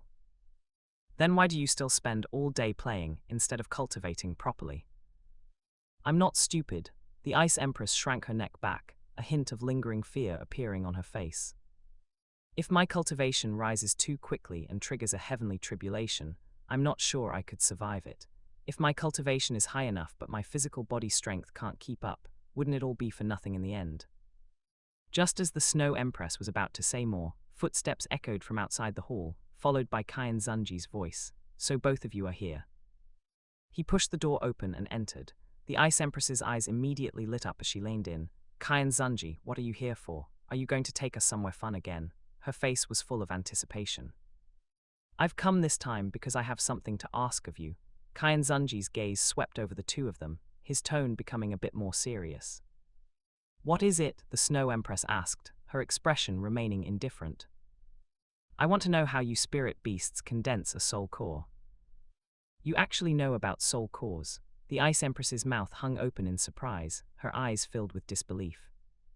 The method of condensing a soul core may not directly increase combat power, but it can greatly increase the total amount of spirit power in the body and its recovery speed. This is a secret of us spirit beasts. I am naturally aware of that, Qian Xunji nodded. That is why I have come to consult the two of you. Condensing a soul core is an instinct for every 100,000-year spirit beast. The Snow Empress spoke, her voice clear. Once cultivation reaches 100,000 years, a soul core will naturally form within the body. But do you have a specific method for condensing it? Qian Xunji pressed further, urgency in his eyes. Condensing a soul core requires 3 conditions: profound spirit power, a powerful physical body, and sufficiently strong mental force, the Snow Empress said slowly. The process requires perceiving the spirit power flow and constantly compressing and refining it. There are extreme risks involved. A slight lapse in control can cause it to lose stability and explode. The human body is too fragile. By my calculations, one would need spirit power, physical body strength, and mental force all approaching the level of a titled Douluo to minimize the risk. Those requirements are too harsh. Qian Xunji frowned deeply. Even for an ordinary titled Douluo, their physical body strength and mental force often fall short. I'm afraid only the enshriners could barely meet the standards you've described. Your human cultivation speed is naturally fast, so it's normal for your physical body and mental force to be unable to keep up. Otherwise, where would there be any living space left for us spirit beasts? The Ice Empress crossed her arms, her tone carrying a hint of pride. Qian Xunji ignored her teasing and looked at the Snow Empress. Snow Empress, if an external condensation method for the soul core were used, would that bypass these harsh conditions? Qian Xunji, you really have a wild imagination. The Ice Empress clicked her tongue. Setting aside whether a soul core can even be condensed outside the body, even if it could, one's mental force would still need to be at least at the titled Douluo level. Furthermore, when the condensed soul core is absorbed into the body, a human's weak physique simply wouldn't be able to withstand it. External condensation might seem like it avoids the risk of the body exploding and dying, but the difficulty is much higher than internal condensation. Based on my observations in Spirit Hall, I'm afraid only those few in the enshrinement hall could succeed. As for the others, she curled her lip, the disdain in her eyes obvious. What if I assist from the side? Qian Xunji's gaze sharpened. If you assist, the success rate could be at least 60%. The Snow Empress pondered for a moment before giving her answer. Even if it fails, you could protect the condenser and shield them from the damage of a soul core explosion. Qian Xunji, you're already so strong, why do you still need a soul core? The Ice Empress asked curiously, unable to understand why this man of unfathomable strength was so obsessed with soul cores. Having an extra bit of strength is always good, Qian Xunji said calmly. The method of the soul core benefits the present, and its merit will last for eternity. For the next few hours, the 3 of them discussed the specific techniques for condensing a soul core. The Snow Empress and Ice Empress explained the spirit power circulation paths and mental force control techniques during condensation in detail. Qian Xunji raised questions from time to time, analyzing the differences between the human physique and spirit beasts, trying to find a method more suitable for humans. The atmosphere in the hall was serious and focused. The discussion only came to a halt once they had simulated a relatively complete method of condensation. Qian Xunji rose to leave, but was called back by the Ice Empress. Wait. Ice Empress, is there something else? Qian Xunji, is there something wrong with the Dao Xuan scripture you gave us? The Ice Empress looked directly at him. How could there be? Qian Xunji raised an eyebrow. What I gave you is exactly the same as what I gave the enshriners and elders. There is absolutely no difference in treatment. The Ice Empress walked closer step by step, the distance between them shrinking until she stopped within a foot of him. She could clearly smell the faint scent on Qian Xunji. I can feel that the aura emitted by you, Qian Renxue, and Qian Douluo is very special. Her voice dropped lower, carrying a hint of certainty. Qian Douluo's physical body strength and mental force have improved remarkably over these days. This is very abnormal. You humans shouldn't have such a physique. Your physical body, mental force, and spirit power are balanced to a terrifying degree, and your spirit power intensity far exceeds others of the same rank. As for Qian Renxue, she is simply an anomaly. She's more like a spirit beast than a spirit beast. Although her spirit power is strong, her physical body and mental force far exceed her spirit power. This completely defies the common logic of human cultivation. The Ice Empress's eyes stared fixedly at Qian Xunji. This is too abnormal, highly abnormal. And so, Qian Xunji met her gaze. Ice Empress, what are you trying to say? One of you could be called a coincidence or an anomaly, but for both father and son to be like this, isn't that worth my suspicion? There was a trace of undetectable excitement in the Ice Empress's voice. The Snow Empress also looked at Qian Xunji, a flicker of inquiry in her eyes. Meeting the Ice Empress's sharp gaze, Qian Xunji suddenly laughed, the corners of his mouth curling into a meaningful arc. You spirit beasts and humans really are different. You're so direct. Even the elders and enshriners of Spirit Hall wouldn't ask me so bluntly. They all know that some things shouldn't be asked. He looked at the Ice Empress, his eyes softening slightly. But you two are truly cute. The Ice Empress's eyes lit up, a smug smile appearing on her face. Does that mean I guessed right? That's right, Qian Xunji admitted frankly, his gaze sweeping over both of them. The Daoxuan scripture was originally a triple cultivation technique for spirit power, mental force, and the physical body. What I gave you is only the method for spirit power cultivation. As for the cultivation methods for the physical body and mental force, only members of the Qian family have cultivated them. Why? The Snow Empress finally spoke, her eyes full of curiosity. If you gave the complete cultivation technique to the enshriners and elders, wouldn't Spirit Hall's strength be even greater? Why only give them a third? Snow Empress, what do you think a power needs most to maintain long-lasting prosperity? Qian Xunji did not answer directly, but asked a question in return. Strength, the Snow Empress said without hesitation. Only with great strength can a power remain standing. Does a power need many experts? Qian Xunji asked again. Yes, the more experts, the better. But if two experts have equal strength and neither will submit to the other, can that power still maintain its balance? The Snow Empress fell silent.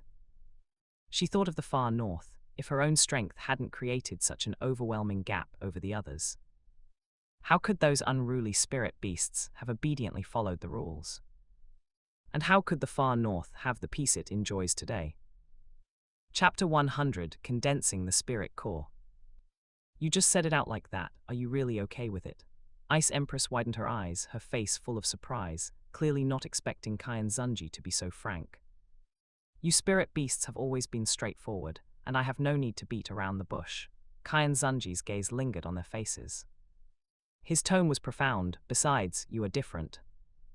Snow Empress felt her heart skip a beat at his look, her cheeks flushed slightly, and she subconsciously lowered her head, long eyelashes hiding the emotions in her eyes. Qian Xunji, what do you mean by that? Ice Empress only felt her heartbeat accelerate suddenly, as if a little deer was crashing around in her chest, and a trace of heat even rose on her face, her eyes flashing evasively. Literal meaning, Qian Xunji's gaze fell on the subtle beast control ring on their necks, then he retracted his gaze. Turning around, he said, I have something to do, I will leave first. After saying that, he left the Snow Palace directly. Only Ice Empress and Snow Empress remained in the palace. The two looked at each other and saw a trace of confusion and strangeness in each other's eyes. Just now, Qian Xunji's meaningful gaze was like a stone thrown into a lake, rippling circles in their hearts. Inside the Supreme Pontiff Palace, Chrysanthemum Douluo and Ghost Douluo stood on the left and right, and an old man with grey hair stood between them. It was Chakra. He bowed to Qian Xunji on the main seat, his voice carrying a bit of restraint. Supreme Pontiff, what is the matter for calling your subordinate? Chakra, you can be considered to have done your best in the Spirit Hall. Qian Xunji's gaze fell on him. Although your son acts recklessly in the Spirit Hall branch, you yourself are barely considered clean. Hearing this, cold sweat broke out on Chakra's forehead, and his heart beat wildly. He hurriedly lowered his body, eagerly saying, Supreme Pontiff, your subordinate is loyal to the Spirit Hall. Your subordinate has joined the Spirit Hall for 78 years, and has never done anything detrimental to the interests of the Spirit Hall. In his heart, he was calculating frantically, is the Supreme Pontiff going to settle old scores? Although that wretch is arrogant outside, he only dares to provoke out a sect spirit masters, and has never dared to be presumptuous to those inside the hall, who is talking behind his back. If he finds out, he will definitely skin him alive. Chakra, you don't need to worry. Qian Xunji waved his hand. I know your loyalty to the Spirit Hall. Your son's matter is a small matter, just let him change it in the future. Calling you here today is to give you a great opportunity. Chakra breathed a sigh of relief, his back already soaked with cold sweat. He raised his head, his eyes full of curiosity and expectation, and asked cautiously, "I don't know what opportunity the Supreme Pontiff is talking about." "An opportunity to achieve a breakthrough to title Douluo, what do you think?" Breakthrough to title Douluo. Chakra's pupils shrank, and his breathing became rapid instantly. Could it be a boundary-breaking pill? This thing has long spread in the high-level spirit master circles, and it is said to help people break through the bottleneck. Titled Douluo. He had been stuck at the 89th level Spirit Douluo for more than 10 years. He had joined the Spirit Hall since his spirit awakening and had been working hard for 78 years. He did not expect such an opportunity today. He was so excited that his body trembled slightly, and his voice even carried a tremor. "Many, thank you, Supreme Pontiff, for your cultivation. If your subordinate can achieve a breakthrough, I will definitely dedicate myself to the Spirit Hall until death." "Good," Qian Xunji nodded. "I will now pass on the method of condensing the spirit core to you." Spirit core. Chakra was stunned. The excitement on his face solidified, replaced by confusion. "Isn't it a boundary-breaking pill?" "This is a supreme secret method I found when I was traveling." Qian Xunji's tone was steady. "It can not only let you achieve a breakthrough to title Douluo, but also greatly increase the storage of spirit power in your body, and the recovery speed of spirit power will far exceed that of ordinary titled Douluo." Chrysanthemum Douluo and Ghost Douluo looked at each other and saw surprise in each other's eyes. There is actually such a secret method.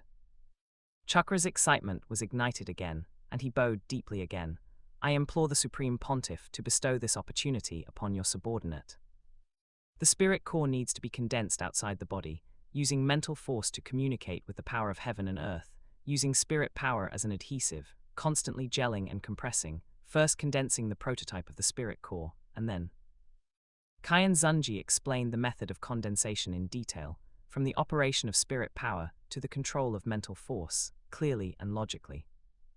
The more Chakra listened, the more frightened he became, and his face gradually turned pale.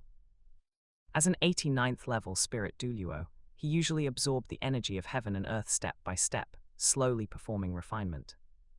But the method the Supreme Pontiff mentioned was to forcibly gather the energy of heaven and earth to condense into a spirit core. Once it could not be controlled, the power of the explosion would probably be comparable to the self-destruction of a titled Douluo. His legs couldn't stop trembling, and his heart felt terrified. "Is the Supreme Pontiff trying to take my life? But my old life is really not worth him calculating like this." "You don't need to worry." Qian Xunji seemed to see through his thoughts and said lightly, "Since I have given the method, I naturally have a way to let you condense it without risk.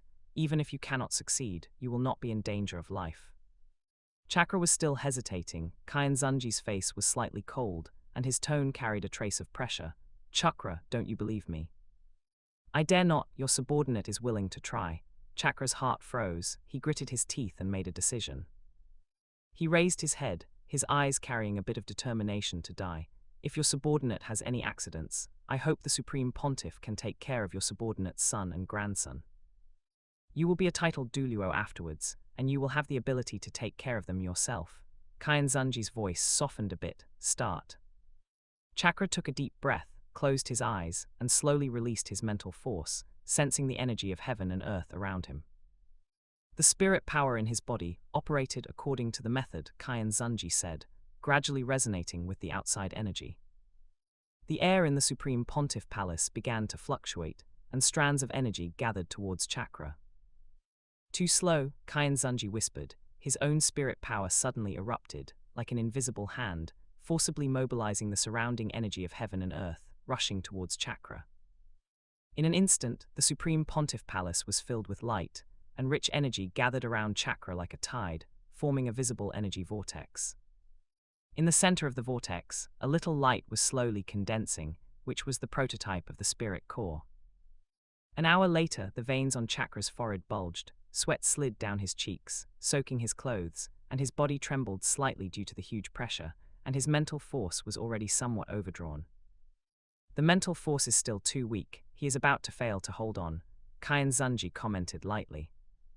Before the words fell, he directly released his own mental force, like an invisible net, wrapping the small spirit core that Chakra had condensed, and forcibly took over the control. Under his control, the suction of the spirit core suddenly increased, and the surrounding energy was crazily sucked in like 100 rivers returning to the sea. The light of the spirit core became brighter and brighter, and its volume was slowly increasing. Half an hour later, the energy in the spirit core finally stabilized, emitting a round and thick luster. Is this a success? Chrysanthemum Douluo lowered his voice and asked Ghost Douluo beside him. It should be a success. Ghost Douluo also responded in a low voice, his eyes full of amazement. Chakra absorb the spirit core into your danshan, Qian Xunji's voice sounded. Chakra followed suit, carefully guiding the spirit core, slowly moving towards the danshan. The moment the spirit core touched his body, it turned into a stream of light, entered his body, and merged into the danshan. At first everything went smoothly, and Chakra's body was gradually adapting to the power of the spirit core. But at the next moment, his aura suddenly became disordered, and the originally stable spirit core began to run wild in the danshan. Chakra groaned, and a trace of blood spilled from the corner of his mouth. Qian Xunji's eyes narrowed, and he acted decisively. A pure spirit power poured into Chakra's body like an arm, and at the same time, his mental force probed out, carefully guiding the spirit power in his body, getting it to resonate with the spirit core. Under his control, the rampaging spirit core gradually calmed down, became stable again, and began to fuse with Chakra's spirit power. After another half an hour, the aura on Chakra's body suddenly soared, and a pressure unique to titled Douluo spread out, shaking the entire Supreme Pontiff Palace. He achieved a breakthrough to titled Douluo. He is really a titled Douluo. Chrysanthemum Douluo's face was full of shock, and Ghost Douluo also stared at Chakra, the surprise in his eyes obvious. Chakra slowly stood up, feeling the surging power in his body, feeling unprecedentedly powerful. He could even faintly perceive the energy fluctuations in the surrounding space. When he operated his spirit power, the spirit core in his danshan operated on its own, and the speed of spirit power recovery was more than twice as fast as before. He was so excited that he burst into tears, bowed to Qian Xunji, and his voice choked. Your subordinate thanks the Supreme Pontiff for his grace of second life. This kindness your subordinate will never forget. From now on, your subordinate's life belongs to the Supreme Pontiff. Get up, Qian Xunji waved his hand. This is what you deserve, and it is also your capital to serve the Spirit Hall. Your subordinate will definitely live up to the Supreme Pontiff's expectations. Chakra bowed again, his tone extremely firm. You go back and adapt to this power first. 7 days later, Ghost Douluo will accompany you to hunt the 9th spirit ring, Qian Xunji said lightly. The method of condensing the spirit core is an important secret of the Spirit Hall. It cannot be spread. You step down. Yes, your subordinate takes his leave. Chakra respectfully exited the Supreme Pontiff Palace, his footsteps a little staggering but full of strength, and his back revealed uncontrollable excitement and thrill. In the Supreme Pontiff Palace, Chrysanthemum Douluo and Ghost Douluo looked at each other and saw shock in each other's eyes. The Supreme Pontiff actually has such a secret method. The strength of the Spirit Hall is afraid that it will increase greatly again. That's it for today's chapter. If you enjoyed it, like, comment, and subscribe to Infinite Novel Audio. For more stories, check out my other channel AI Otaku Studio, and I'll see you in the next chapter.